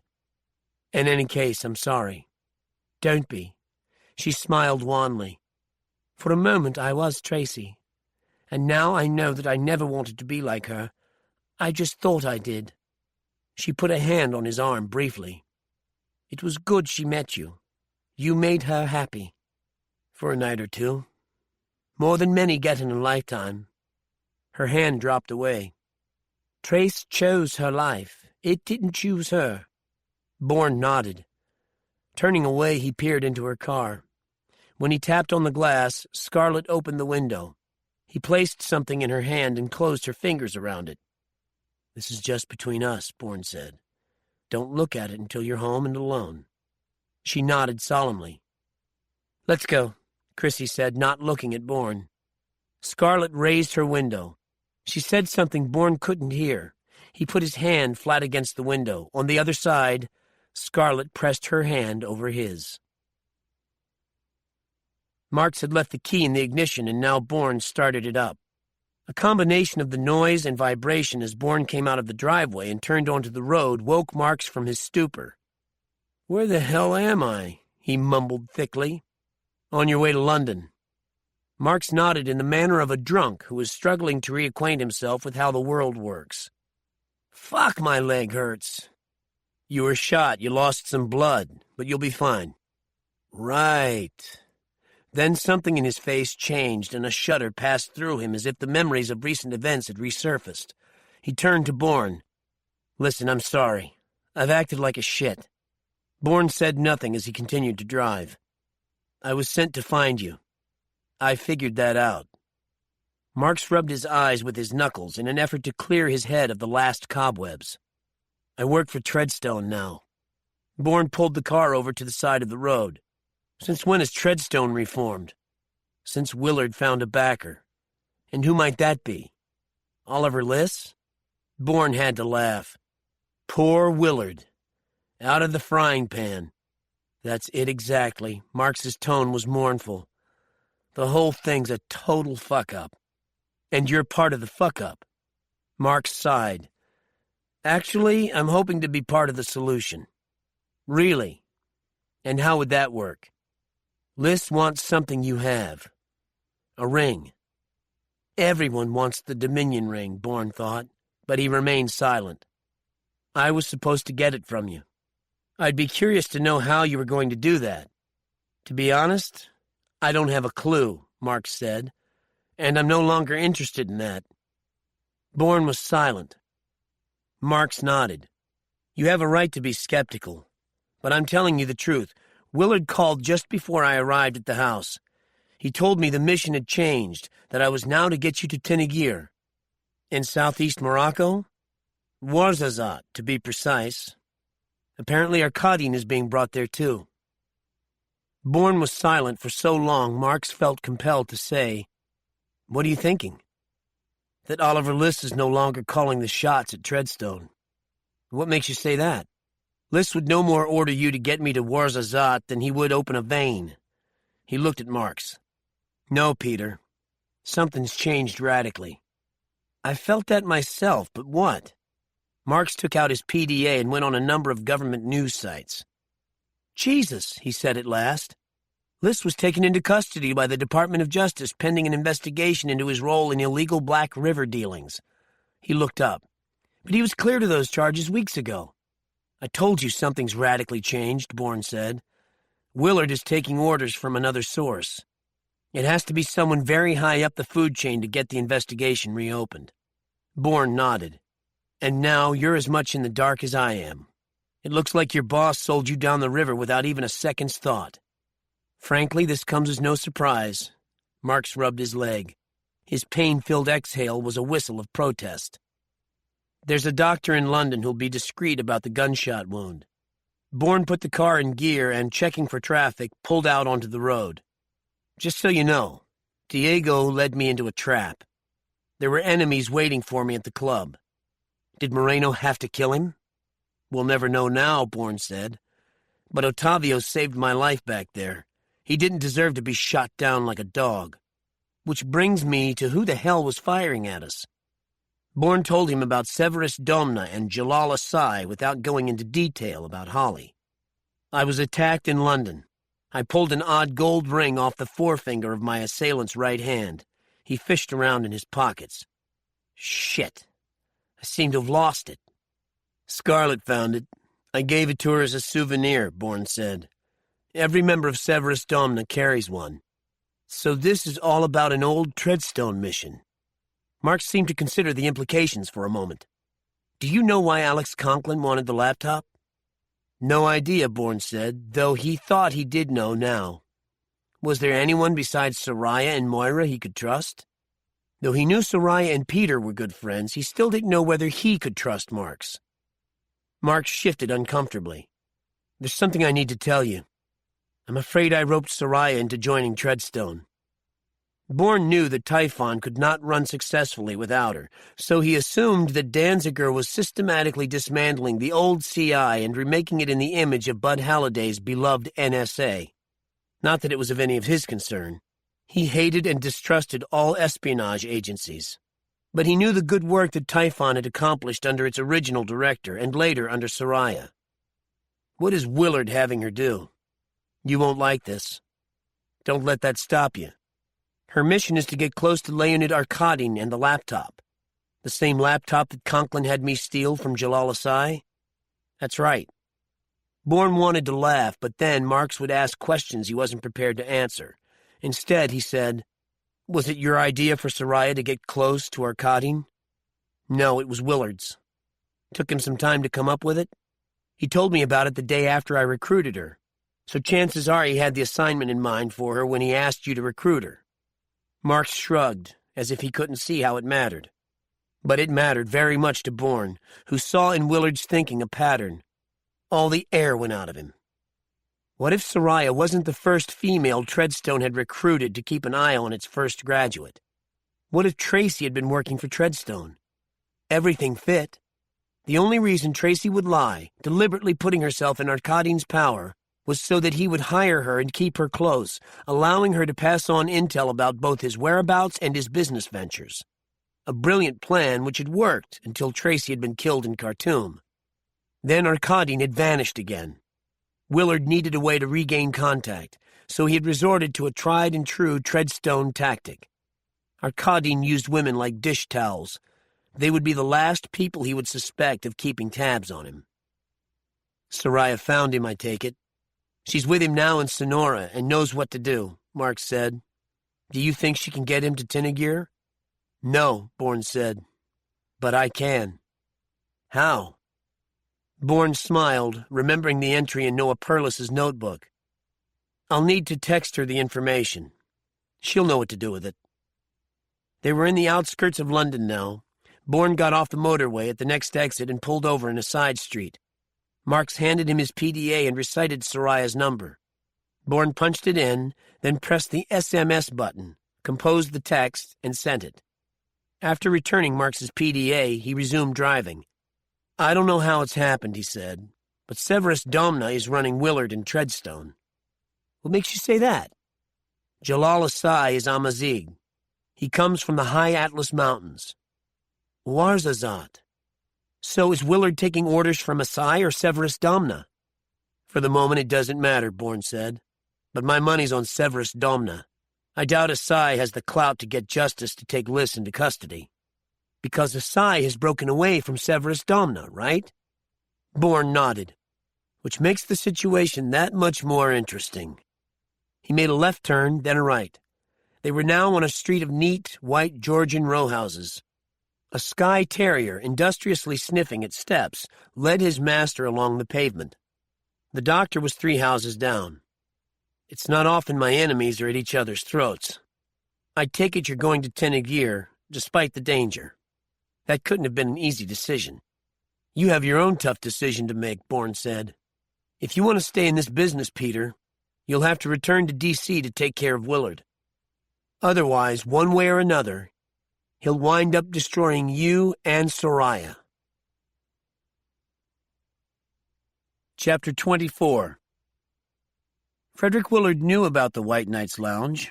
He'd known about it for some time, ever since he had started compiling his own private dossier on Secretary of Defense Halliday. Bud Halliday possessed the kind of arrogance that all too often brings men of his lofty status down into the dust with the rest of the peons who painfully labor over their lives. These men, like Halliday, have become so inured to their power they believe themselves above the law. Willard had witnessed Bud Halliday's meetings with the Middle Eastern gentleman whom Willard had subsequently identified as Jalal Asai. This was information he'd had when he met with Benjamin El-Arian. He didn't know whether El-Arian was aware of the liaison, but in any event he wasn't about to tell him. Some information was meant to be shared only with the right person. And that person appeared now, right on time, flanked by his bodyguards like a Roman emperor. M. Errol Danziger came over to where Willard sat and slid into the ancient banquette. Its stained and ripped Naga-hide skin spoke of decades' worth of benders. This is a real shithole, Danziger said. He looked like he wished he'd worn a full-body condom. You've slid down in the world since you left us. They were sitting in an anonymously named rheumatic bar and grill off one of the expressways that linked Washington with Virginia. Only pub crawlers of a certain age and liver toxicity found it inviting. Everyone else ignored it as the eyesore it was. The place stank of sour beer and months-old frying oil. It was impossible to say what colors its walls were painted, and an old non-digital juke played Willie Nelson and John Mellencamp, but no one was dancing or, by the looks of them, listening. Someone at the end of the bar groaned. Willard rubbed his hands together. "What can I get you?" "Out of here," Danziger said, trying not to breathe too deeply. "The sooner the better. No one we know or who'd recognize us would come within a country mile of this cesspit," Willard said. Can you think of a better place for us to meet? Danziger made a disagreeable face. Get on with it, man. You've got a problem, Willard said without further preamble. I've got a lot of problems, but they're none of your business. Don't be so hasty. Listen, you're out of CI, which means you're nobody. I agreed to this meet out of, I don't know what, acknowledgement of your past services, but now I see it was a waste of time. Willard, unruffled, would not be taken off topic. This particular problem concerns your boss. Danziger sat back as if trying to get as far away from Willard as the banquette would allow. Willard spread his hands. Care to listen? If not, you're free to leave. Go ahead. Bud Halliday has, shall we say, an off-the-reservation relationship with a man named Jalal Asai. Danziger bristled. Are you trying to blackmail? Relax. Their relationship is strictly business.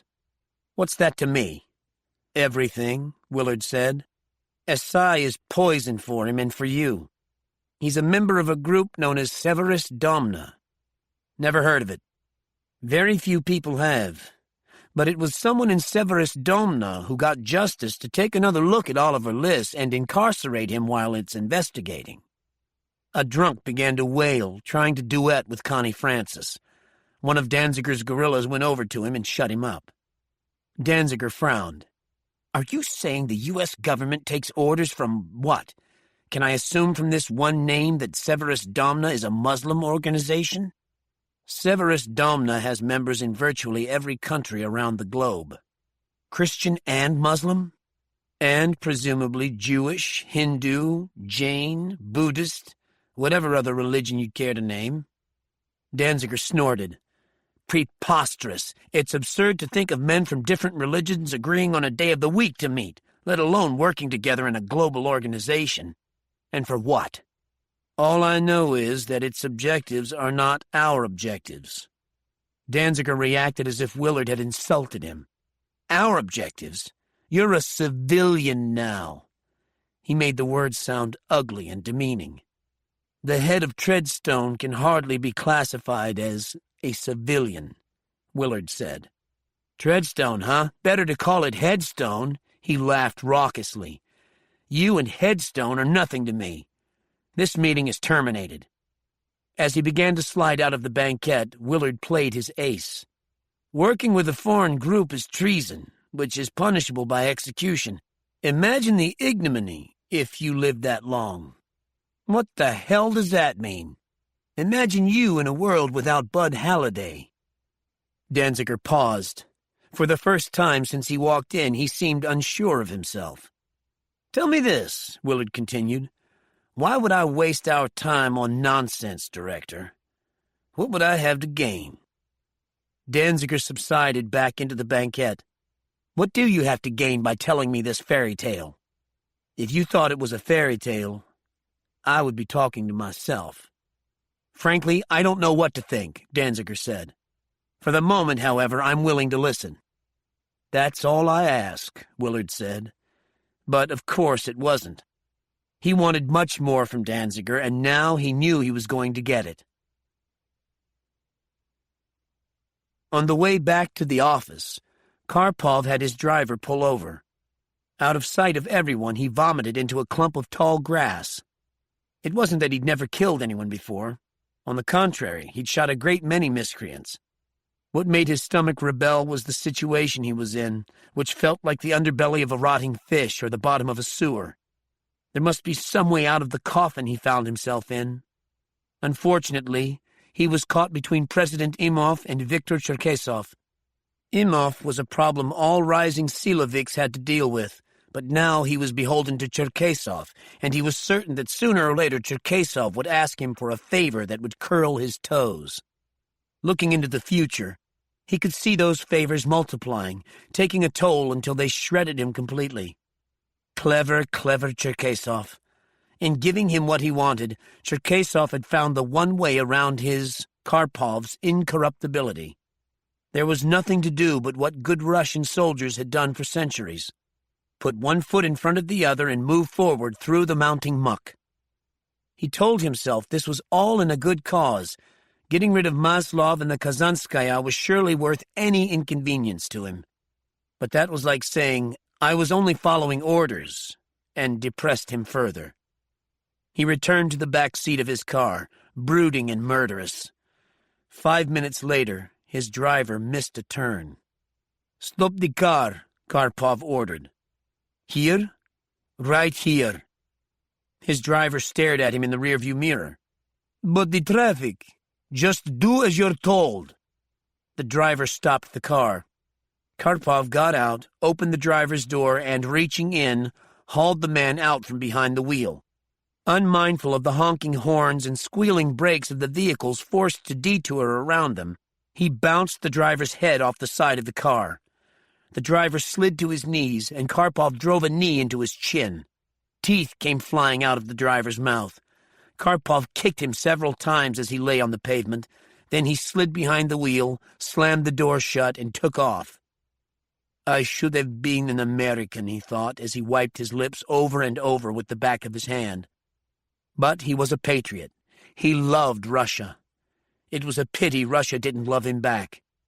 Russia was a pitiless mistress, heartless and cruel. I should have been an American.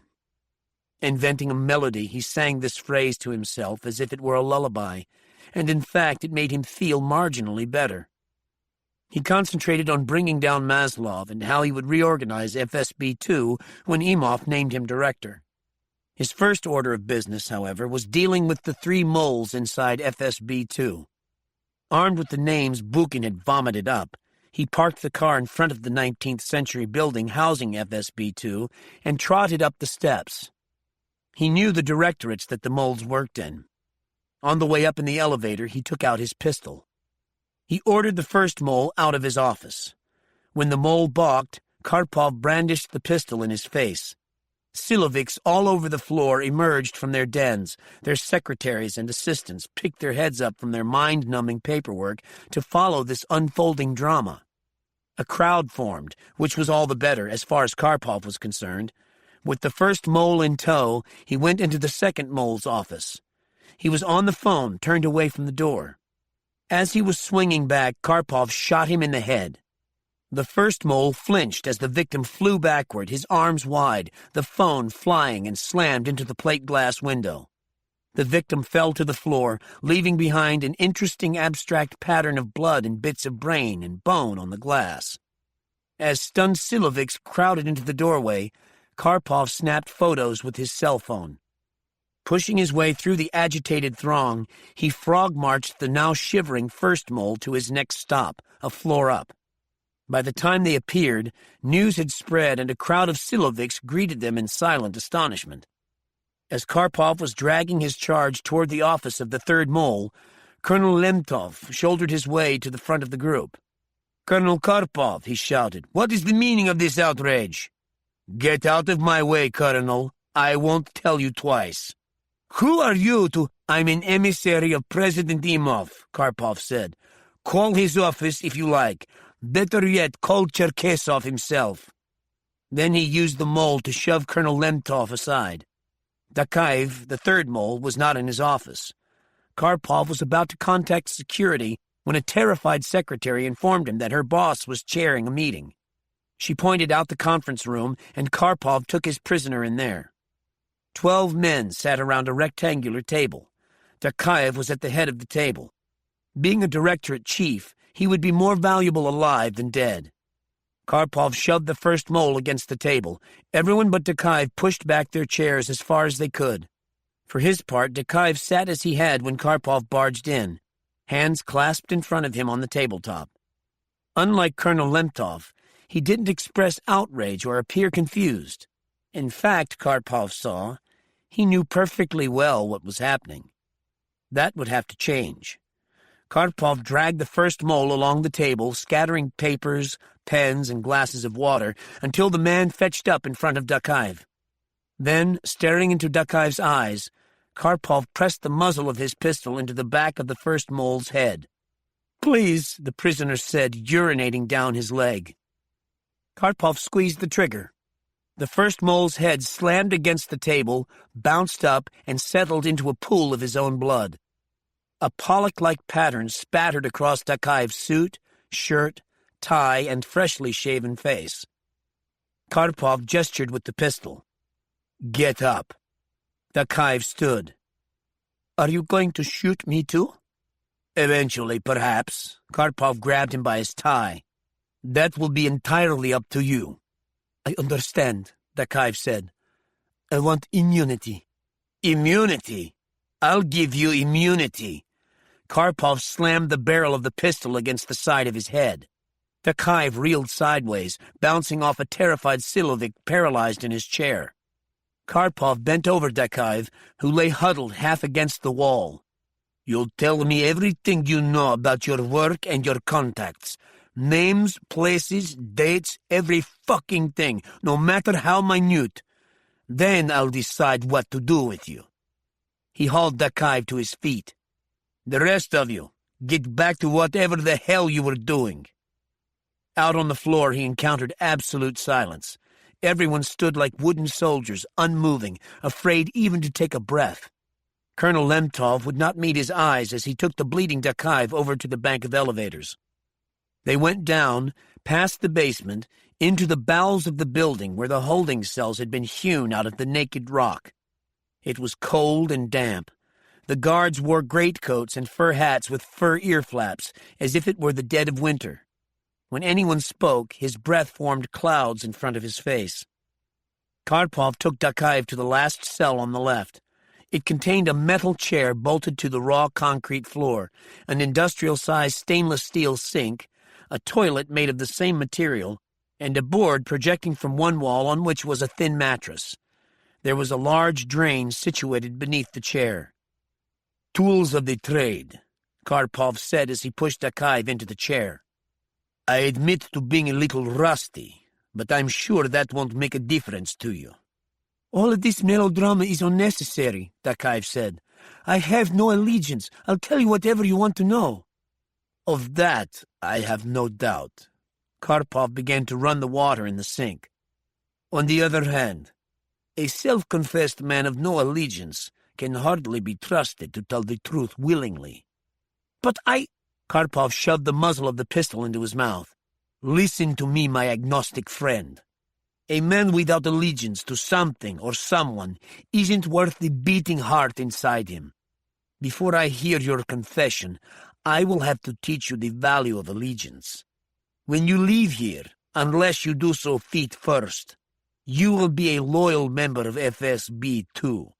Never again will people like Dmitry Maslov be able to tempt you. You will be incorruptible." Karpov kicked his prisoner out of the chair onto his hands and knees. Grabbing him by his collar, he bent him over the sink, which was now filled with ice-cold water. "Now we begin," he said, and shoved Takayev's head under the water.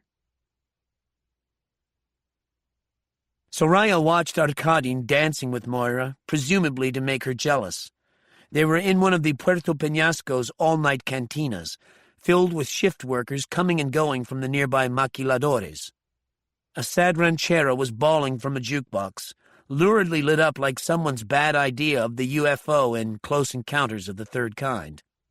Soraya, nursing a black coffee, watched Arkadin's hips moving as if they were filled with mercury. The man could dance. Then she pulled out her PDA and studied the texts from Peter Marks. The last one contained instructions on how to lure Arkadin to Tenagir. How did Peter come up with this intel? She had hidden her shock at seeing Moira behind her professional facade. The moment she had climbed aboard the yacht, she'd felt the floor fall out from under her. The game had changed so radically that she had to play catch-up and fast, which was why she had hung on each word of the conversation between Moira and Arkadin, not only for content, but also for tonal nuance, any clue as to why Moira was actually here. What did she want from Arkadin? Surely the deal Moira was making with him was as bogus as her own. Outside, the night was very dark, without moonlight. Because of the cloud cover, only a wan halo of stars toward the crown of the sky was visible. Inside, the cantina stank of beer and body odor.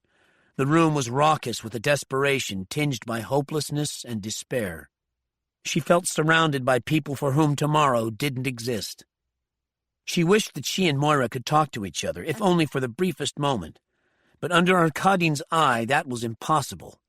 Even going to the ladies' room at the same time would doubtless arouse his suspicion.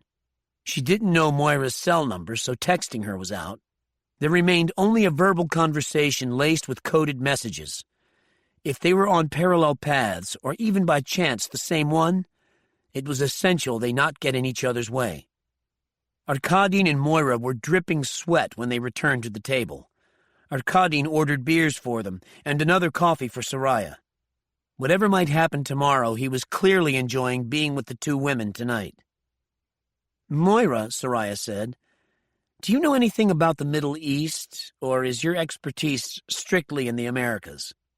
Mexico, Colombia, Bolivia, and to some extent Brazil are my territories. And you work alone?" "I have a company, but right now I'm on special assignment to Berengaria Moreno." Moira gestured with her chin. "And you?" "My own company, though there's a conglomerate that's looking for a hostile takeover." "Multinational?" "Strictly American." Moira nodded. "Import-exports, you said?" Soraya stirred some sugar into her coffee. "That's right. You might be able to use my expertise against hostile bidders." "Thank you, but no." Soraya sipped her coffee, then put the cup back in its saucer. "I have my own enforcers." "What do you call a thought in a woman's head?" Arkadine leaned forward, looking from one to the other. "A tourist!" He laughed so hard he almost choked on his beer. Then, noting their somber expressions, "Shit, lighten up, ladies. We're here to have fun, not talk business." Moira looked at him for a moment. "What do you get when you cross a Russian with a Vietnamese?" "A car thief that can't drive." Soraya laughed. "Now we're having fun." Arkadine smiled. "Have any more?" "Let's see." Moira drummed her fingers on the table. "How about this? 2 Russians and a Mexican are in a car. Who's driving?" "The police." Arkadine laughed and shook his finger at Moira. "Where do you pick up these jokes?" "In prison," Moira said. "Roberto Correos loves making Russians the butt of jokes." "Time to switch to tequila," Arkadine said, signaling the waiter. "Bring a bottle," he said to the young woman who came over. "Something fine, a reposado or añejo." Instead of another ranchera, the jukebox began to play 24 Hours from Tulsa. Gene Pitney's high twang rang out over the laughter and shouts of the drunken patrons. But morning was coming, and with it a change in the clientele. As the night owls slowly staggered out, the night shift people from the maquiladora drifted in, heads aching, tails dragging. There were fewer of them as well, most of them stumbling home to fall into bed without taking off their clothes. Before the tequila got to the table, Arkadine had grabbed Moira's hand and was swinging her onto the dance floor, which for the first time all night was larger than a postage stamp. He held her close while they swayed to the Burt Bacharach melody. "You're something of a smartass," he said, smiling like a shark. "It didn't come easy," she said. He laughed. "I can only imagine." "Don't bother." Arkadine swung her around. "You're wasting your time in South America. You should come to work for me. Before I set up Correos' murder? Let that be your last assignment." He stuck his nose into the side of her neck and inhaled deeply. "How are you going to do it?" "I thought you said no business." "Just this one bit. Then it's all fun, I swear. Correos is addicted to women. I have a connection to his supplier. When is a man more vulnerable than after sex? I'll find someone who's good with a knife." Arkadine pulled her hips harder into him. "I like it. Set it up right away." "I want a bonus." He nuzzled her neck, licked her sweat. "I'll give you anything you want."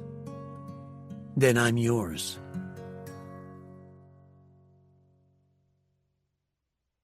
Karpov's cell phone rang while he was in the process of reprogramming Dmitry Maslov's mole. Takaev was drowning, or more precisely, he believed he was drowning, which was, after all, the point. But 10 minutes later, when Dakaev was back in his stainless steel chair and Karpov was pouring tea into a glass, his cell rang again. This time he answered it. A familiar voice was on the other end of the line. "Jason," Karpov cried. "How excellent to hear your voice." "Are you busy?" Karpov glanced over at Dakaev, slumped over, his chin on his chest. He looked barely human, which was also the point. You couldn't build something new without tearing down what had been there before. "Busy? Yes, but never too busy for you. What can I do for you?" "I assume you know Dmitry Maslov's lieutenant, Vyacheslav Oserov?" "You assume correctly." "Do you think you can find a way to get him somewhere?" "If you mean somewhere like hell, yes, I can." Bourne laughed in his ear. "I was thinking of something a little less terminal. A place, let us say, in Morocco?" Karpov took a sip of tea, which was in desperate need of sugar. "May I ask why you need Oserov in Morocco?" "He's bait, Boris. I intend to catch Arkadin." Karpov thought of his sojourn in Sonora, his deal with Arkadin, and added him to the list of President Imov and Viktor Cherkesov. He had promised Arkadin his chance at Oserov, but fuck that. I'm too old and too bloody-minded to owe so many dangerous people so much, he thought. One less is a step toward none. Then he looked over at Dakaev, the conduit to Dmitry Maslov, and, therefore, Vyacheslav Oserov. After what he had just been through, he had no doubt that the prisoner would jump at the chance to do what Karpov asked of him. "Tell me in detail what you need done." Listening, Karpov smiled contentedly. When Bourne was finished, he chuckled deeply. "Jason, my friend, what I wouldn't give to be you." Just after sunrise, they were all sweaty enough to want to go into the water. At the convent, Arkadin gave Moira and Soraya oversized T-shirts. He was in surfer trunks that came down to his knees. His upper body and limbs were a museum of tattoos that, if interpreted correctly, traced his career in the Gruperovka. The three of them waded through the surf, pulled and pushed by the waves rushing onto the golden sand. The sky was still pink, paling out to the color of butter. Gulls dipped and swooped over their heads, and tiny fish nibbled at their feet and ankles. The water came up and slapped them in the face, making them laugh like children. The unalloyed joy of being let free in the ocean. Out beyond the surf line, Moira thought it odd that Arkadin kept diving for seashells rather than stare at her breasts through the wet T-shirt, especially after the way he'd been dancing with her at the cantina. She had found out little enough information about Soraya's mission from the coded conversation Soraya had started and Arkadin had nipped off with his misogynistic joke. While Arkadin was still trolling for shells, she set off after Soraya to see if the two of them could speak briefly. Diving through an incoming wave, she began to swim out to where Soraya was drifting on her back, but something caught her left ankle, jerking her back. Jackknifing her body, she looked behind her. Arkadin had hold of her. She pushed back at him, palms against his chest, but he only drew her more closely to him. She rose up, breaking the surface, and found herself face to face with him. "What do you think you're doing?" She scrubbed the sheeting water off her face. "I can't stand properly." He let her go immediately. "I've had enough and I'm hungry." Moira turned and shouted to Soraya, who plunged down from her float and paddled over. "We're going to breakfast," Moira said. The two women waded out of the surf with Arkadin just behind them. They had reached the high tide line, hillocks of dry sand ahead, when Arkadin bent over. Using the scythe-like edge of the seashell, he severed the tendons at the back of Moira's left knee. Chapter 25. The village of Whitney, Oxfordshire, lay 12 miles west of Oxford on the Windrush River. All that was missing were hobbits and orcs. Bourne drove out from London in a rental car. The afternoon was cool and dry, with peaks of sun now and again through the rolling clouds. He hadn't lied to Peter Marks. He had every intention of going to Tennegear. But first, there was something he needed to do. Basil Bayswater lived in a thatched-roof cottage straight out of a Tolkien novel. It had quirky round windows and flower shoots springing up in neat beds lining a white gravel walkway that led up to the front door. This door was thick and wooden, with a roaring brass lion's head knocker in its center. Bourne used it. Several moments later, a man quite a bit younger than he had expected opened the door. "Yes, may I help you?" He had long hair brushed straight back off his wide forehead, dark, watchful eyes, and a strong chin. "I'm looking for Basil Bayswater," Bourne said. "You're looking at him?" "I don't think so," Bourne said. "Ah, you must mean Professor Basil Bayswater. I'm afraid my father passed away 3 years ago." Moira screamed as blood bloomed in the water like a stranded jellyfish. Arkadin caught her as she canted over. "My God," Soraya cried, "what have you done?" Moira continued to scream, bent double, clutching her left leg. Arkadin, ignoring Soraya for the moment, bared his teeth at Moira. "Did you think I didn't recognize you?" Something icy congealed in the pit of Moira's stomach. "What do you mean?" "I saw you in Bali. You were with Bourne." In her mind's eye, she saw the flight through the village of Tinganen, and then Bourne being shot by a sniper hidden in the forest. Her eyes opened wide. "Yeah, that was me." He laughed, throwing the bloody seashell up in the air and catching it as if it were a ball. "You were with Bourne. You're his lover, and now fate has brought you to me." Soraya was both outraged and terrified. "What the hell is happening here?" "We're about to find out," Arkadin turned to her. "This is Jason Bourne's lover, but perhaps the two of you know each other." With a force of will, Soraya kept her panic down. "I don't know what you're talking about." "Okay, I'll spell it out for you. I never bought your story, but I wasn't going to send you away until I found out what you really wanted. I strongly suspect Willard sent you. He tried this trick on me once before with a woman named Tracy Atherton. He sent her to keep an eye on me, to report back on all my business dealings. And it worked. She was dead by the time I figured it out. But you I fingered from the get-go, because Willard is a creature of habits, especially ones that have worked for him." "Let her go," Soraya said, more agitated with each passing moment. "I might do that," Arkadin said. "I might even let her leave, but that's entirely up to you." Soraya walked over and took Moira away from him. Gently and slowly she lowered her to the ground. Then she slid her wet shirt over her head and, winding it around Moira's left thigh, pulled it as tight as she could and tied it. By that time, Moira had passed out from either the shock or the pain, or both. "It's you I want," Arkadin continued. "You're the one talking about Khartoum. You're the one who wants to get me there. You tell me who you are and what you know, and I'll consider lightening Moira's punishment." "We need to get her to the nearest hospital," Soraya said. "This wound has to be cleaned out and disinfected as soon as possible." "Again," Arkadin spread his hands. "Up to you." Soraya looked down at the back of Moira's knee. Dear God, she wondered, will she ever walk normally again? She knew the longer they waited to get Moira into the hands of a competent surgeon, the worse off she'd be. She'd seen tendons severed like this. They weren't easy to repair, and who knew how badly the nerves were affected. She let out a long breath. "What do you want to know?" "For starters, who are you?" "Soraya Moore." "The Soraya Moore, director of Typhon?" "Not anymore." She stroked Moira's damp hair. "Willard has resurrected Treadstone." "No wonder he wants to keep an eye on me." "What else?" "Plenty," Soraya said. "I'll tell you on the way to the hospital." Arkadin loomed over her. "You'll tell me now. You might as well kill us both right here."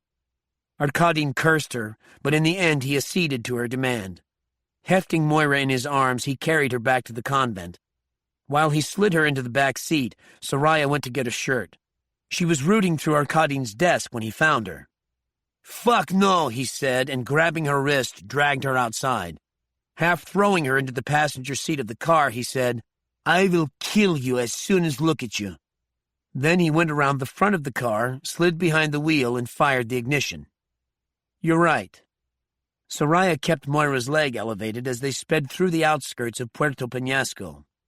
Willard wanted me to get close to you, to report on your whereabouts and your business dealings. And I sensed there's something more. There is, she said. She knew she had to sell this part perfectly.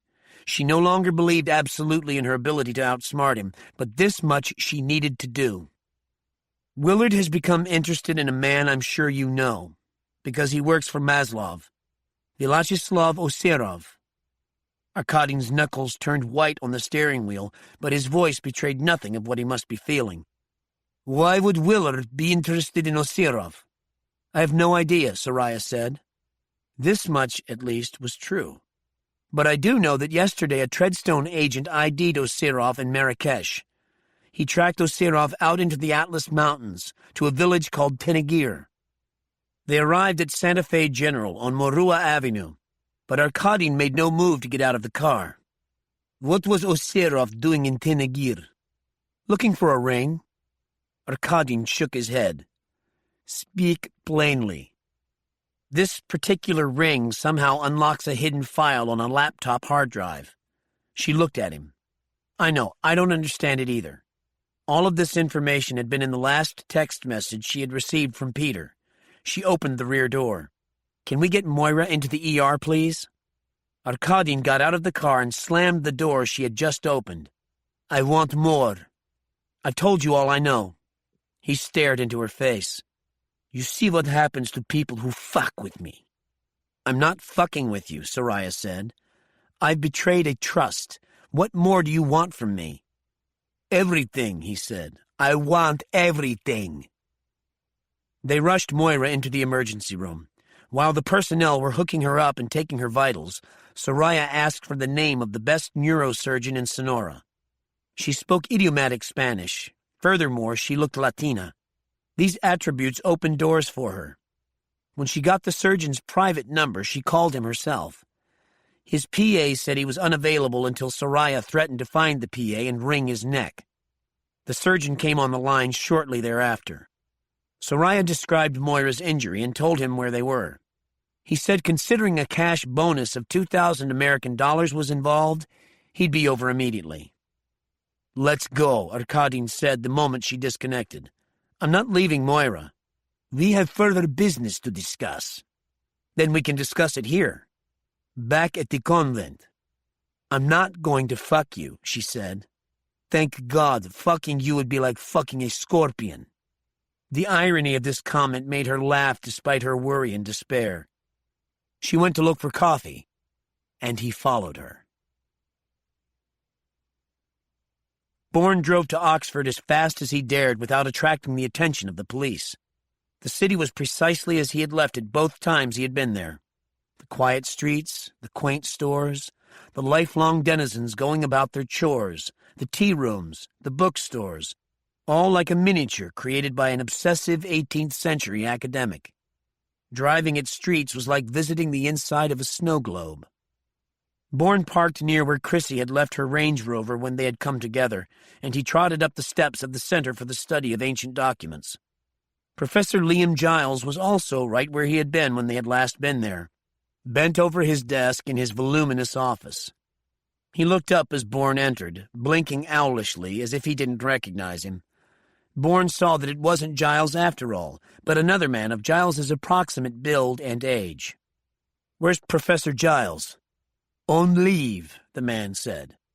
"I'm looking for him." "So I gather. May I ask why?" "Where is he?" The man blinked his owlish blink. "Away."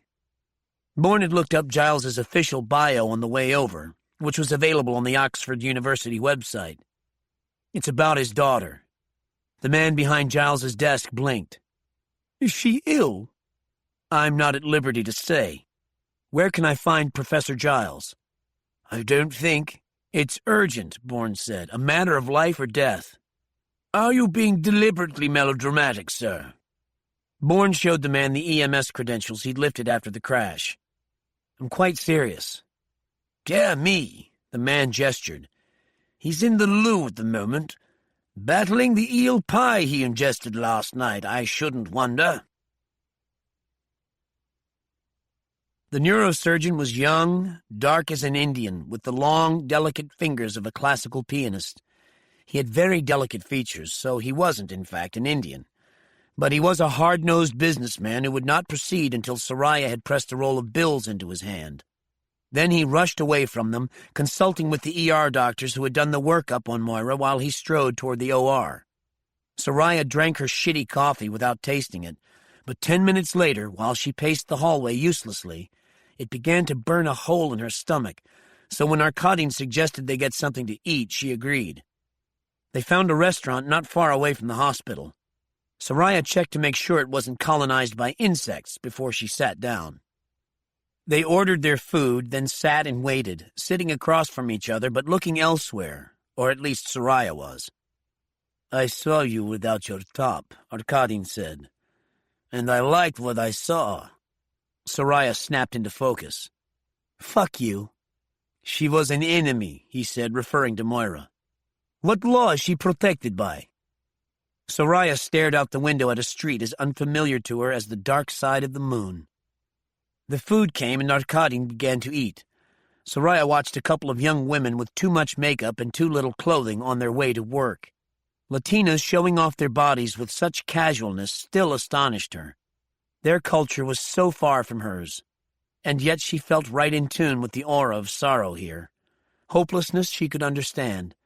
It had been the cultural lot of her gender from time immemorial, and was the major reason she had chosen the clandestine services where, despite the usual gender bias, she was able to assert herself in ways that made her feel good about herself. Now, for the first time, she saw those girls in their too tight tops and too short skirts in a different light. Those clothes were a way, perhaps their only way, to assert themselves in a culture that continually demeaned and devalued them. If Moira dies, or if she can't walk, "Spare me the toothless threats," he said, mopping up the last of his huevos rancheros. That was Arkadin's business, she thought. No matter what he might think to the contrary, he was in the business of demeaning and devaluing women. That was the subtext in everything he said and did. He had no heart, no remorse, no guilt, no soul. Nothing, in short, that defined and distinguished a human being. If he isn't a human being, she thought with a kind of irrational terror, what is he? The men's loo was 5 doors down from Professor Giles's office. Giles was clearly being sick behind the closed door of one of the stalls. A sour stench had pervaded the room, and Bourne strode over to the window and shoved it open as far as it would go. A sticky breeze slowly stirred the stench as a witch will her bubbling pot. Bourne waited until the noises had subsided. "Professor Giles?" For some time there was no answer. Then the stall door was wrenched open and Professor Giles, looking distinctly green around the gills, staggered out past Bourne. He bent over the sink, turned on the cold water, and buried his head beneath the flow. Bourne leaned against the wall, arms crossed over his chest. When Giles picked his head up, Bourne handed him a handful of paper towels. The professor took them without comment, wiping his face and hair. It was only as he threw the wadded towels into the trash that he appeared to recognize Bourne. At once his back stiffened and he stood up straight. "Ah, the prodigal returns," he said in his most professorial tone. "Did you expect me?" "Not really. On the other hand, I'm hardly surprised to find you here." He gave Bourne a wan smile. Bad pennies continued to turn up. "Professor, I'd like you to once again get in touch with your chess-playing colleague." Giles frowned. "That may not be so easy. He's reclusive, and he doesn't like answering questions." "I can imagine," Bourne thought. "Nevertheless, I'd like you to try." "All right," Giles said. "By the way, what's his name?" Giles hesitated. "James." "James what?" Another hesitation. "Weatherly." "Not Basil Bayswater?" The professor turned away, facing the door. "What question do you want to put to him?" "I'd like him to describe the afterlife." Giles, who had been headed for the door, paused, turning slowly back to Bourne. "I beg your pardon." "Since Basil Bayswater's son buried him 3 years ago," Bourne said, "I would think he'd be in a perfect position to tell me what it's like to be dead." "I told you," Giles said somewhat sullenly. "His name is James Weatherly." Bourne took him by the elbow. "Professor, no one believes that, not even you." He moved Giles away from the door to the far end of the loo. "Now you'll tell me why you lied to me." When the professor remained silent, Bourne went on. "You never needed to call Bayswater for the translation of the engraving inside the ring. You already knew it." "Yes, I suppose I did. Neither of us was truthful with the other." He shrugged. "Well, what can you expect from life? Nothing is ever what it seems." "You're Severus Domna." Giles's smile had gained a bit more traction. "There's no point denying it, now that you're about to hand over the ring." At that moment, as if he'd had his ear to the door, the man who had been behind the professor's desk entered the loo. With the Sig Sauer in his hand, he looked quite a bit less owlish. Immediately, 2 more men, larger, muscular, armed with silenced pistols, came in just behind him. They fanned out, their weapons trained on Bourne. "As you can see," Professor Giles said, "I haven't given you a choice."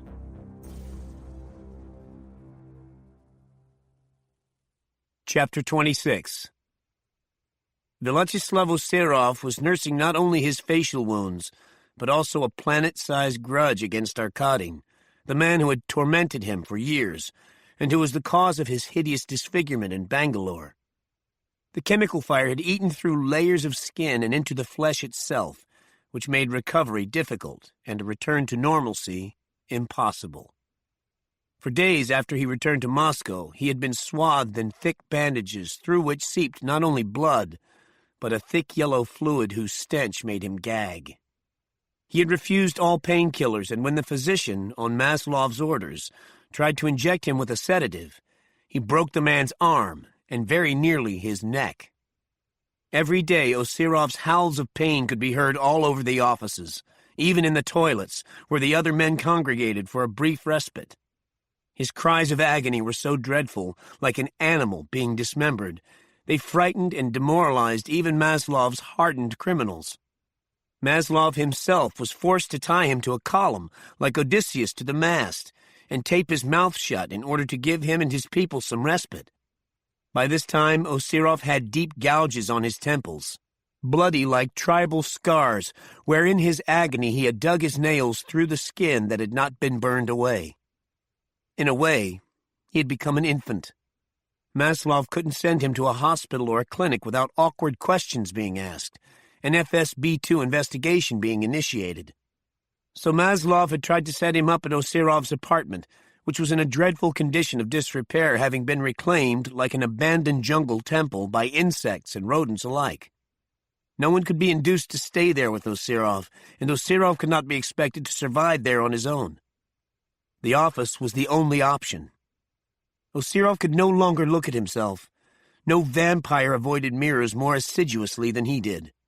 Also, he hated being seen in sunlight, any strong light for that matter, behavior that gave rise to his new moniker among the Kazanskaya, Die Vampire.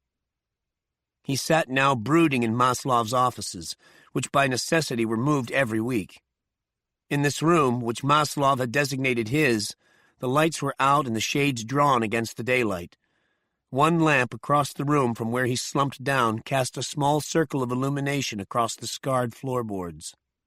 The fiasco in Bangalore, his failure to kill Arkadin or, at least, gain the laptop for Maslov, had scarred him in more ways than one. His physical appearance had been compromised. Worse, he had lost the confidence of his boss. Without the Kazanskaya, Osirov was nothing. Without Maslov's confidence, he was nothing within the Kazanskaya. For days now he had been racking his brains as to how to get back in Maslov's good graces, how to restore the majesty of his position as field commander. No plan, however, had presented itself. It meant nothing to him that his mind, torn apart by the agony of his wounds, was scarcely able to put 2 coherent thoughts together. His only thought was of revenge against Arkadin, and to get from Maslov what he wanted most, that accursed laptop. Osirov didn't know why his boss wanted it, and he didn't care. His lot was to do or die. That's how it had been ever since he had joined the Kazanskaya, and that was how it would remain. But life was strange. For Osirov, salvation came from an unexpected quarter. A call came through. So sunk in black thoughts was he that at first he refused to take it. Then his assistant told him that it had come in on a scrambled cell line, and he knew who it must be. Still he resisted, thinking that at the moment he had neither the interest nor the patience for anything Yasha Dakaev had to report. Osirov's assistant poked his head in the door, which he had strict orders never to do. "What?" Osirov barked.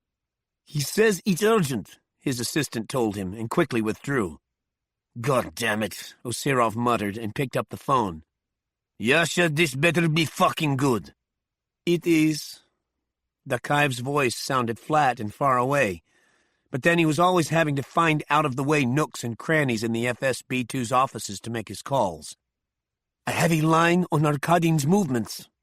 "At last!" Osirov sat up straight. His heart seemed to pump at full speed again. "According to the report that just came across my desk, he's on his way to Morocco," Dakaev said. "Ouarzazate, a village in the high Atlas Mountains called Tenegir, to be precise." "What the fuck is he going to do in butt-fuck Morocco?" "That I don't know," Dakaev said, "but our intel says he's on his way." "This is my chance," Osirov thought, jumping up. "If I don't take it, I might as well eat my Tokarev." For the first time since that last night in Bangalore, he felt galvanized. His failure had paralyzed him. He had been gnawing at himself from the inside out. He'd become disoriented with shame and rage. He called his assistant in and gave him the particulars. "Get me the fuck out of here," he ordered. "Book me on the first flight out of Moscow that's heading in the right direction." "Does Maslov know you're off again?" "Does your wife know that your mistress's name is Ivana Istvanskaya?" His assistant beat a hasty retreat. He turned away and started formulating a plan. Now that he'd been given a second chance, he vowed that he would make the most of it.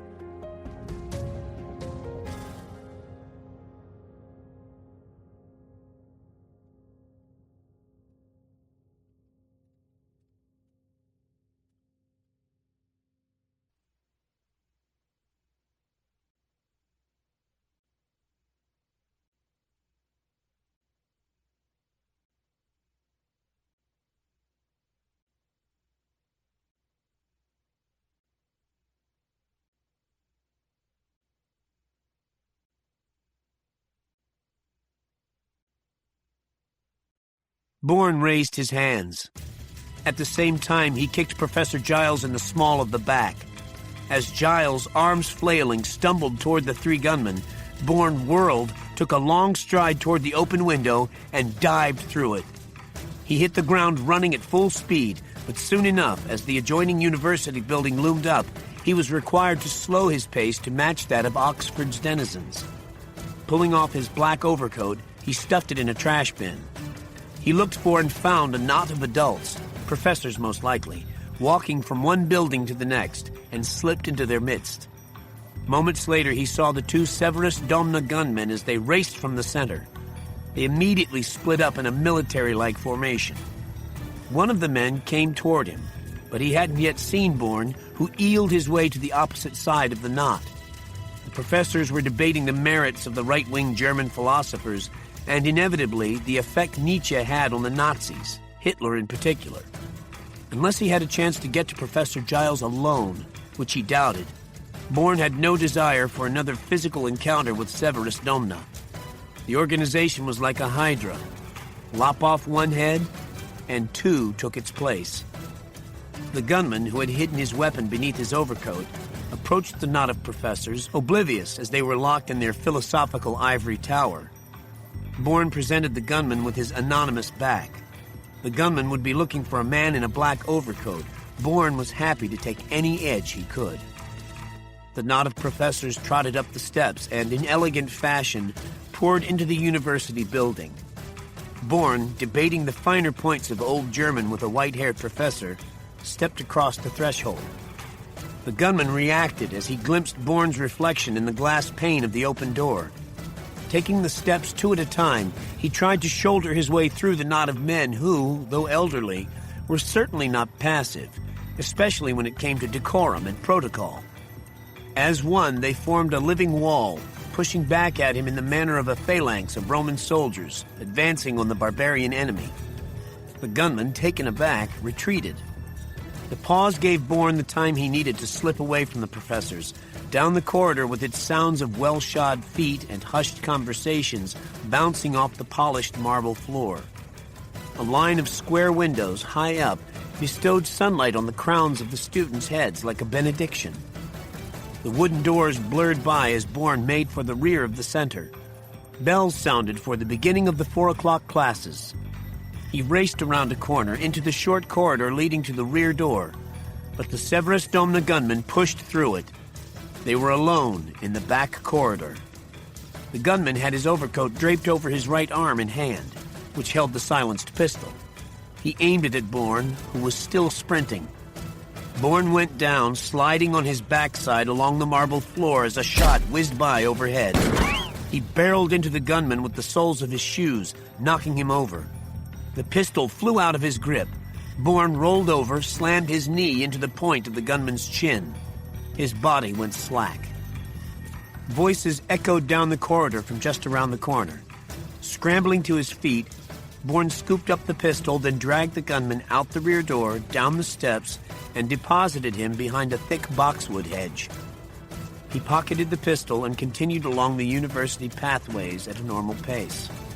He passed fresh-faced students, laughing and chatting, and a dour professor, huffing as he scurried, late for his next lecture. Then Bourne was out onto St. Giles Street. In typical English fashion, the afternoon had turned gloomy. A chill wind swept across the gutters and storefronts. Everyone was bent over, shoulders hunched, dashing like boats fleeing an oncoming storm. Bourne, blending in as he always did, hurried to his car. "Go," Moira said, when she was out of recovery and had gained full consciousness. Soraya shook her head. "I'm not leaving you." "The worst has already happened," Moira said quite rightly. "There's nothing left here for you to do." "You shouldn't be alone," Soraya insisted. "Neither should you. You're still with Arkadine." Soraya smiled somewhat sadly, because everything Moira said was true. Still and all, Moira said. "Someone's coming to look after me, someone who loves me." Soraya was slightly taken aback. "Is it Jason? Is Jason coming for you?" Moira smiled. She had already drifted off to sleep. Soraya found Arkadine waiting for her. But first she needed to speak with the young neurosurgeon who was, in his own way, optimistic in his prognosis.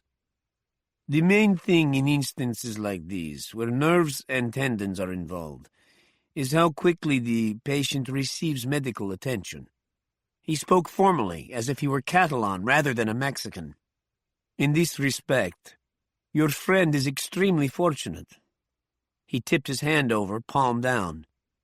"However, the wound was ragged rather than clean. Plus, whatever she was cut with wasn't clean. As a result, the procedure took longer and was both more delicate and more complicated than it might otherwise have been. Again, fortunate that you called me. I don't say this out of self-aggrandizement. It's a matter of record, a fact. No one else could have managed the procedure without botching or missing something." Soraya sighed with relief. "Then she'll be fine." "Naturally she'll be fine," the neurosurgeon said, "with a proper course of rehab and physical therapy." Something dark clutched at Soraya's heart. "She'll walk naturally, won't she? I mean, without a limp." The neurosurgeon shook his head. In a child, the tendons are elastic enough that it might be possible. But in an adult, that elasticity, or rather a good part of it, is gone. No, she'll have a limp. How noticeable it will be depends entirely on the outcome of her rehab. And, of course, her will to adapt. Soraya thought for a moment. She knows all this? She asked, and I told her. It's better that way, believe me. The mind needs more time to adapt than the body does. Can we get out of here now? Arkadin said after the neurosurgeon had vanished down the corridor. Shooting him a murderous look, Soraya brushed past him, striding through the bustling lobby and out onto the street. Puerto Peñasco looked as strange as a dream, as unfamiliar as if it were located in a Bhutanese valley. She looked at the people, passing by as slowly as sleepwalkers. She saw their Aztec or Mixtec or Olmec features and thought of beating hearts carved from the chests of living sacrifices. She felt as if she were covered in congealed blood. She wanted to run, but felt paralyzed, rooted to the spot as if by the hands of all the sacrificial dead buried beneath the ground. Then she felt Arkadin close behind her, and shuddered as if waking from one nightmare into another. She wondered how she could stand to be near him, to talk to him after what he'd done to Moira. If he had exhibited even an iota of remorse, she might have felt differently, but all he had said was, "She is the enemy," which meant, of course, that she herself was also the enemy, that the same thing, or worse, could happen to her. Without a word being exchanged between them, he herded her back to his car, and soon enough they set off back to the convent. "What do you want from me now?" she asked him in a dull voice. "The same thing you want from me," he said. "Destruction." The moment they entered the convent, Arkadin began to pack. "While you were going through your hand-wringing, I made reservations for us." "For us?" "Yes," he said without missing a beat. "You and I are going to Tenegir. If I go anywhere with you, I'll be sick to my stomach." He paused and turned to face her. "I think you'll be useful to me when I get to Morocco, so I don't want to kill you. But I will if you give me no other choice." He went back to his methodical packing. "Unlike you, I know when to cut my losses." It was at that moment that Soraya caught sight of the laptop, which, for her, had taken on a mythical significance. He was right in his own way, she thought. As right as Moira had been. It was time to get past her personal abhorrence at his actions. It was time to return to acting like a professional. Time to cut her losses. "I've always wanted to see the high Atlas Mountains," she said. "You see?" He tucked away the laptop. "That wasn't so difficult, was it?" Jalal Asai, sitting in an anonymous car he had boosted early this morning, watched Willard emerge from the munition club. As Asai observed, he did not move as if he had been defeated by the receptionist, or had waited in vain to be seen by a member of the club. Rather, he descended the stairs as Fred Astaire might, lightly and trippingly, as if to music playing in his head. This jaunty attitude disturbed Asai. It also raised the hackles on the back of his neck, which was far worse. Asai, whose life was in constant jeopardy ever since his home had been invaded by Severus Domna, knew from being on the other side that a passive response, such as flight, would only result in his eventual death. The organization would come after him again and again, until some way, somehow, somewhere it succeeded in terminating his life. Under these extreme circumstances, there was only one way to stay alive. Willard turned a corner and stopped, looking to flag down a taxi. Asai pulled over to the curb and rolled down the passenger side window. "Need a lift?" he said. Willard, startled, drew back as if affronted. "No, thank you," he said, and returned to scanning the traffic for an empty cab. "Mr. Willard, please get into the car." When Willard looked back, he saw the man holding a wicked-looking EAA 10mm Hunter Witness pistol aimed at his face. Come, S.I. said. Let's not make a scene. Willard opened the door and slid into the passenger seat without a word. How, may I ask, are you going to drive this vehicle and at the same time keep me under control? In answer, S.I. slammed the barrel of the hunter witness against the side of Willard's head just above his left ear. Willard sighed as his eyes rolled up.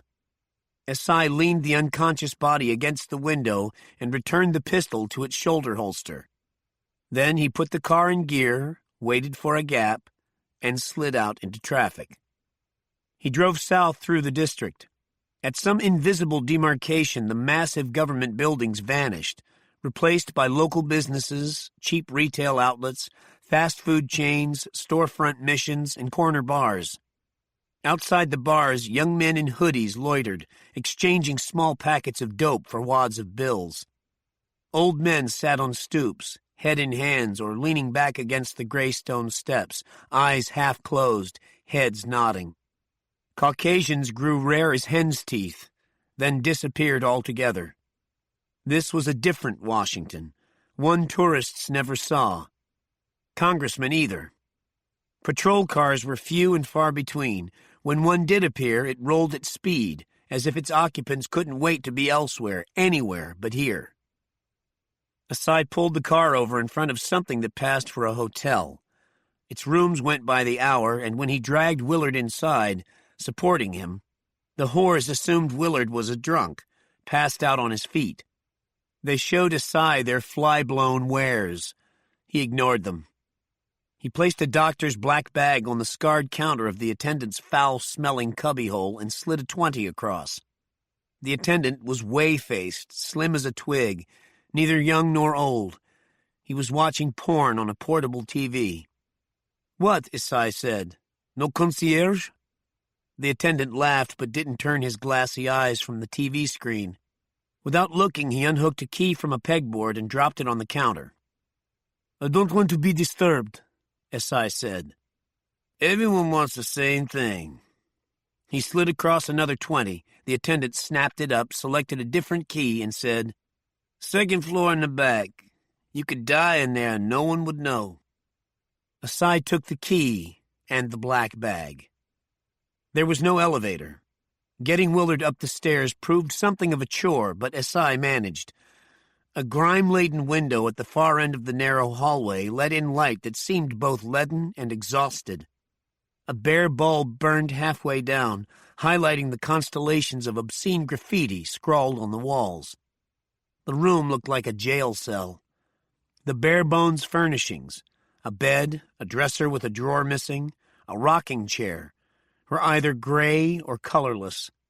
The window looked out on an air shaft where it was always nighttime. The room smelled strongly of carbolic and bleach. S.I. did not want to think of what had gone on there in the past. Dumping Willard on the bed, he set down the doctor's bag, opened it, and placed a number of items in a neat line on the stained coverlet.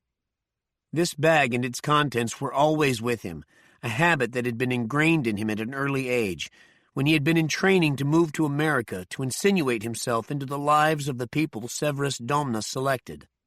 He had no idea how the group came up with Bud Halliday's name or how it suspected that he would rise so quickly into the firmament of American politics. But then he was used to Severus Domna's uncanny prescience. Using a box cutter, he stripped off Willard's clothes, then unwrapped a depends and fitted it around his loins. He slapped Willard's cheeks lightly enough to rouse him slowly out of his unconscious state. Before Willard was fully conscious, he elevated his head and shoulders and tipped a bottle of castor oil down his throat.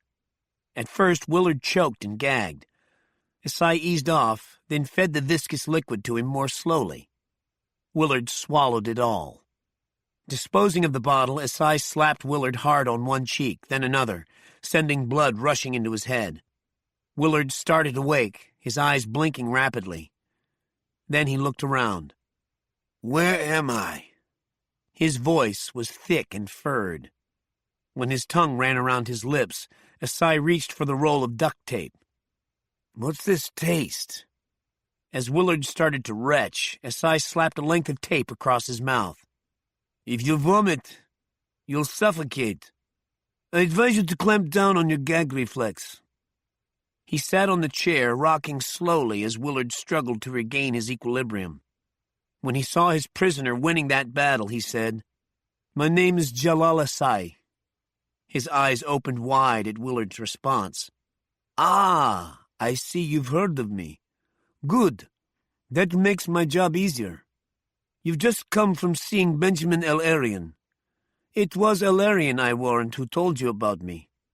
He painted me as the villain, I have no doubt. Well, heroes and villains. It's all in your point of view. El-Arian would deny this, but then he's proved himself to be irresolute, like a reed blown first this way, then that, by shifting winds." Asai rose, crossed to the bed, and ripped the tape off Willard's mouth. "I know you're wondering about that taste in your mouth," he smiled. "You swallowed a bottle of castor oil." He pointed. "Hence the diaper. Not long from now, some very nasty stuff is going to be coming out of you. The diaper will help contain it, or at least some of it. I'm afraid there will be too much for it to absorb, and then—" He shrugged. "Whatever you want from me, you won't get." "Bravo, that's the spirit. But sadly for you, I've already gotten what I want. Like others El-Arian has dealt with or sent after me, you'll be dumped on his doorstep. This procedure will continue until he ceases his actions and forgets about me. He's not about to do that. Then he and I have a long road to travel." Asai wadded up the tape and threw it away. He stuffed the roll back into the black bag. "You, however, have a significantly shorter road to travel." "I don't feel well." Willard said this in a curious voice, as if he were a querulous child talking to himself. "No," Asai said, stepping back from the bed. "I don't suppose you do." Chapter 27. Night still lay along the macadam roads and concrete sidewalks the following morning when Bourne arrived at Heathrow Airport. It was drizzling and chilly, and he was happy to get out of London. His flight left at 7:25 and arrived in Marrakesh at 1:15, with a brief stopover in Madrid. There were no direct commercial flights. He was sitting in the only coffee shop open at that hour, its plastic chairs and tables wan in the fluorescent lights, sipping over-roasted coffee that tasted like ashes when Don Fernando Herrera appeared, walked over, and sat down without either invitation or greeting. "I'm sorry for your loss," Bourne said. Don Fernando said nothing. Lost within his beautiful suit, he seemed to have aged since the last time Bourne had seen him, though only a week or so had passed. He was staring absently at a display of luggage in the window of a store across the concourse. "How did you find me?" Bourne said. "I suspected you were going to Marrakesh." Abruptly he turned to Bourne and said, "Why did you kill my son?" "He was only trying to help you as I asked him to do." "I didn't kill him, Don Fernando." It was then Bourne felt the nick of the knife point on the inside of his thigh. "Do you think that's wise?" "I have traveled far beyond wise, young man." His eyes were pale, liquid, filled with anguish. "Now I am a father grieving for his dead son. That's all I am. That's all the life this old frame can muster." "I would never harm Diego," Bourne said. "I think you know that." "There is no one else but you." Don Hernando's voice, though soft, was like a cry full of pain and suffering. "Betrayal. Betrayal." He shook his head. "The only other possibility is Otavio Moreno. He's my godson. He would never lay a hand on Diego." Bourne sat very still, feeling a trickle of blood down his leg. He could end this at any moment, but he chose to let the situation play out because a violent end wouldn't help him. He was extremely fond of Don Herrera. He couldn't lift a finger against him. "And yet, it was Otavio who knifed Diego," he said. "Lies!" The old man was quivering. "What possible reason?" "Severus Damna." At once Don Herrera blinked. A tic started in his right cheek. "Was that you say? You've heard of Severus Domna, I take it?" The old man nodded. "I've crossed swords with a few members over the years." This interested Bourne greatly. Now he was doubly glad he had chosen not to act. "I have something Severus Domna wants," Bourne said. "Its emissaries have followed me in London, Oxford, elsewhere here. Somehow one of them got to Diego. His assignment was to bring me to the Vesper Club where they were waiting for me. Ottavio found out. He might have acted too hastily, but he was protecting me, I assure you." "You and he know each other?" "We did," Bourne said. "He died yesterday." The old man's face grew hard. "How?" "He was shot by a man employed by Jalal Asai." Don Herrera's head swung around. Life was beginning to bloom on his cheeks. "Asai? He wants the same thing Severus Domna wants." "He's no longer with the group?" "No." Slowly, Bourne became aware of the knife point being withdrawn. "My sincere apologies," the old man said. "I know you must have been proud of Diego." For a time, Don Herrera said nothing. Bourne waved down a waiter and ordered 2 coffees. When cup and saucer were set down in front of Don Herrera, the old man stirred in some sugar, then took a sip, wincing at the taste. "I can't wait to get back to Sevilla."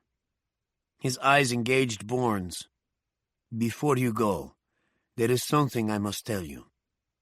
I used to hold Ottavio Moreno in my arms when I visited his mother. Her name is Tanirt, and she lives in Tenagir." He paused. His gaze was probing, and he was once again his old canny self. "That is where you're headed, isn't it?" Bourne nodded. "Be very careful, Signor. Tenagir is the nexus of Severus Domna. Tenagir is where it was born, where it first flourished, due mostly to Jalal Asai's family. But the Asais were split when Jalal's brother turned his back on Severus Domna, uprooted his family, and moved to Bali. That would be Holly's father, Bourne thought. Benjamin Iranian, whose family coveted Asai's power, used the schism to gain influence. So far as I know, he has been the leader of Severus Domna for some years now. So it's all-out war between Asai and Ilarian." Don Fernando nodded. "From what I've been able to glean, Severus Domna doesn't take kindly to members leaving the fold. Blood in, blood out." He finished off his coffee. "But back to Tenirt. I've known her for a long time. She is, in many respects, the female I've been closest to most of my adult life, and that includes my late wife. I think I should know if she's your mistress." The old man smiled. "Tanirt is a special person, which you will discover for yourself when you speak with her." He leaned forward. "Escúchame, señor. She is the first person you must see when you arrive in Morocco." He scribbled a line on a scrap of paper. "Call her at this number when you arrive. She will be expecting you. Her advice will serve you well, there can be no doubt. She sees all sides of every situation. Am I to believe that she was Gustavo Moreno's mistress? And now she's yours?" "When you meet her, you will understand," Don Fernando said. "But this much I will say. Tanirt is no one's mistress. She is who she is. It is not for any man to have her in that way. She is—" He looked away for a moment. "Wild." Dmitri Maslov received the news that Colonel Boris Karpov was getting a haircut and shave at the Metropole barber shop with cautious optimism. Karpov, also a cautious man, never got his hair cut at the same place. Maslov summoned Oserov, but was informed that Oserov was AWOL, having left Moscow the day before.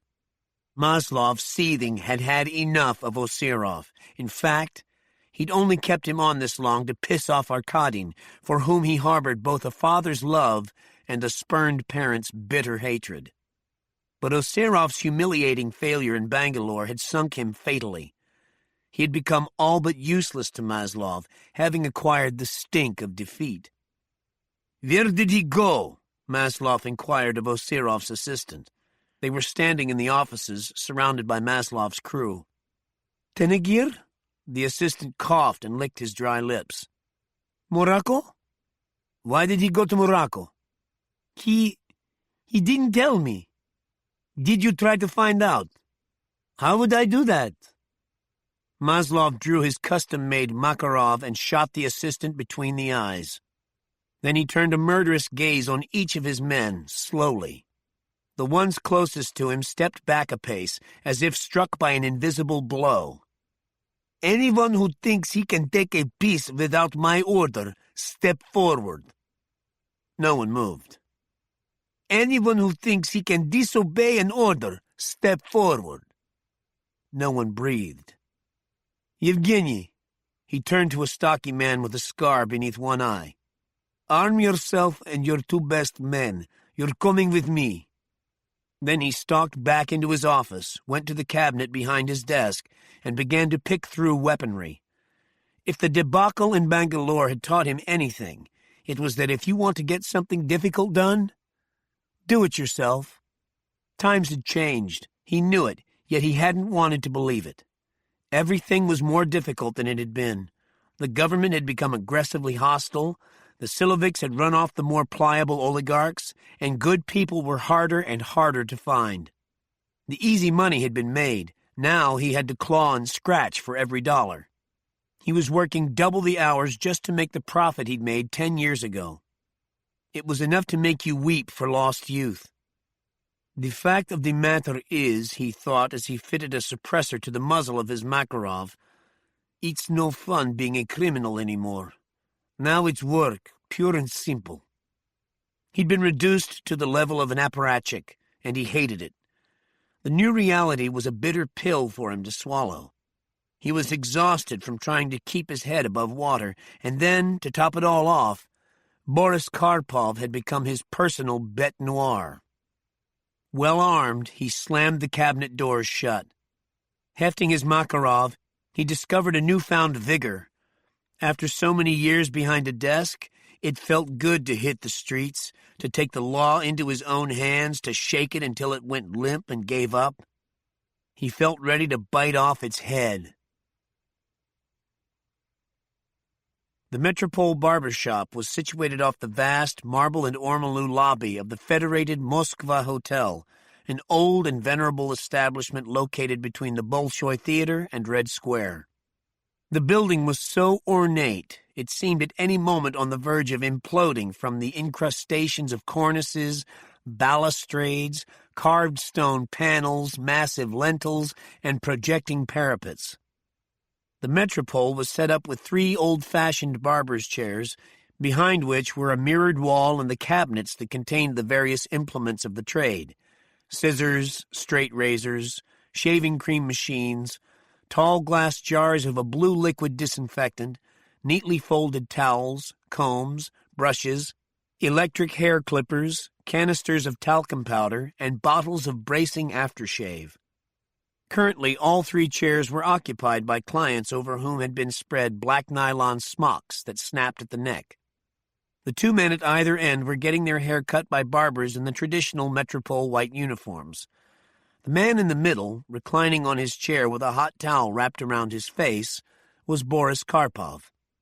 While his barber stropped a straight razor, Karpov whistled an old Russian folk melody he remembered from his childhood. In the background, a dinosaur of a radio played a staticky news report announcing the latest government initiative to combat growing unemployment. 2 men, one young, one old, sat in wooden chairs on the other side of the shop, reading copies of Pravda while waiting their turn. Yevgeny's men had reconnoitered the hotel lobby for 10 minutes, assiduously checking for FSB-2 agents.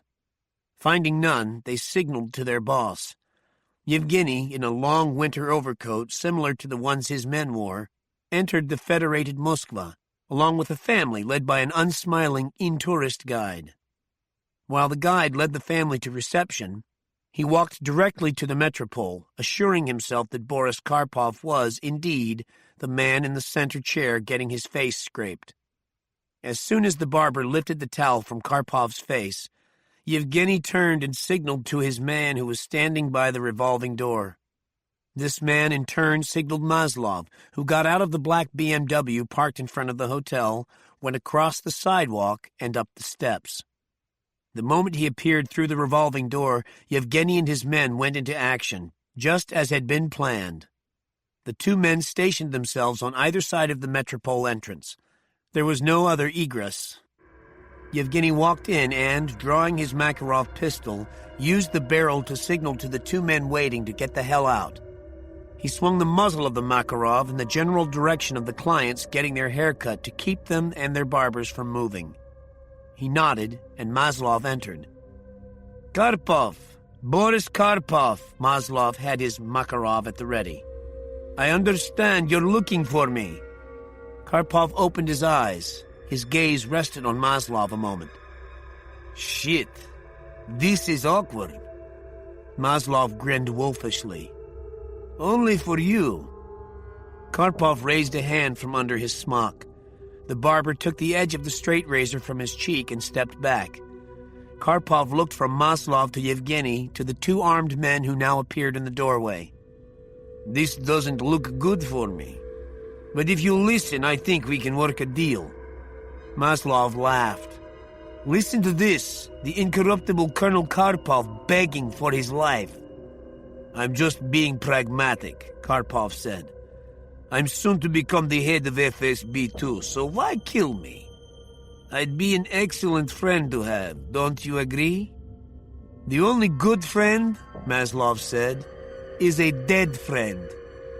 He took aim at Karpov, but before he could squeeze the trigger, an explosion blasted him backward off his feet. A hole had appeared in Karpov's smock from the bullet he had fired. He threw off the smock at the same time as the two other clients, both FSB-2 undercover agents, fired through their smocks. Yevgeny's two men went down. Yevgeny killed one of Karpov's men before Karpov shot him 3 times in the chest. Karpov, his face still covered with shaving cream, walked over to where Maslov lay on the black and white tile floor. "How do you feel?" He aimed his pistol at Maslov's face. "At the end of an era?" Without waiting for a reply, he squeezed the trigger.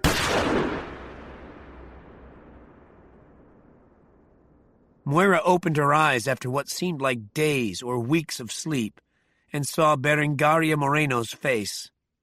Berengaria smiled, but it was a smile full of concern. "How do you feel?" "Like I've been hit by a train." Her left leg was in a full cast, suspended by a sling and pulley system, so the lower half was above the level of her head. "You look beautiful, Mommy." Berengaria's voice was light and breezy. She kissed Moira lightly on the mouth. "I have a private ambulance waiting downstairs to take us back to the hacienda. A full-time nurse and a physical therapist have already settled into their guest rooms." "You didn't have to do that." It was a stupid thing to say. Luckily, Berengaria had the good grace to ignore it. "You'll have to get used to calling me Barbara." "I know." Then her tone changed, her voice softened, and she leaned close to Moira. "I was sure I'd never see you again." Which only goes to prove that there are no sure things in life. Berengaria laughed. "God knows." "Barbara?" "Mommy, please. I'll be angry if you think I expect anything. I would do anything for you, including leaving you alone if that's your wish." Moira put her hand against Barbara's cheek. "Right now, all I want is to recover." She sighed deeply. "Barbara, I want to be able to run again." Barbara put her hand over Moira's. "Then you'll make it so. And I'll help you if that is your wish. If not," she shrugged. "Thank you." "Get better, Mommy. That's how you'll thank me." Moira's expression clouded over. "You know, I wasn't lying to Arkadin. Correios has to be dealt with, and the sooner the better. I know. Barbara almost mouthed the words, so softly did she speak. It will take some thought, but the problem will give me something to concentrate on besides my leg. I'm tempted to say just concentrate on getting better, but I know you'll laugh in my face. Moira's expression darkened even further. You're in the wrong business, you know that, don't you? It was my brother's life. I'm tempted to say that it doesn't have to be yours, but I know you'll laugh in my face. Barbara smiled ruefully. God knows there's no escaping family. Absently, she stroked Moira's cast. My brother was good to me. He protected me. He looked out for me when others tried to take advantage of me. She looked into Moira's eyes. He taught me to be tough. He taught me how to hold my head up in the world of men. Without him, I don't know where I'd be. Moira thought about this for some time. One compelling reason to stay with Barbara was so she could convince her to leave her brother's business behind, despite her perceived obligation to him. Moira hadn't been in touch with her own family for years, didn't even know whether her parents were still alive. She wondered if she cared. Her own brother was another matter entirely. She knew where he was, what he was doing, and with whom he associated. She was certain he knew nothing of her. They had severed ties in their early 20s. Unlike with her parents, she felt something for him, but it wasn't good. She took a deep breath and exhaled the stale air of her past. I'm healing faster than the surgeon had expected, and no one thinks more highly of his work than he does. Barbara's eyes twinkled. Well, you know, nothing is as we expect. This time, both women laughed together.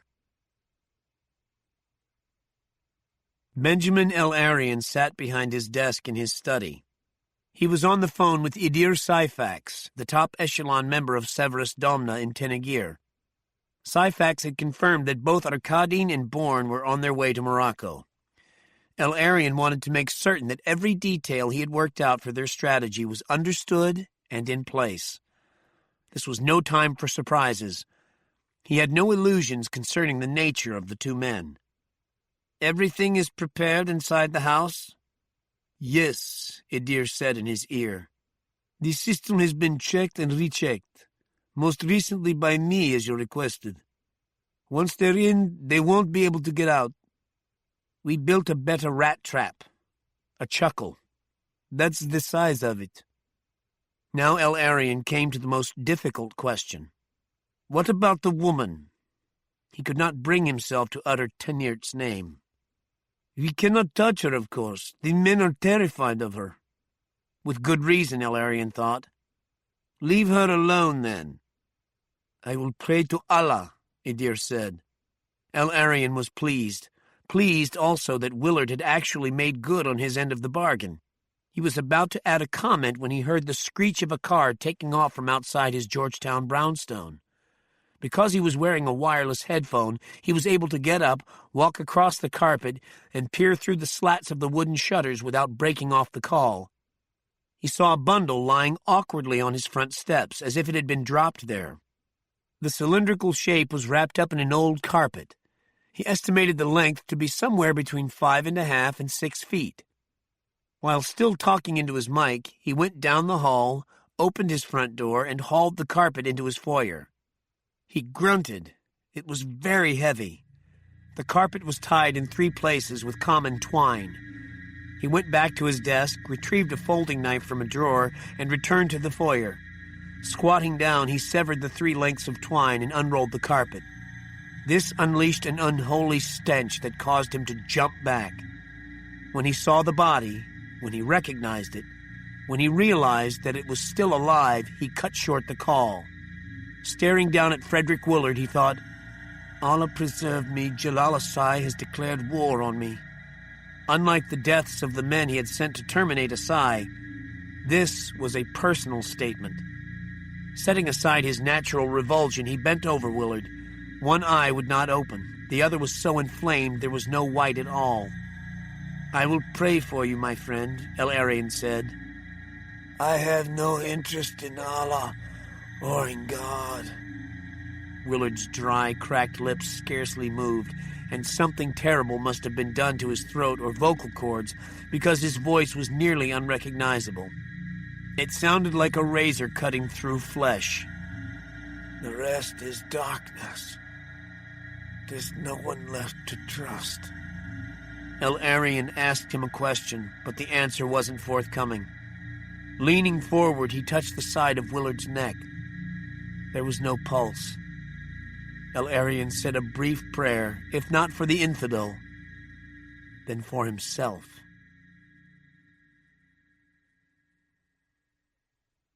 Book 4 Chapter 28 You seem surprised, Teniert said. Bourne was surprised. He had been expecting a woman of Don Fernando's age, possibly a decade younger. It was difficult to tell precisely, but Teniert seemed to be in her late 30s. This was an illusion, surely. Assuming Ottavio actually was her son, she had to be at least 50. I came to Morocco with no expectations, he said. Liar. Teniert was dark-skinned and dark-haired, with a voluptuous figure that had lost none of its lush ripeness. She carried herself as if she were a princess or a queen, and her huge, liquid eyes seemed to take in everything at once. She studied him for a moment. I see you. Your name is not Adam Stone, she said with utter certainty. Does that matter? Truth is the only thing that matters. My name is Bourne. Not the name you were born with, but the one you go by now. She nodded as if satisfied. Please, give me your hand, Bourne. He had called her the moment he landed in Marrakesh. As Don Fernando had promised, she was expecting him. She had given him directions on where to meet her, a sweets shop in the center of a market on the southern edge of the city. He had found the market without difficulty, parked, and proceeded on foot through a labyrinth of alleys lined with stalls and shops, selling everything from incised leather goods to camel feet. The sweet shop was owned by a wizened Berber who seemed to recognize Bourne on sight. Smiling, he waved him into the interior, which smelled of caramel and roasted sesame seeds. The shop was dark and full of shadows. Nevertheless, Teniert was illuminated, as if from within. Now he offered her his hand, palm up, and she took it. Teniert looked up at him. She wore simple robes, belted at the waist. Nothing was exposed, and yet her sexuality, pulsing with life, seemed utterly revealed to him. She held his hand tenderly, her forefinger lightly tracing the lines on his palm and fingers. You are a Capricorn, born on the last day of the year. Yes. There was no way she could know that, and yet she did. A tingling began in Bourne's toes, percolating up through his body, warming him, drawing him to her, as if she had established an energy link between them. Slightly disturbed, he thought about walking out of the shop, but didn't. You have... She stopped short and put her hand over his, as if trying to block out her sudden vision. What is it? Bourne said. She looked up at him, and at that moment he felt as if he could drown in those eyes. She had not let go of his hand. On the contrary, she held it tightly between her two palms. There was a magnetism about her that was both intensely exciting and intensely disquieting. He felt forces inside him tugging him this way and that, as if in fierce opposition. Do you really want me to tell you? Her voice was that of a trained contralto, deep and rich and sonorous. Even at low volume, it seemed to pierce into every packed corner of the sweets shop. You started this, Bourne pointed out. She smiled, but there was nothing happy in it. Come with me. He followed her to the rear of the shop and out a narrow door. Once again, in the labyrinthine heart of the market, he looked out at a bewildering array of goods and services. Live cocks and velvet-winged bats in cages, cockatoos on bamboo perches, fat fish in tanks of seawater, a butchered lamb skinned and bloody hanging from a hook, A brown hen waddled by, squawking as if being strangled. "Here you see many things, many creatures, but as for people, only Amazighs, only Berbers." Teniert pointed south into the high Atlas. "The town of Tinigir is centered within an 18.5-mile oasis at an altitude of more than 5,000 feet, stretching across a relatively thin wedge of lush wadi between the high Atlas range to the north and the anti-Atlas to the south. It is a homogeneous place. Like the area around it, the town is inhabited by Amazighs. The Romans called us Mazisas, the Greeks Libyans. By whatever name, we are Berbers, indigenous to many parts of North Africa and the Nile Valley. The ancient Roman author Apuleius was actually Berber, as was St. Augustine of Hippo. So was, of course, Septimius Severus, Emperor of Rome.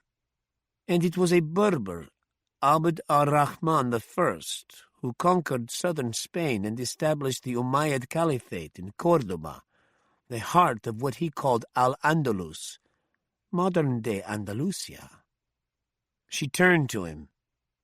"I tell you this so you may better understand what is to come.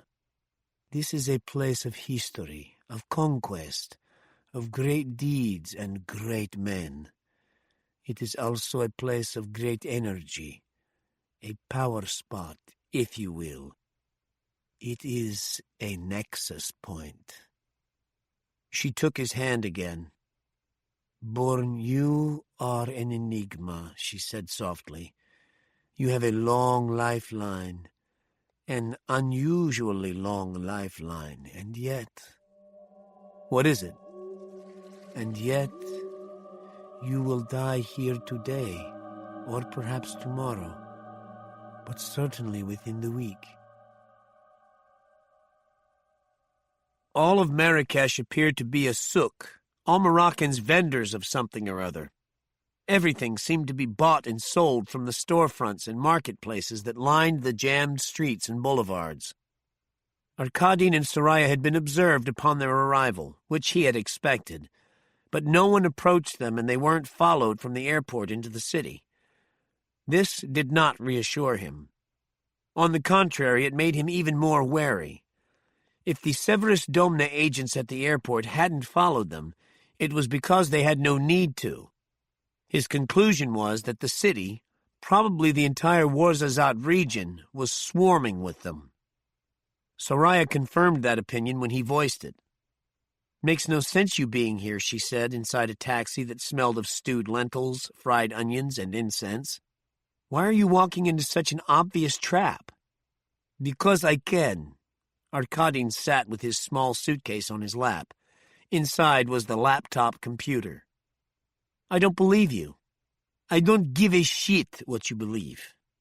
"Another lie. Otherwise I wouldn't be here with you now." He looked at her, shaking his head.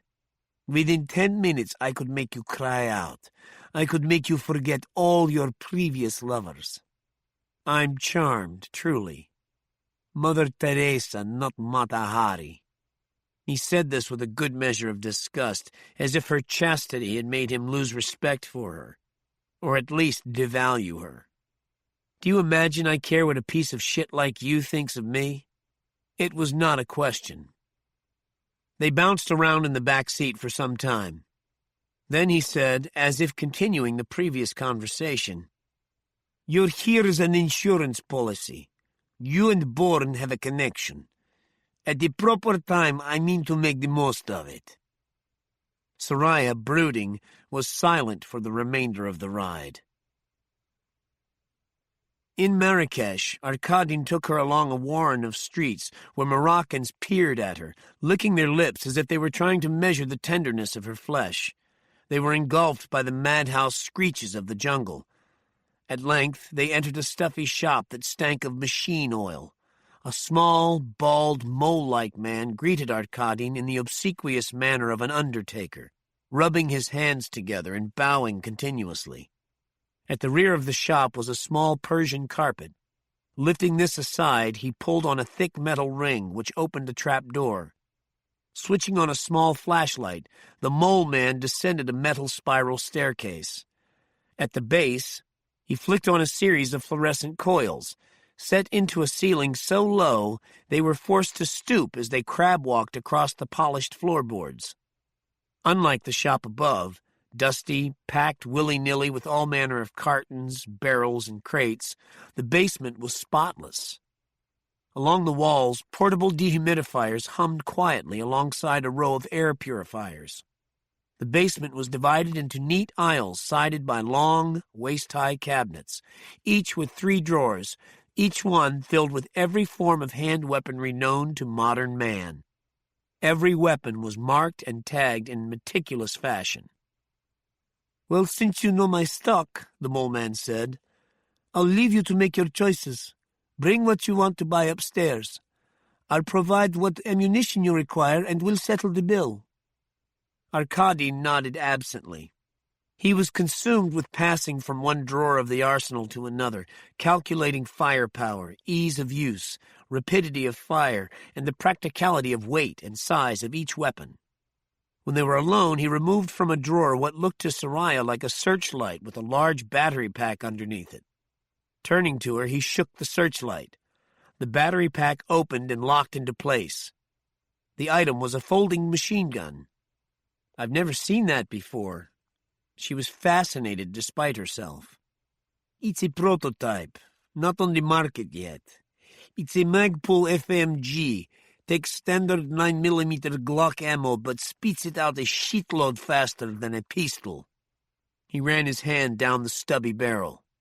"Nice, huh?" Soraya thought it was. She'd dearly like one for herself. Arkady must have recognized the avidity of her gaze. "Here." She took it from him, examined it expertly, broke it down, then put it back together. "Fucking ingenious." Arkady seemed in no hurry to take back the FMG. He seemed to be watching her, but in fact, he was seeing something else. A scene from far away. In St. Petersburg, he'd taken Tracy to her hotel room. She had not asked him to come up, but she hadn't protested when he had. Inside, she put her handbag and key down on a table, walked across the carpet and into the bathroom. She closed the door, but he didn't hear the click of a lock. The river glittered in moonlight, black and thick and full of secrets, like an ancient serpent always half asleep. It was stuffy in the room, so he went to the window and, unlatching it, opened it. A wind, thick as the river and smelling of it, swirled about the room. He turned, looked at the bed, and imagined Tracy there, her nakedness revealed by the moonlight. A tiny sound like a sigh or a catch in the throat caused him to turn around. The bathroom door, unlatched, had opened, and now another swirl of wind pushed it farther, so that a thin wedge of buttery light fell across the carpet. He entered the wedge of light, and his gaze penetrated into the bathroom. He saw Tracy's back, or rather a slice of it, pale and unblemished. Lower was the swell of her buttocks and the deep crease between. The pulse of pleasure in his groin was so extreme it bordered on pain. There was that thing about her, his hatred and his dependence, that made him weak. He despised himself, but he could not help moving toward the door and pushing it farther open. The door, old and peeling, creaked, and Tracy peered at him over her shoulder. Her body was revealed to him in all its glory. She looked at him with a pity and loathing that brought an animal sound to his lips. Hurriedly he pulled the door shut. When she emerged, he could not look at her. He heard her cross the room and close the window. "Where were you brought up?" she said. It was not a question, but a slap in the face. He could not answer her, and for that, for many things. He burned to kill her, to feel the cartilage in her throat rupture beneath the pressure of his fingers, to feel her blood running hotly in his hands. Yet he was bound to her, as she was bound to him. They were locked in hateful orbit, with no possibility of escape. But Tracy did escape, he thought now. Into death.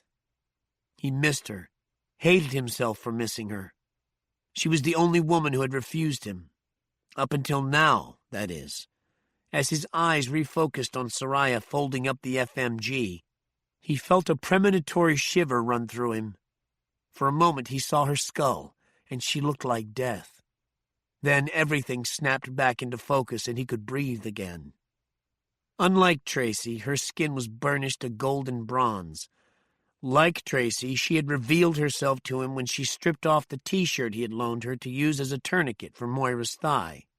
She had heavy breasts, the nipples dark and erect. He could see them now, beneath her top, see them as clearly as if she were still half naked. "It's because you can't have me," Soraya said as if reading his mind. "On the contrary, I could have you right now." "Rape me, you mean?" "Yes. If you were going to," she said, turning her back on him, "you would have already." He came up behind her and said, "Don't tempt me." She whirled around. "Your rage is toward men, not women." He glared at her, unmoving. "You get off on killing men and seducing women, but rape? You'd no more consider raping a woman than I would." His mind raced back to his hometown of Nizhny Tagil, where he had briefly become a member of Stas Kuzin's gang, rounding up girls off the streets to stock Kuzin's savage brothel. Night after night he'd heard the girls' screams and cries as they were raped and beaten. In the end, he'd killed Kuzin and half his gang. "Rape is for animals," he said in a thick voice. "I'm not an animal. That's your life. The struggle to be a man, not an animal." He looked away. "Did Treadstone do this to you?" He laughed. "Treadstone was the least of it. It was everything that happened before, everything I tried to forget." "Curious. For Bourne, it's just the opposite. His struggle is to remember." "He's lucky, then," Arkadin snarled. "It's a great pity you're enemies." "God made us enemies." Arkadin took the weapon from her. "A god named Alexander Conklin." "Do you know how to die, Bourne?" Tanert whispered. "You were born on Siwa's day, the last day of the month, which is both the ending and the beginning. Do you understand? You are destined to die and be born again." This was what Suparwita had told him only days ago in Bali. "I've died once," he said, "and was reborn." "Flesh, flesh, only flesh," she muttered, and then, "This is different." Tanert said this with a force he felt through every fiber of his being. He leaned toward her, the promise of her thighs and her breasts drawing him into her orbit. He shook his head. "I don't understand." Her hands gripped him, pulling him even closer. "There is only one way to explain." She turned and led him back into the sweets shop. In the far corner she pushed several fragrant bales out of the way, revealing a wooden staircase, full of dust and crystals of palm sugar. They ascended to an upper floor that was, or until recently had been, someone's living quarters. The owner's daughter, judging by the posters of film and rock stars on the walls. It was brighter up here, the windows bringing in blinding sunlight, but it was also as hot as a fever. Tanert appeared unaffected. In the center of the floor, she turned to him. "Tell me, Bourne, what do you believe in?" He did not answer. "The hand of God? Fate? Destiny? Any of those things?" "I believe in free will," he said at last, "and the ability to make one's own choices without interference, either by organizations or by fate, whatever you want to call it." "In other words, you believe in chaos because man doesn't control anything in this universe." "Well, that would mean I'm helpless." "I'm not." "So neither law nor chaos." She smiled. "Yours is a special path, the path between, where no one before you has gone." I'm not sure I'd put it that way. Of course you wouldn't. You're not a philosopher. How would you put it? Where's this going, he said. Always the soldier, the impatient soldier, Teniert said. Death. It's going toward the nature of your death. Death is the end of life, Bourne said. What else is there to know about its nature? She went to one of the windows and opened it. Tell me, please, how many of the enemy can you see? Bourne stood beside her, feeling her intense warmth as if she were an engine that had been running at speed for a long time. From this lofty vantage point, he could see a fair number of streets and observe their occupants. Somewhere between 3 and 9. It's difficult to be precise, he said after several minutes. Which one will kill me? None of them. Then it will be Arkadin. Teniert cocked her head. This man Arkadin will be the herald, but he won't be the one who kills you. Bourne turned to her. Then who? Bourne, do you know who you are? He had been with her long enough to know that he wasn't expected to answer. Something happened to you, Teniert said. You were one person. Now you're two. She put the flat of her hand on his chest, and his heart seemed to skip a beat, or more accurately, to race past it. He gave a little gasp. These two people are incompatible, in every way incompatible. Therefore there is a war inside you, a war that will lead to your death. Teniert, she raised the hand that had been on his chest, and he felt as if he had sunk into a bog. The herald, this man Arkadin, will arrive in Tenegir with the one who will kill you. It is someone you know, perhaps very well. It is a woman. Moira? Is her name Moira? Teniert shook her head. An Egyptian. Soraya. That doesn't seem possible. Teniert smiled her enigmatic smile. This is the conundrum, Bourne. One of you can't believe it is possible, but the other one knows that it is possible. For the first time in Bourne's memory, he felt truly helpless. What am I to do? Teniert took his hand in hers. How you react, what you do, will determine whether you live or die. Chapter 29.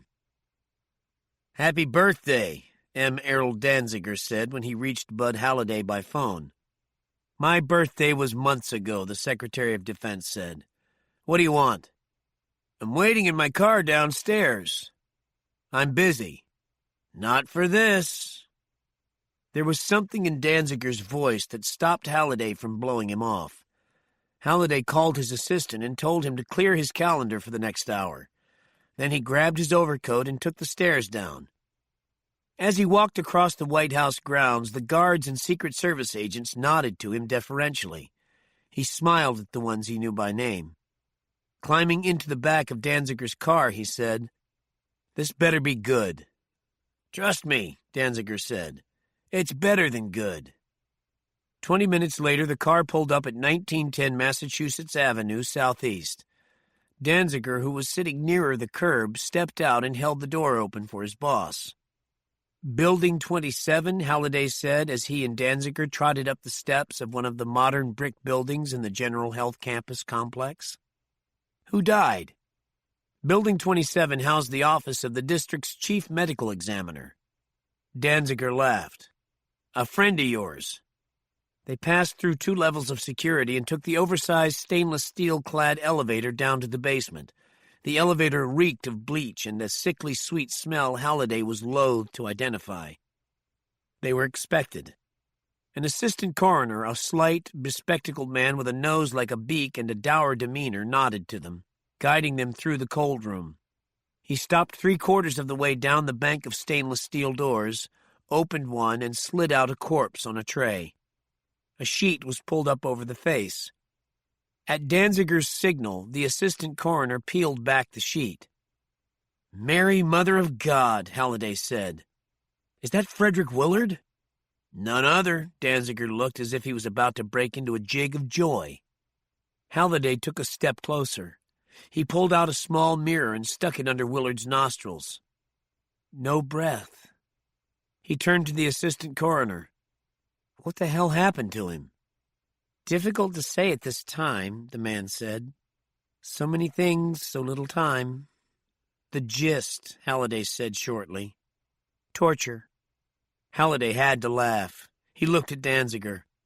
"Damn ironic, isn't it?" "That's how it struck me." At that moment, the secretary's PDA buzzed. He drew it out and looked at it. He was needed at the White House.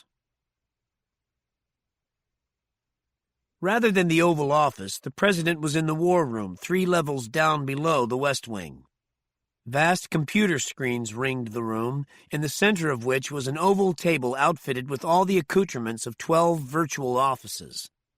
When Bud Halliday arrived, the president was chairing a meeting with Hendricks, the National Security Advisor, and Bray and Findley, the respected heads of the FBI and the Department of Homeland Security. From their grim expressions, it was clear there was an emergency brewing. "Glad you could make it, Bud," the president said, waving Halliday to a chair on the opposite side of the table. "What's happened?" Halliday said. "Something's come up," Findley said, "and we'd value your advice on how to proceed." "A terrorist attack on one of our overseas bases?" "Rather closer to home." Hendricks appeared to be taking point. Reversing a dossier in front of him, he slid it across the table to Halliday. He spread his hands. "Please." Halliday opened the dossier and was confronted with a photo of Jalal Asai. He stayed very calm, was pleased to see that his hand was steady as it turned the onion skin pages of the file. When he was certain he had himself perfectly under control, he raised his gaze. "Why are we looking at this man?" "We have information linking him to the torture and murder of Frederick Willard." "Evidence?" "As yet, no," Findley said. "But we have every indication that it will be forthcoming," Hendricks said. "Do you want me to buy the bridge, too?" Halliday said caustically. "What's disturbing, Mr. Secretary, is that this man Asai has flown beneath our radar, even though he represents a clear and present national security threat." This from Findley again. Halliday tapped the dossier. "There is intel here on Asai going back years. How could we not—" "That's the question we need answered, Bud," the president said. Halliday cocked his head. "Well, I mean to say, where did this intel come from?" "Not from your farm, clearly," Bray said. "Nor from yours," Halliday shot back. He looked from one face to another. "You're not thinking of pinning this oversight on my people." "It wasn't an oversight," Findley said. "At least not an oversight on our part." There was a strange silence in the room, which was finally broken by the president. "Bud, we thought you'd be more forthcoming." "Shit, I didn't," Bray said. When confronted by the evidence, Hendricks added. "Evidence of what?" Halliday said. "There's nothing I have to explain or apologize for." "You all owe me $100 apiece," Bray said with a smirk. Halliday glared at him with naked rage. Hendricks picked up the phone, spoke a few words into the receiver, then set it down. "For God's sake, Bud," the president said, "you're making this damnably difficult." "What is this?" Halliday stood up. "An inquisition?" "Well, you haven't helped yourself." There was deep sadness in the president's voice. "Last chance." Halliday, standing as rigid as a war veteran's statue, ground his teeth in fury. Then the door to the war room opened, and in walked the twins, Michelle and Mandy. Their eyes were laughing. At him. Christ, he thought. Jesus Christ. "Be seated, Mr. Secretary." The president's voice had turned so full of suppressed anger and a sense of personal betrayal, it sent a shiver down Halliday's spine. With a sinking heart, he did as he was ordered. Ahead of him stretched the long, humiliating road to disgrace and ruin. Listening to the tapes the twins had made of his conversations with Jalal Asai in the hideaway apartment, he wondered whether he had the courage to retreat to a quiet, private place and blow his brains out.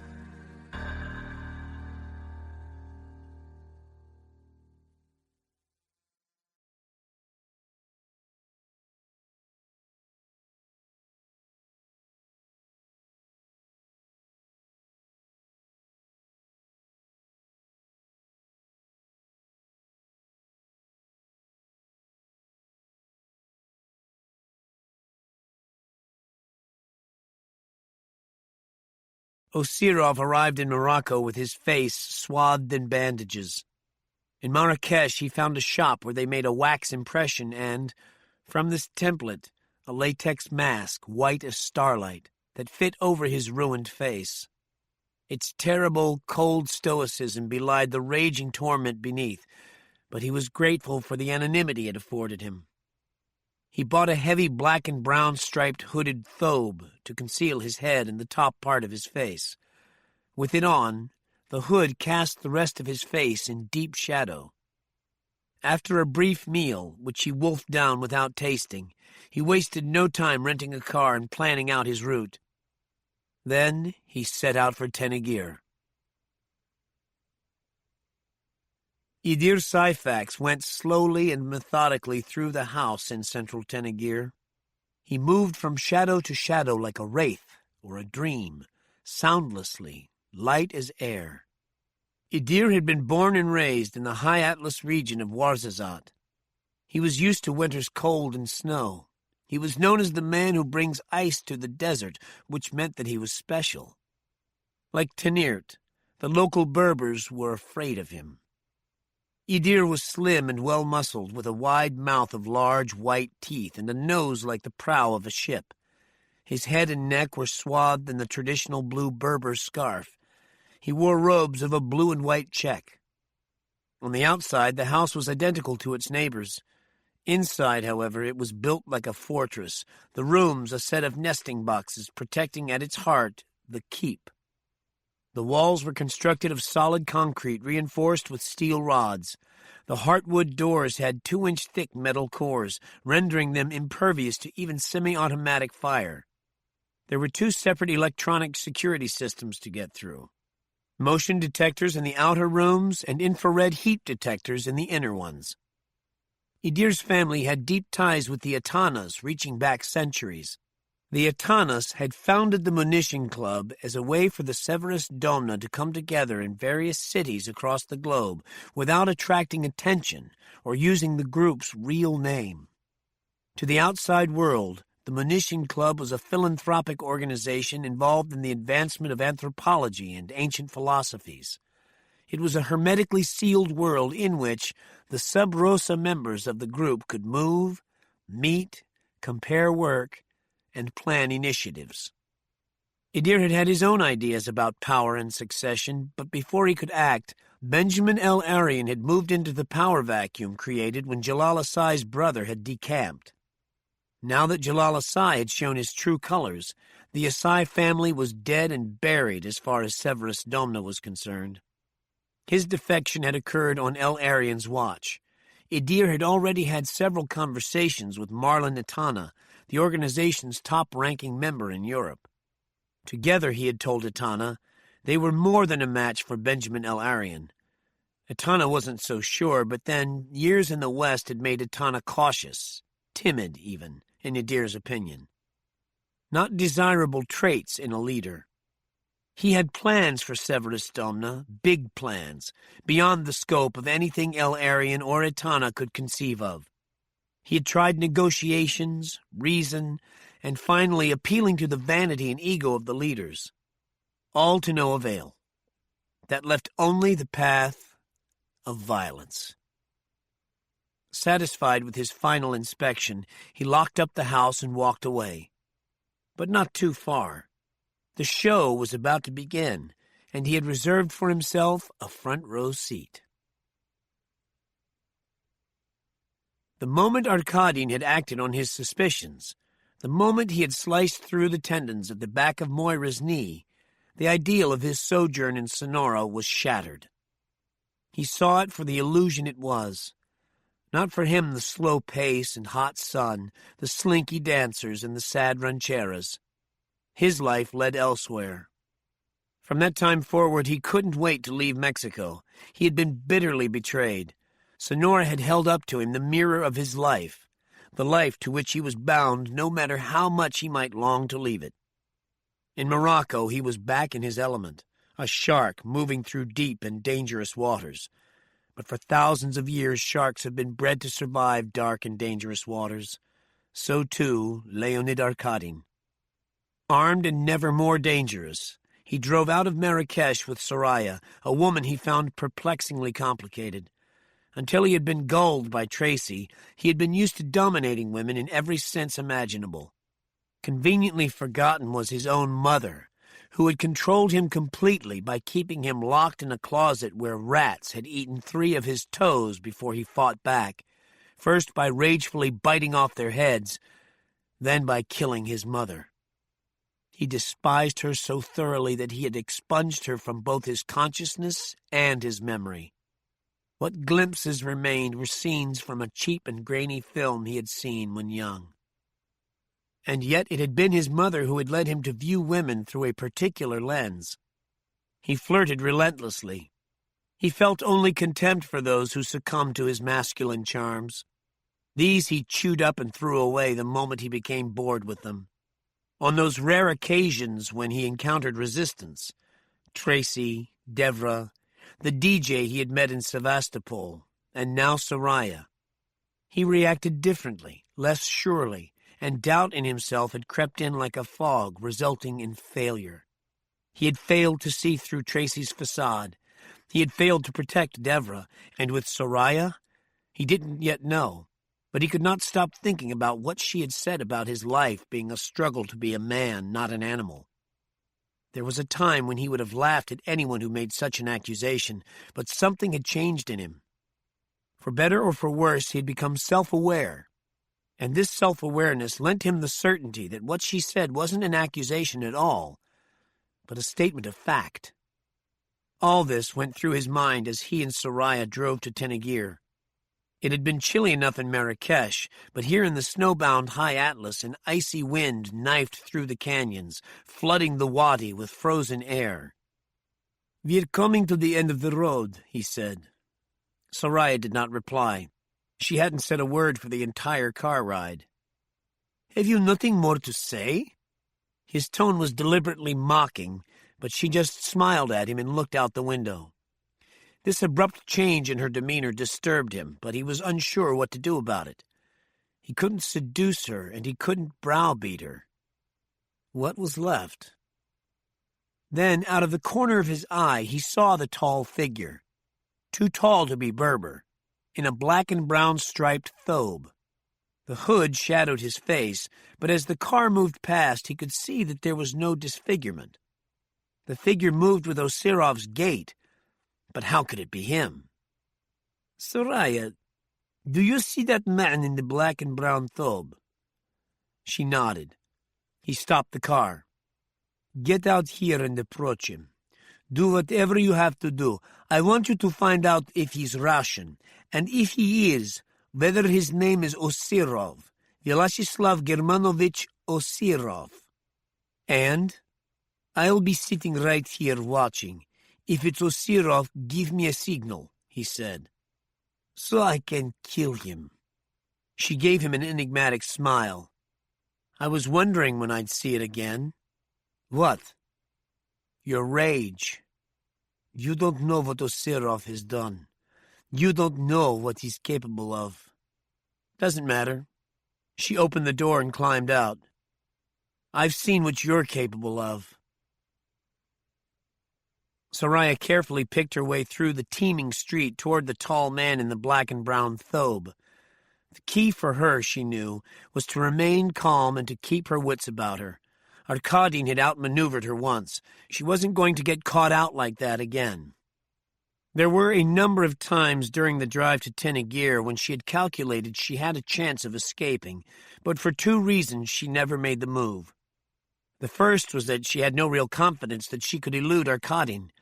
The second, and more important, was that she had vowed to herself that she would not abandon Jason.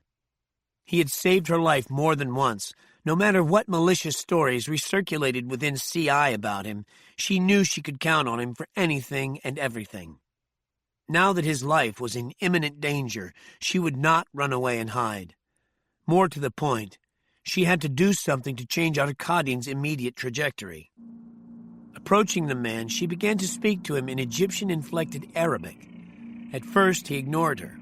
It was possible that in the street hubbub he did not hear her, or thought she was speaking to someone else. She moved around so that she stood squarely in front of him. She spoke to him again. He kept his head slightly lowered and did not respond. "I need some help. Do you understand English?" she said. When he shook his head, she shrugged, turned, and made to walk away. She whirled around and said in Russian, "I recognize you, Vyacheslav Germanovich." His head came up. "Aren't you a colleague of Leonid's?" "You're a friend of Arkadin's?" His voice was thick and clotted, as if there was something in his throat he hadn't completely swallowed. "Where is he?" "Right over there," she pointed to the car, sitting behind the wheel. Everything happened at once. Soraya backpedaled. Osirov swung around in a semi-crouch. Beneath the thobe, he had concealed an AK-47 assault rifle. In one fluid motion, he raised the AK-47, aimed it, and fired at the car. People, screaming, scattered in every direction. Osirov kept firing as he advanced across the street, drawing closer and closer to the car, shuddering on its shocks as it was sprayed with bullets. When he came abreast of the car, he stopped. He tried to open the driver's door, but it was so distorted it would not budge. Cursing, he reversed the AK-47, using the butt to knock out what was left of the window. He peered inside. It was empty. Whirling, he leveled the AK-47 at Soraya. "Where is he? Where is Arkadin?" Soraya saw Arkadin slither out from beneath the car, rise up and wrap his arm around Osirov's neck. He pulled backward with such force that Osirov's feet left the ground. Osirov tried to slam the rifle's butt into Arkadin's ribcage, but Arkadin eluded each attack. Osirov whipped his head back and forth in an attempt to keep Arkadin from gaining a stranglehold. As he did so, his mask began to slip. Becoming aware of this, Arkadin ripped it off, revealing the swollen, hideously disfigured face beneath. Soraya crossed the now empty street, approaching the two antagonists with slow, deliberate steps. Osirov dropped the AK-47 and drew out a wicked-looking dirk. Soraya could see that it was out of Arkadin's line of sight. He was unaware that Osirov was about to plunge it into his side.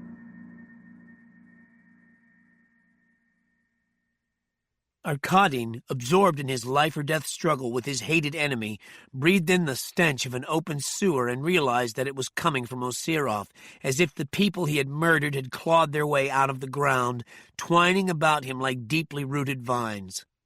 Osirov seemed to be rotting from the inside out. Arkadin pulled him tighter as Osirov continued to struggle, continued to try to find a way out of the vice he was in.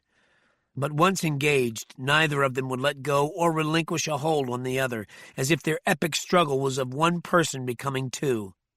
Two people fighting for dominion, battling in the abyss of unthinking and unreasoning rage.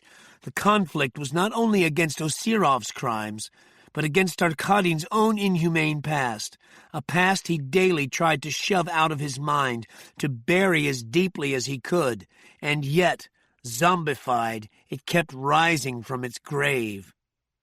"That's your life," Soraya had said, "the struggle to be a man, not an animal." Figures in his past had conspired to break him down, to reduce him to an animal. His one chance at being something more had arrived in the guise of Tracy Atherton. Tracy had taught him many things, but in the end she had betrayed him. He had wished her dead, and now she was dead. Osirov, his enemy, embodied everyone and everything that had ever conspired against him, and now he had him. Now he was slowly, inexorably squeezing the life out of him. His attention was suddenly drawn to a movement glimpsed from the corner of his eye. Soraya was sprinting the last 15 feet that separated them. She struck Osirov a blow on his left wrist that paralyzed his hand. Arkadin saw the dirk as it fell at Osirov's feet. For a frozen instant, he stared into Soraya's eyes. A secret, silent communication passed between them and then, in a flash, vanished, never to be spoken of or referred to aloud. Arkadin, his heart seething with a rage that had been building for years, slammed the heel of his hand against the side of Osirov's head. The head jerked hard to the right against the wall of Arkadin's encircling arm. The vertebrae cracked. Osirov spasmed like an insane marionette. His fingernails clawed at Arkadin's forearm, drawing rivulets of blood. He bellowed like a buffalo, and for an instant his strength was so great that he almost broke away. Then Arkadin cracked his neck again, harder this time, and whatever burst of energy was left in Osirov drained into the gutter. Osirov gave a terrible, soft cry. He tried to say something that seemed vitally important to him, but all that escaped his mouth was his tongue and a gout of blood. Still, Arkadin would not let him go. He continued to slam the side of his head as if the neck had not already sustained multiple fractures. "Arkadin," Soraya said softly, "he's dead." He stared at her, the light of madness in his eyes. Her hands were on him, trying to pry Osirov away from him, but he could feel nothing. It was as if his nerve endings were locked within the last moments of the struggle, as if his will to destroy Osirov would not terminate, would not allow him to let go. And he thought, if I keep hold of him, I'll be able to kill him again and again. Gradually, however, the hurricane of emotion began to ebb. He felt Soraya's hands on him. Then he heard her voice repeating, "He's dead." And at last, he unwound his arm. The corpse collapsed into a grotesque heap. He looked down at Osirov's ruined face and felt neither triumph nor satisfaction. He felt nothing at all. Empty. There was nothing inside him, just the abyss growing darker and deeper. Punching a code on his cell phone, he walked to the rear of the car. He unlocked the trunk and took out the laptop in its protective case. Looking around, Soraya could see a number of men in their Berber robes. They had been watching from the shadows. The moment Osirov slid to the ground, they began to converge on the car. "It's Severus Domna," Soraya said. "They're coming for us." At that moment, a car screeched to a halt beside them. Arkadin opened the rear door. "Get in," he commanded, and she obeyed. Arkadin slid in beside her, and the car took off. There were 3 men inside, all heavily armed. Arkadin spoke to them in rapid, idiomatic Russian, and Soraya remembered their exchange in Puerto Penasco. "What do you want from me now?" she had asked Arkadin, and he had answered, "The same thing you want from me. Destruction." Then she heard the words scorched earth and knew that he had come to Tenagir prepared to wage war. Chapter 30. Bourne arrived in Tenagir armed with the knowledge Tenirt had given him. Inevitably, he was drawn to the crowd around the bullet-riddled car. The dead man was unrecognizable. Nevertheless, because of the severely burn-scarred face, he knew it must be Osirov. There were no police around the body or, indeed, anywhere in the area. But there were plenty of Severus Domna soldiers, which in this area probably amounted to the same thing. No one had made a motion to do anything about the corpse. Flies buzzed in ever-increasing swarms, and the stench of death was beginning to spread like an airborne disease. Bourne passed the scene by, got out of his car several blocks away, and proceeded on foot. What Tenirt had said had changed his plan, and not, he felt, for the better. But he had no choice. She had made that quite clear. And so he looked up. The sky was the pale and abandoned color it often is at 5 in the morning, though it was now deep in the afternoon. Instead of heading toward the address he had been given, the Severus Domna house, he searched for a cafe or restaurant and, finding one, entered it. He sat down at a table facing the front and ordered a plate of couscous and whiskey Berber, which was mint tea. He waited with one leg crossed over the other, emptying his mind, thinking of Soraya and nothing else. The small glass had been placed before him, the fragrant tea poured from a height without a drop spilled when he saw the Russian glance in as he walked slowly by. It wasn't Arkadin, but it was a Russian. Bourne could tell by his features and the way he used his eyes, which was neither Berber nor Muslim. This told him a number of things, none of them helpful. The couscous came, but he was without an appetite. Soraya entered the cafe first, but Arkadin wasn't far behind. He expected Soraya to have a haunted look, but she didn't, and Bourne wondered whether he had underestimated her. If so, it would be the day's first positive sign. Soraya picked her way through the cafe and sat down without saying a word. For some moments, Arkadin remained in the doorway, watching everything. Bourne began to eat his couscous with his right hand, which was the custom.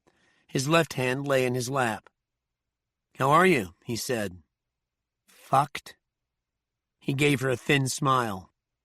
"How many men does he have with him?" She appeared surprised. 3. Arkadin came toward them. On the way, he picked up a chair from an adjacent table and sat down on it. "How's the couscous?" "Not bad," Bourne said. He pushed the plate across the table. Arkadin used the ends of the fingers of his right hand to taste the couscous. He nodded, licked off the oil, and wiped his fingers on the tabletop. Arkadin hunched forward. "We've been chasing each other a long time." Bourne took the plate back. "And now, here we are. Cozy as 3 bugs in a Moroccan carpet." Bourne took up his fork. "It wouldn't be a good idea to shoot with the gun you have aimed at me under the table." A flicker passed across Arkadin's face. "It's not for you to decide, is it?" "That's a matter of opinion. I have a Beretta 8000 loaded with 357 hollow points aimed at your balls." A black expression was erased by Arkadin's harsh laugh. It sounded to Bourne as if he had never really learned how to laugh. "Bugs in a carpet, indeed," Arkadin said. "Besides," Bourne said, "with me dead, you'll never get out of that house alive." "I think otherwise." Bourne buried the tines of the fork in a mound of couscous. "Listen to me, Leonid. There are other forces at work here, forces neither you nor I can handle." "I can handle anything, and I brought allies." "The enemy of my enemy is my friend," Bourne said, quoting an Arab proverb. Arkadin's eyes narrowed. "What are you suggesting?" "We are the only 2 graduates of Treadstone. We were trained for situations like this. But the 2 of us are not exactly alike. Mirror images, perhaps." "You've got 10 seconds. Get to the fucking point." "Together we can beat Severus Domna." Arkadin snorted. "You're out of your mind." "Think about it. Severus Domna brought us here. It has prepared the house for us, and it believes that when we come together, one of us will wind up killing the other. And then everything goes according to its plan." Bourne waited a moment. "Our only chance is to do the unexpected. The enemy of my enemy is my friend." Bourne nodded. "Until he's not." Arkadin placed the magpul he had been holding onto the table, and Bourne set down the Beretta that Tanert had given him. "We're a team," Bourne said. "The 3 of us." Arkadin glanced briefly at Soraya. "Spit it out, then." "First and foremost," Bourne said, "is a man named Idir Syphax."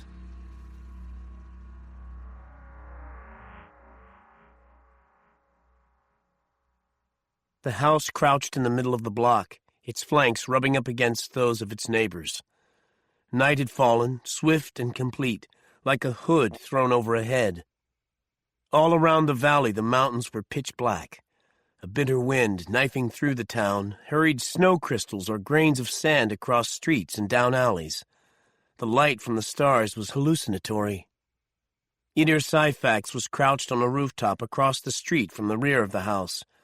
Flanking him were two Severus Domna sharpshooters, their Sako TRG-22 rifles aimed and ready.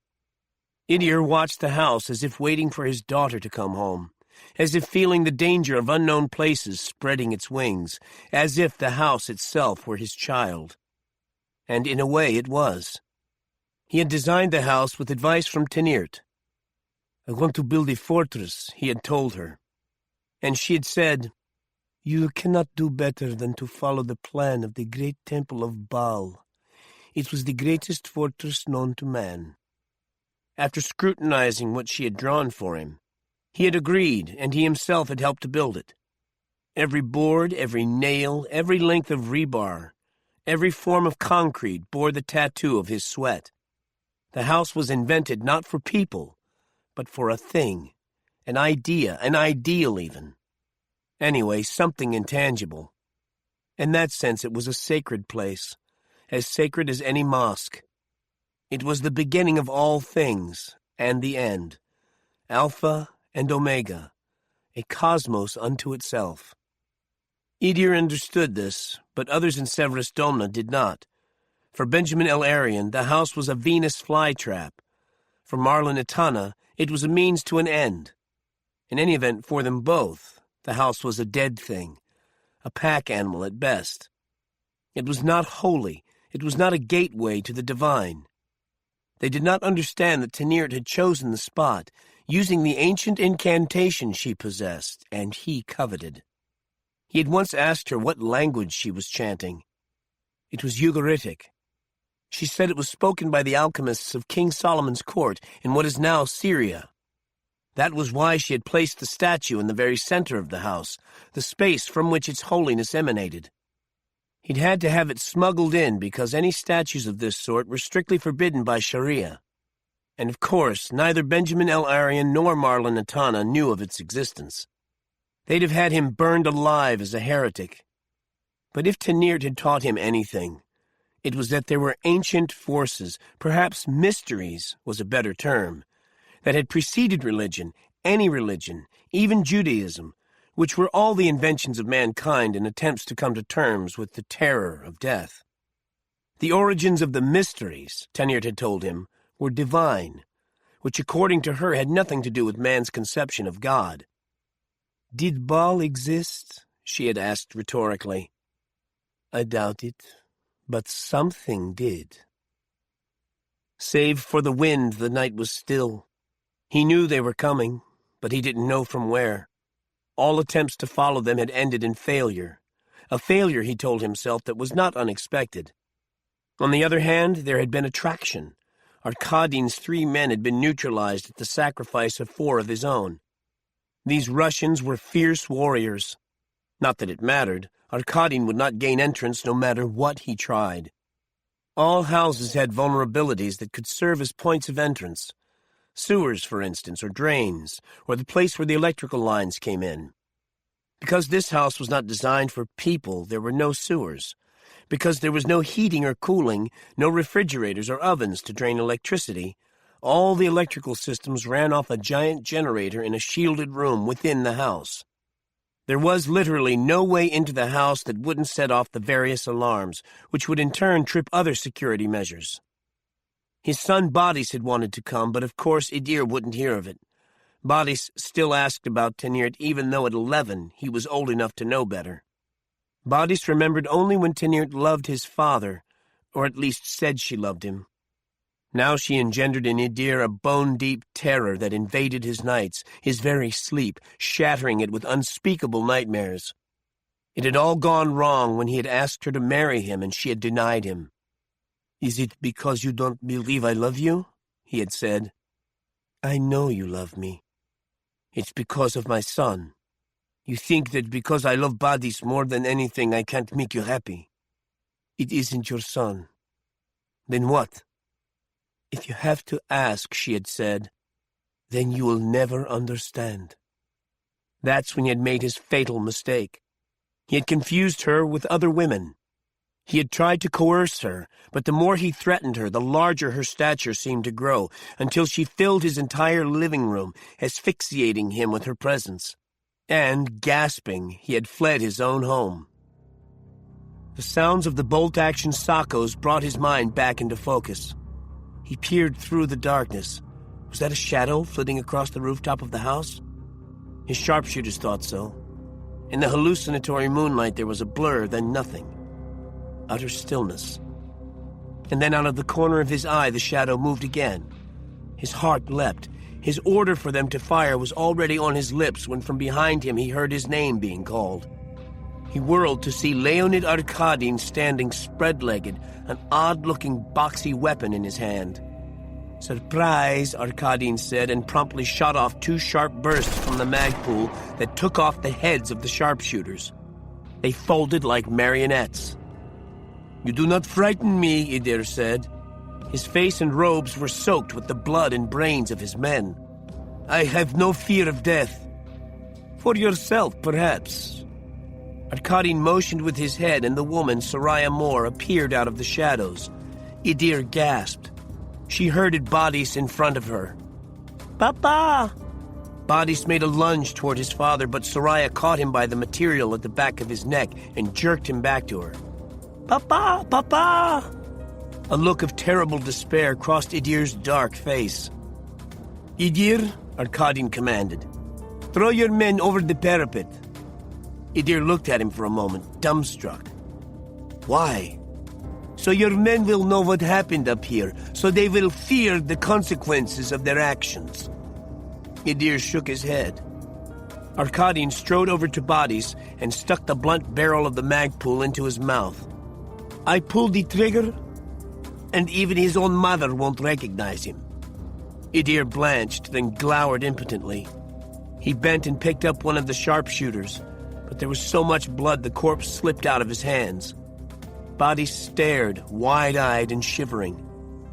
Gathering the corpse to him, Idir rolled it onto the parapet. When he dropped it over the edge, they heard the sound it made, smacking against the street. Badis shuddered. Quickly now, Idir dumped the second corpse down onto the street. Again, that thick, almost viscous sound made Badis jump. Arkadin gestured. Soraya dragged the struggling boy to the edge of the roof and pushed his head over the side. Idir made a move toward his son, but Arkadin waggled the magpool, shaking his head. "So you see, death has many aspects," Arkadin said. "And eventually fear comes to us all." And so at last the knives came fully out of their sheaths. Bourne came down off the roof when he heard the 2 shots, and now as he saw Arkadin push Idir's Syphax along in front of him, he came to meet them. Bourne and Arkadin stared at each other as if they were opposing agents about to exchange prisoners at the edge of no man's land. "Soraya," Bourne said. "On the rooftop with the boy," Arkadin said. "You didn't hurt him?" Arkadin glanced at Idir, then shot Bourne a disgusted look. "If I had to, I would have." "That wasn't our deal." "Our deal," Arkadin said tersely, "was to get this job done."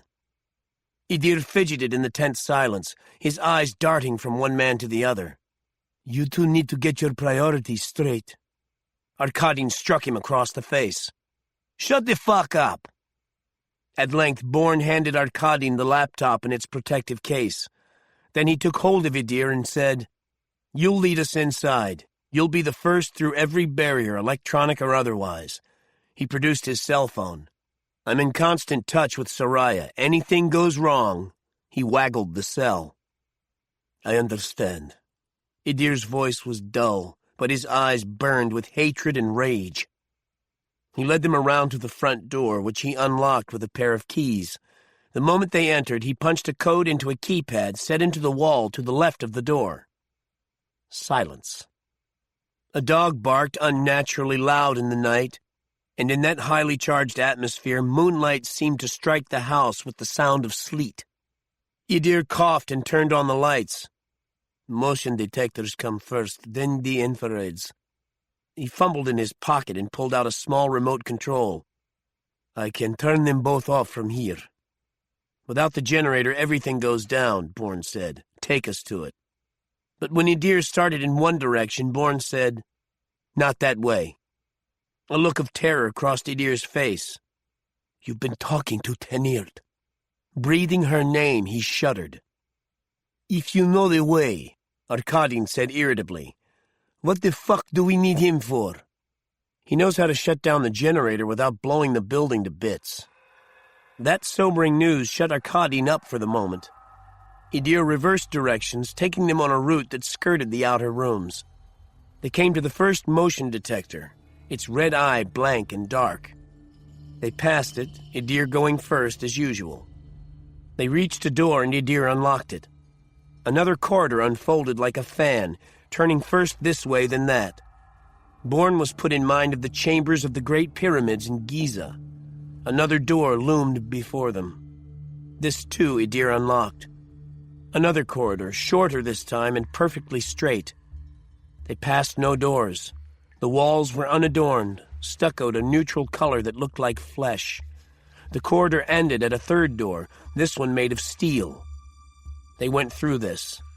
Ahead could be dimly seen a spiral staircase descending into darkness. Turn on the lights, Arkadin ordered. There is no electricity down there, Idir said. Only torches. Arkadin lunged at him, but Bourne blocked his path. Keep him away from me, Idir said. He's a lunatic. They started down the staircase, unwinding into the darkness.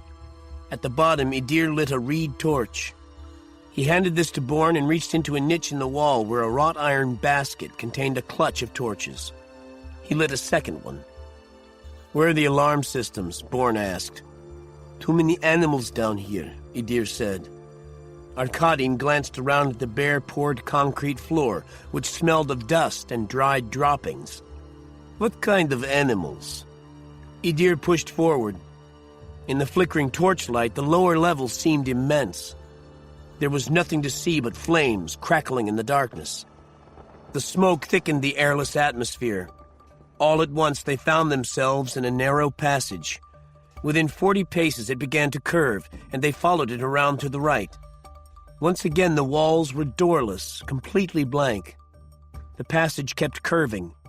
It seemed to Bourne that they were in a spiral, moving in ever-narrowing concentric circles, and he guessed they were approaching the heart of the building.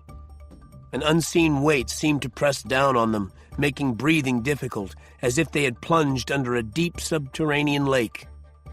At last, the corridor ended, opening out into a room roughly in the shape of a pentangle, inasmuch as it had 5 sides.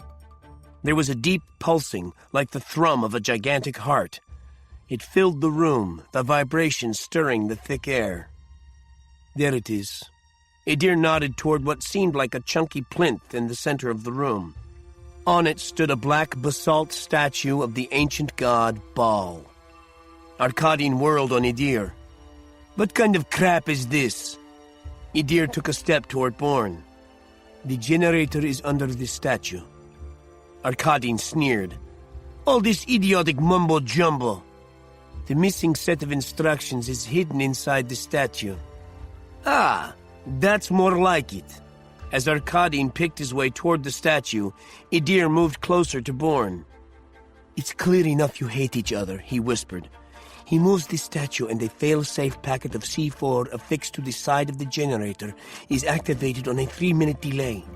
Even I can't stop it, but I can lead you out of here in plenty of time. Kill this animal so he won't harm my son.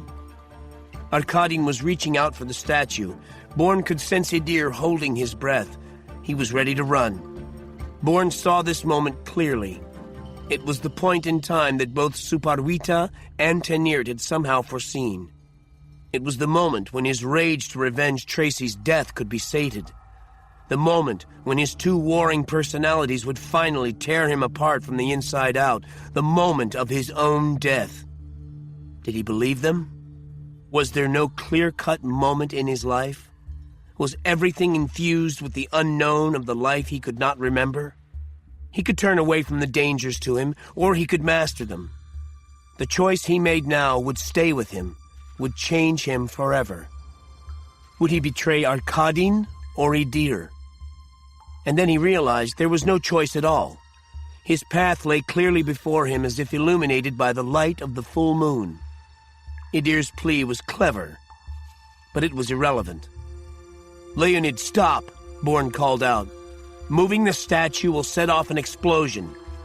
Arkadin's outstretched arm froze, his fingertips inches from the statue. He turned his head. "That's what this son of a bitch told you behind my back?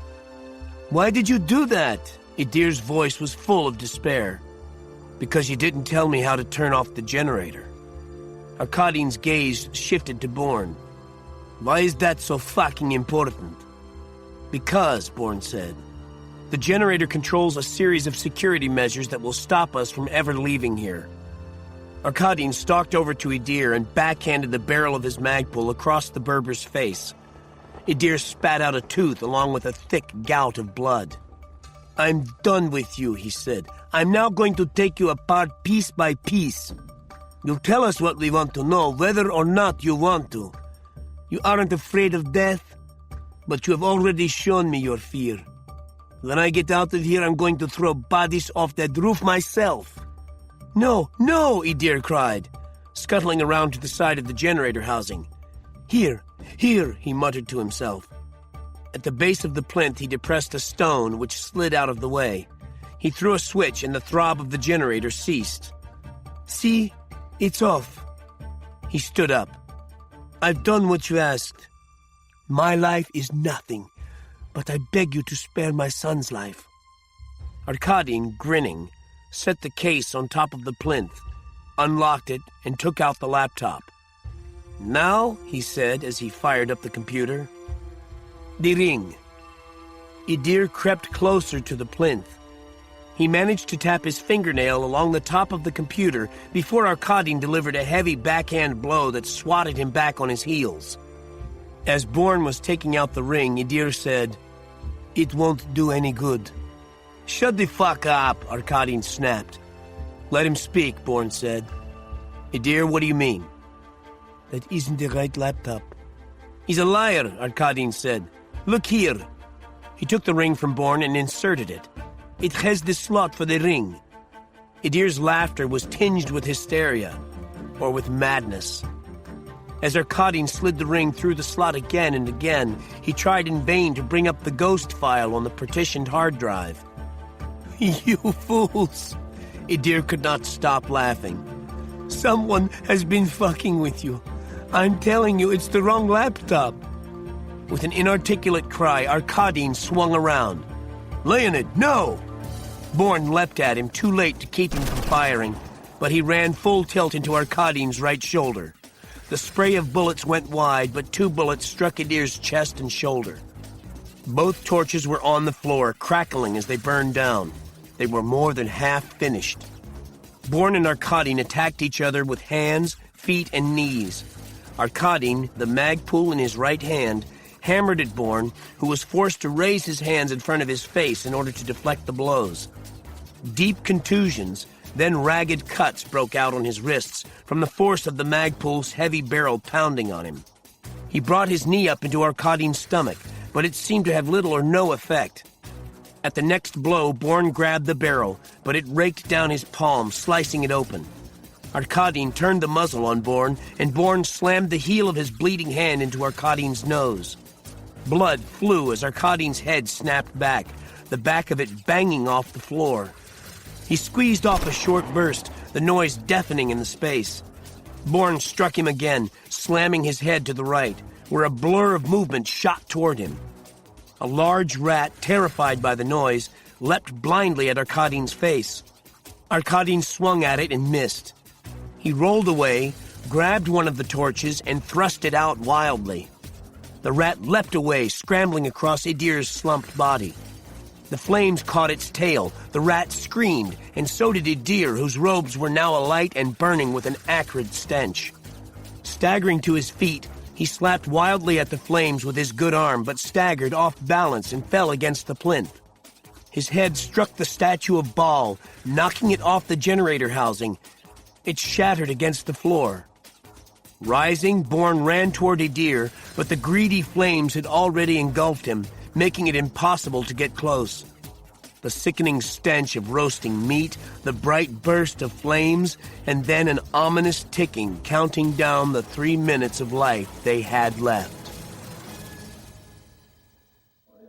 Arkadin swung his arm around and fired, but Bourne had moved behind Idir, and the burst of gunfire went wide. The flaming torch was fast guttering. Scooping up one of the torches, Bourne ran back into the doorway to the corridor. Under cover, he drew the Beretta. He was about to fire back when he glimpsed Arkadin on his hands and knees, scrabbling about in the rubble of the shattered statue. He picked out an SDS memory card, brushed it off, and, rising, stuck it into the appropriate slot of the laptop. "Leonid, leave it!" Bourne shouted. "The laptop is a fake!" When there was no response, Bourne called Arkadin's name again, this time more urgently. "We have just over 2 minutes to find our way out of here." "So Idir would have us believe," Arkadin sounded distracted. "Why would he tell us the truth?" "He was terrified for the life of his son." "In the land of the blind," Arkadin shot back, "there is no incentive to tell the truth." "Leonid, come on! Let it go! You're wasting time!" There was no response. The moment Bourne showed his face in the pentangle, Arkadin fired at him. His torch sparking and sputtering near its end, Bourne sprinted back up the corridor the way he had come. Halfway along, the torch guttered and died. He threw it aside and kept on, his eidetic memory guiding him unerringly to the base of the spiral staircase. Now it was a matter of outrunning the clock. By his estimation, he had less than 2 minutes to get out of the house before the C4 exploded. He reached the top of the staircase, but there was no light. The door was closed. Returning to the bottom of the stairs, he grabbed another torch, lit it, and sprinted back up to the top. 20 seconds wasted, a minute and a half remaining. At the top of the staircase, he held the torch up to the door. It had no handle on this side. Not even a lock marred its smooth surface. But there must be a way out. Leaning in, he ran his fingertips around the edge where the door met the jamb. Nothing. On all fours, he probed the lintel, found a small square that gave to the pressure of his fingertip. He jumped away as the door opened. Just over a minute left to find his way through the maze of concentric circles and out the front door. Along the curving corridor he went, fast as he could, holding the torch high. The electric lights had been extinguished when Idir had thrown the switch, turning off the generator. Once he paused and thought he could hear footsteps echoing behind him, but he couldn't be certain, and he pressed on, spiraling outward, ever outward, toward the skin of the house. He went through the 2 open doors and was on what he was sure must be the last of the corridors. 30 seconds to go, and then the front door was ahead of him. Reaching it, he hauled on the handle. The door wouldn't budge. He battered on it, to no avail. Cursing under his breath, he turned back, staring down the windowless, doorless corridor. "Everything in the house is an illusion," Tenert had told him. "This is the most important advice I can give you." 20 seconds. As he passed close to the outer wall, air stirred at the side of his head. There were no vents, so where was it coming from? He ran his hand over the wall, which, he surmised, must be the outside wall of the house itself. Using his knuckles, he rapped on the wall, listening for an anomalous sound. Solid, solid. He moved farther back down the corridor, 15 seconds. And then the sound changed. Hollow. Standing back, he slammed the heel of his shoe into the wall. It went through. Again. 10 seconds. Not enough time. Thrusting the torch into the ragged hole, he set it afire. The flames ate up the paint and the board behind it. Dropping the torch, he covered his head with his arms and dived through. Glass shattered outward, and then he was rolling in the street, picking himself up and running. Behind him, the night seemed to catch fire. The house ballooned outward, the shockwave of the explosion lifting him off his feet, hurling him against the wall of the building across the street. At first, he was struck deaf. He picked himself up, staggered against the wall, and shook his head. He heard screaming. Someone was screaming his name. He recognized Soraya's voice. then saw her running toward him. Bodice was nowhere to be seen. "Jason? Jason!" She ran up to him. "Are you all right?" He nodded, but examining him, she was already shrugging off her coat. Ripping off a sleeve of her shirt, she bound his bleeding hands. "Bodice?" "I let him go when the house blew." She looked up at him. "The father?" Bourne shook his head. "And Arkadin?" "I made a circuit of the building and didn't see him." Bourne looked back at the fierce blaze. He refused to leave the notebook and the ring. Soraya finished bandaging his hands. Then they both watched what was left of the house being consumed by the fire. The street was deserted. There must have been hundreds of eyes watching the scene, but none of them was visible. No Severus Domna soldier appeared.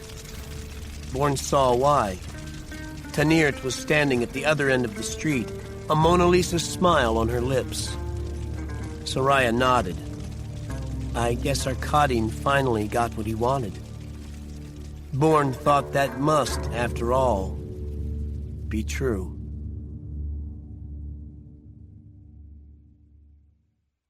Chapter 31. "Didn't I tell you," Peter Marks said crossly, "that I didn't want to see anyone?" It was a rebuke, not a question. Nevertheless, Elisa, the nurse who had been looking after him ever since he'd admitted himself to Walter Reed Army Medical Center, appeared unfazed. Marks lay in bed, his wounded leg bandaged and hurting like poison. He had refused all painkillers, which was his prerogative, but much to his annoyance, his stoicism hadn't endeared him to Elisa. This was a pity, Marks thought, because she was a looker as well as being whip-smart. "I think you might want to make an exception for this one. Unless it's Shakira or Keira Knightley, I'm not interested.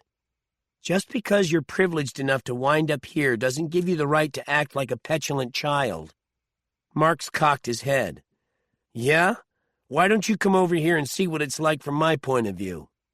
"Only if you promise not to molest me," she said with a sly smile. Marks laughed. "Okay, so who is it?" She had a gift of excavating him out of even his darkest mood. She came over and plumped his pillow before elevating the top half of the bed. "I want you to sit up for me." "Shall I beg, too?" "Now that would be nice." Her smile deepened. "Just make sure you don't drool on me. I have so few pleasures here, don't take that away from me." He grimaced as he pushed himself farther up the bed. "Christ, my ass is sore." She made a show of biting her lip. "You make it so easy for me, I can't bring myself to humiliate you even more." She came over and, taking a brush from a side table, neatened his hair. "Who is it, for Christ's sake?" Mark said. "The fucking president?" "Close." Elisa went to the door. "It's the defense secretary." Good God, Marks thought. What can Bud Halliday want with me? But it was Chris Hendricks who walked through the door. Marks fairly goggled. "Where's Halliday?" "Good morning to you too, Mr. Marks." Hendricks shook his hand, pulled over a chair, and without taking off his overcoat, sat down beside the bed. "Sorry, sir. Good morning," Marks stammered. "I don't... Congratulations are in order." "That's the spirit," Hendricks smiled. "So, how you feeling?" "I'll be up and about in no time," Marks said. "I'm getting the best of care." "I have no doubt." Hendricks placed one hand over the other in his lap. "Mr. Marks, time is short, so I'll cut right to the point. While you were overseas, Bud Halliday tendered his resignation. Oliver Liss is incarcerated, and frankly, I don't see him getting out anytime soon. Your immediate boss, Frederick Willard, is dead." "Dead? My God, how?" "A topic for another day. Suffice it to say that, with all this sudden upheaval, a power vacuum is formed at the top of the pyramid, or one of them anyway." Hendricks cleared his throat. "Like nature, the clandestine services abhor a vacuum. I've been following the systematic dismantling of CI, your old bailiwick, with something of a jaundiced eye. I like what your colleague did with Typhon. In this day and age, a black ops organization manned by Muslims focused on the extremist Muslim world seems a rather elegant solution to our most pressing ongoing problem.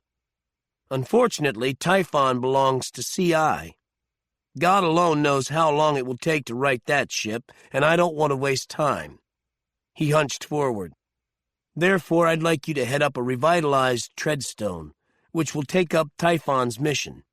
You will report directly to me and to the President." Marks frowned deeply. "Is something the matter, Mr. Marks?" "Everything's the matter. First off, how on earth did you hear about Treadstone? And second, if you're as enamored of Typhon as you claim, why haven't you contacted Soraya Moore, Typhon's former director?" "Who said I haven't?" "Did she turn you down?" "The relevant question," Hendricks said, "is whether you're interested." "Of course I'm interested, but I want to know about Soraya." "Mr. Marks, I trust you're as impatient to get out of here as you are with your questions." Hendricks rose, crossed to the door, and opened it. He nodded, and in walked Soraya. "Mr. Marks," Secretary Hendricks said, "it's my pleasure to introduce you to your co-director." As Soraya approached the bed, he added, "I'm quite certain the two of you have many matters, organizational and otherwise, to discuss, so if you'll excuse me." Neither Marks nor Soraya paid him the least bit of attention as he stepped out of the room, closing the door softly behind him. "Well, look who the wind blew in." Duran stepped out of his doorway as Bourne came in. As soon as Bourne was inside, Duran gave him a huge hug. "Damn it, man, you're worse than a will-o'-the-wisp. First I see you, then I don't." "That's the idea, isn't it?" Then he glanced down at Bourne's bandaged hands. "What the fuck?" "I had a run-in with something that tried to eat me." Duran laughed. "Well, you must be okay then. Come on in." He led Bourne into his house in northeast Washington. He was a tall, slim, handsome man with skin the color of light cocoa. He had a clipped British accent. "How about a drink or, better yet, something to eat?" "Sorry, old friend, no time. I'm flying out to London tonight." "Oh, then I've got just a passport for you." Bourne laughed. "Not this time. I'm here to pick up the package." Duran turned and looked at him. "Ah, after all this time." Bourne smiled. "I finally found the proper home for it." "Excellent. The homeless make me sad." Duran took Bourne through the rambling house and into his enormous studio, fumy with oil paint and turpentine. There was a canvas on a wooden easel. "Take a look at my newest child," he said before disappearing into another room. Bourne came around and took a look at the painting. It was almost finished, enough anyway to take his breath away. A woman in white, carrying a parasol against a burning sun, walked in high grass, while a young boy, possibly her son, looked on longingly. The depiction of the light was simply extraordinary. Bourne stepped in, peering closely at the brushstrokes, which matched perfectly those of Claude Monet, who had painted the original La Promenade in 1875. "What do you think?" Bourne turned. Duran had returned with a hard-sided attaché case. "Magnificent. Even better than the original." Duran laughed. "Good God, man, I hope not." He handed Bourne the case. "Here you are, safe and sound." "Thanks, Duran. Hey, it was a challenge. I forged paintings and for you passports, visas, and the like. But a computer? To tell you the truth, the composite housing was a bitch. I wasn't sure I'd gotten it quite right." "You did a great job." "Another satisfied customer," he said with a laugh. They began to drift back through the house. "How's Kiki?" "As ever. She's back in Africa for 6 weeks working to improve the locals' lot. It's lonely here without her. You two should get married. You'll be the first to know, old man." They were at the front door. He shook Bourne's hand. "Ever get up to Oxford?" "As a matter of fact, yes. Give the grand old dame my regards." "I will." Bourne opened the door.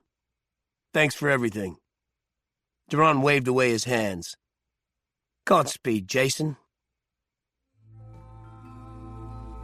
Bourne, on the night flight to London, dreamed that he was back in Bali at the top of Pura Lempayong, peering through the gates that framed Mount Agong. In his dream, he saw Holly Marie moving slowly from right to left. As she passed in front of the sacred mountain, Bourne began to run toward her, and as she was pushed, he caught her before she could fall down the steep stone steps to her death. Holding her in his arms, he looked down on her face. It was Tracy's face. Tracy shuddered, and he saw the jagged shard of glass impaling her. Blood inundated her and ran over his hands and arms. "What's happening, Jason? It's not my time to die." It wasn't Tracy's voice that echoed in his dream.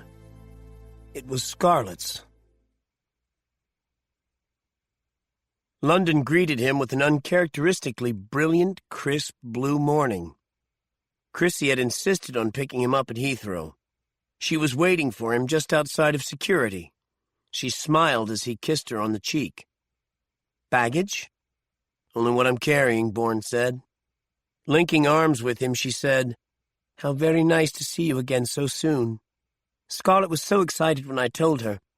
We'll have lunch up at Oxford and then pick her up from school." They walked to the car park and got into her battered Range Rover.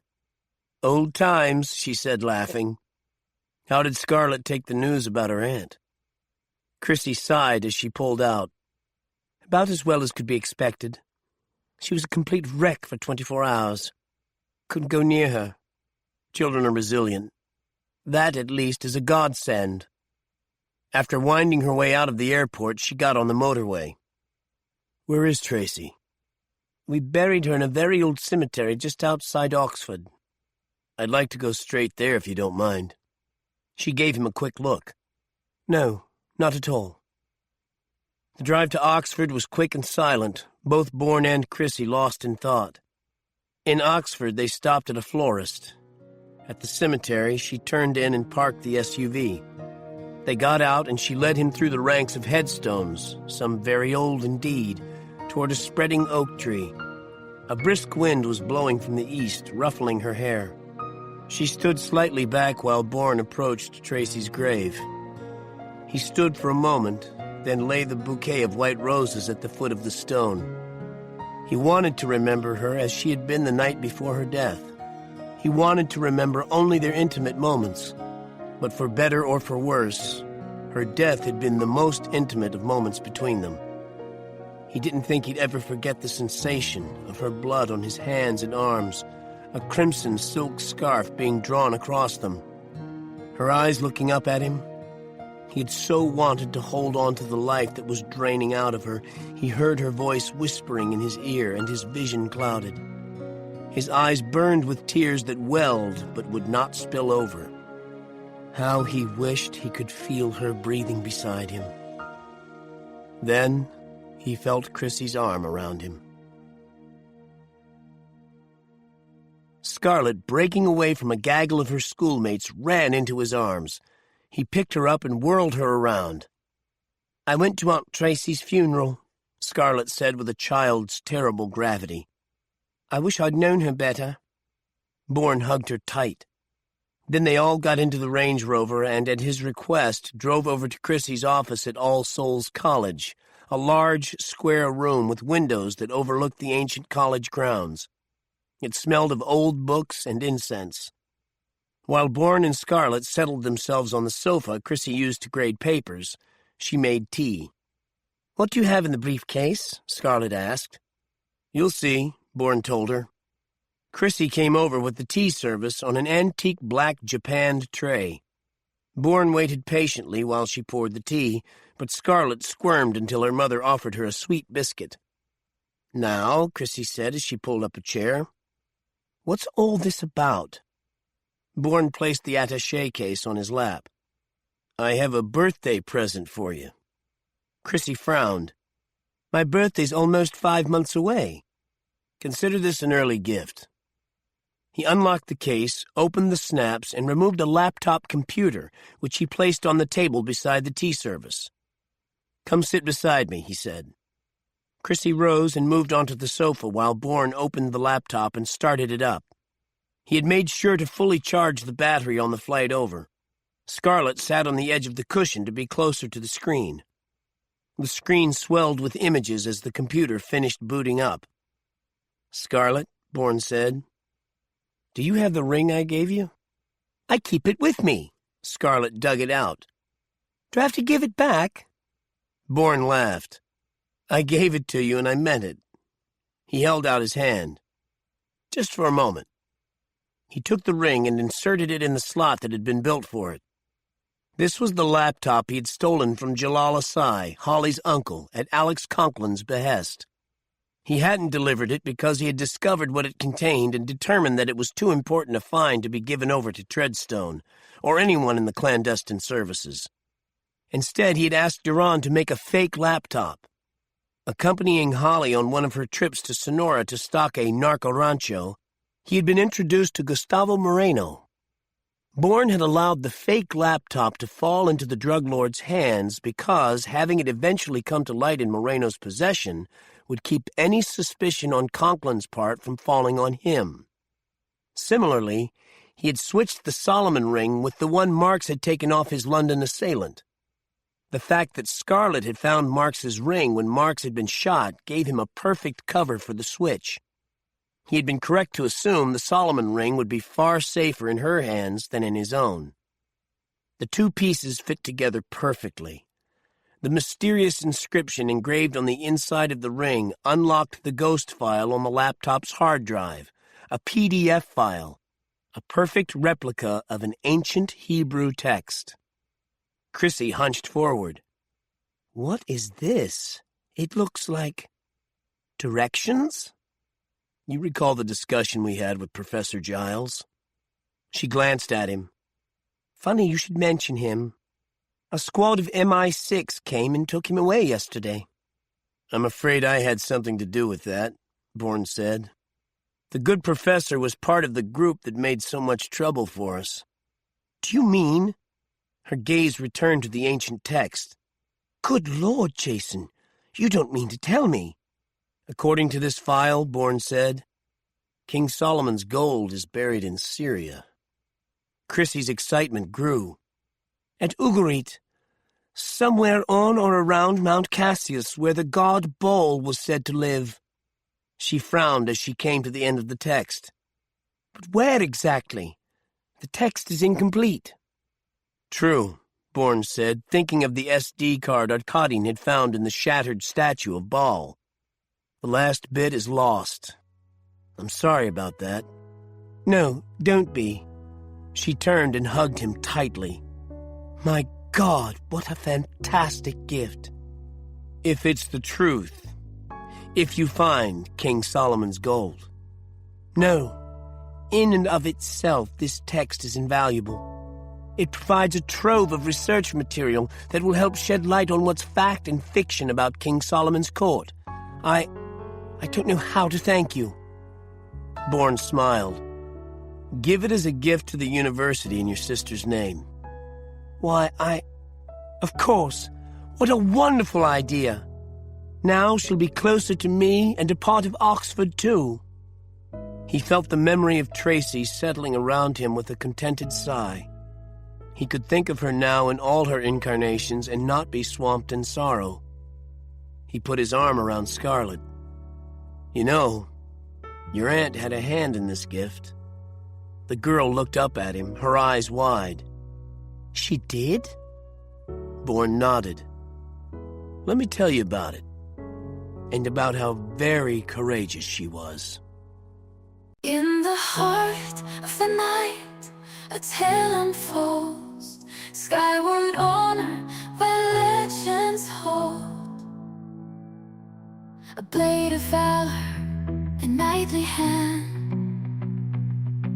radiates blessings from winds so grand. With each noble swing, a whisper divine, carrying wishes of gods in its shine.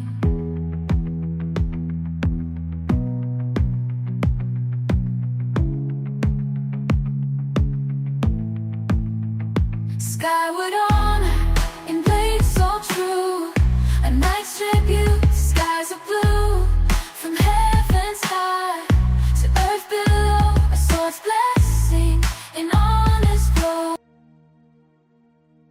Scarlett, breaking away from a gaggle of her schoolmates, ran into his arms. He picked her up and whirled her around. "I went to Aunt Tracy's funeral," Scarlett said with a child's terrible gravity. "I wish I'd known her better." Bourne hugged her tight.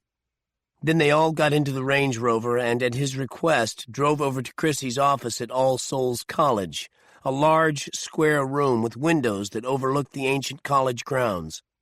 It smelled of old books and incense. While Bourne and Scarlett settled themselves on the sofa Chrissy used to grade papers, she made tea. "What do you have in the briefcase?" Scarlett asked. "You'll see," Bourne told her. Chrissy came over with the tea service on an antique black japanned tray. Bourne waited patiently while she poured the tea, but Scarlett squirmed until her mother offered her a sweet biscuit. "Now," Chrissy said as she pulled up a chair, "what's all this about?"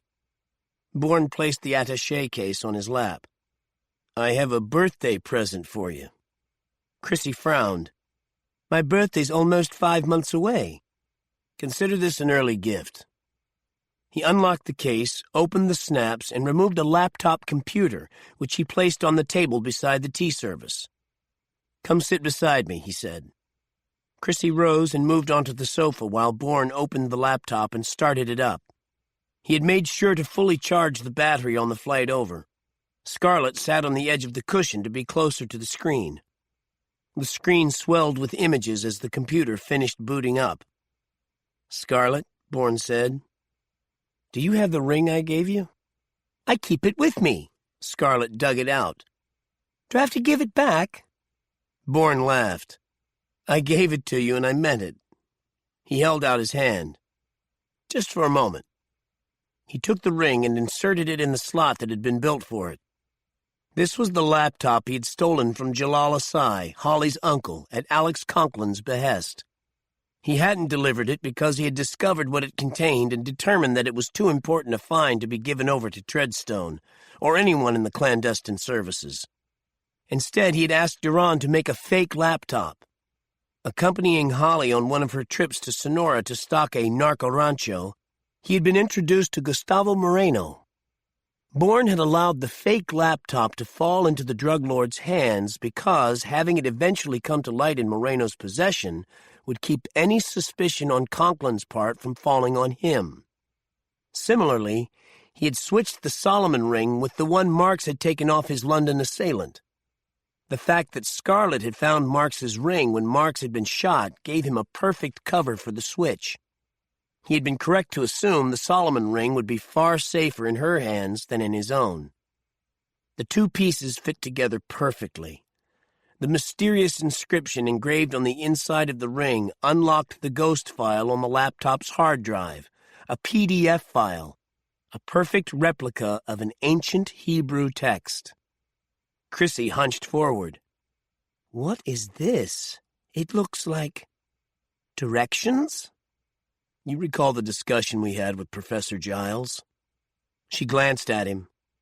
"Funny you should mention him. A squad of MI6 came and took him away yesterday." "I'm afraid I had something to do with that," Bourne said. "The good professor was part of the group that made so much trouble for us." "Do you mean—" Her gaze returned to the ancient text. "Good Lord, Jason, you don't mean to tell me." "According to this file," Bourne said, "King Solomon's gold is buried in Syria." Chrissy's excitement grew. "At Ugarit, somewhere on or around Mount Cassius, where the god Baal was said to live." She frowned as she came to the end of the text. "But where exactly? The text is incomplete." "True," Bourne said, thinking of the SD card Arkadin had found in the shattered statue of Baal. "The last bit is lost. I'm sorry about that." "No, don't be." She turned and hugged him tightly. "My God, what a fantastic gift." "If it's the truth. If you find King Solomon's gold." "No. In and of itself, this text is invaluable. It provides a trove of research material that will help shed light on what's fact and fiction about King Solomon's court. I don't know how to thank you." Bourne smiled. Give it as a gift to the university in your sister's name. Why, Of course. What a wonderful idea. Now she'll be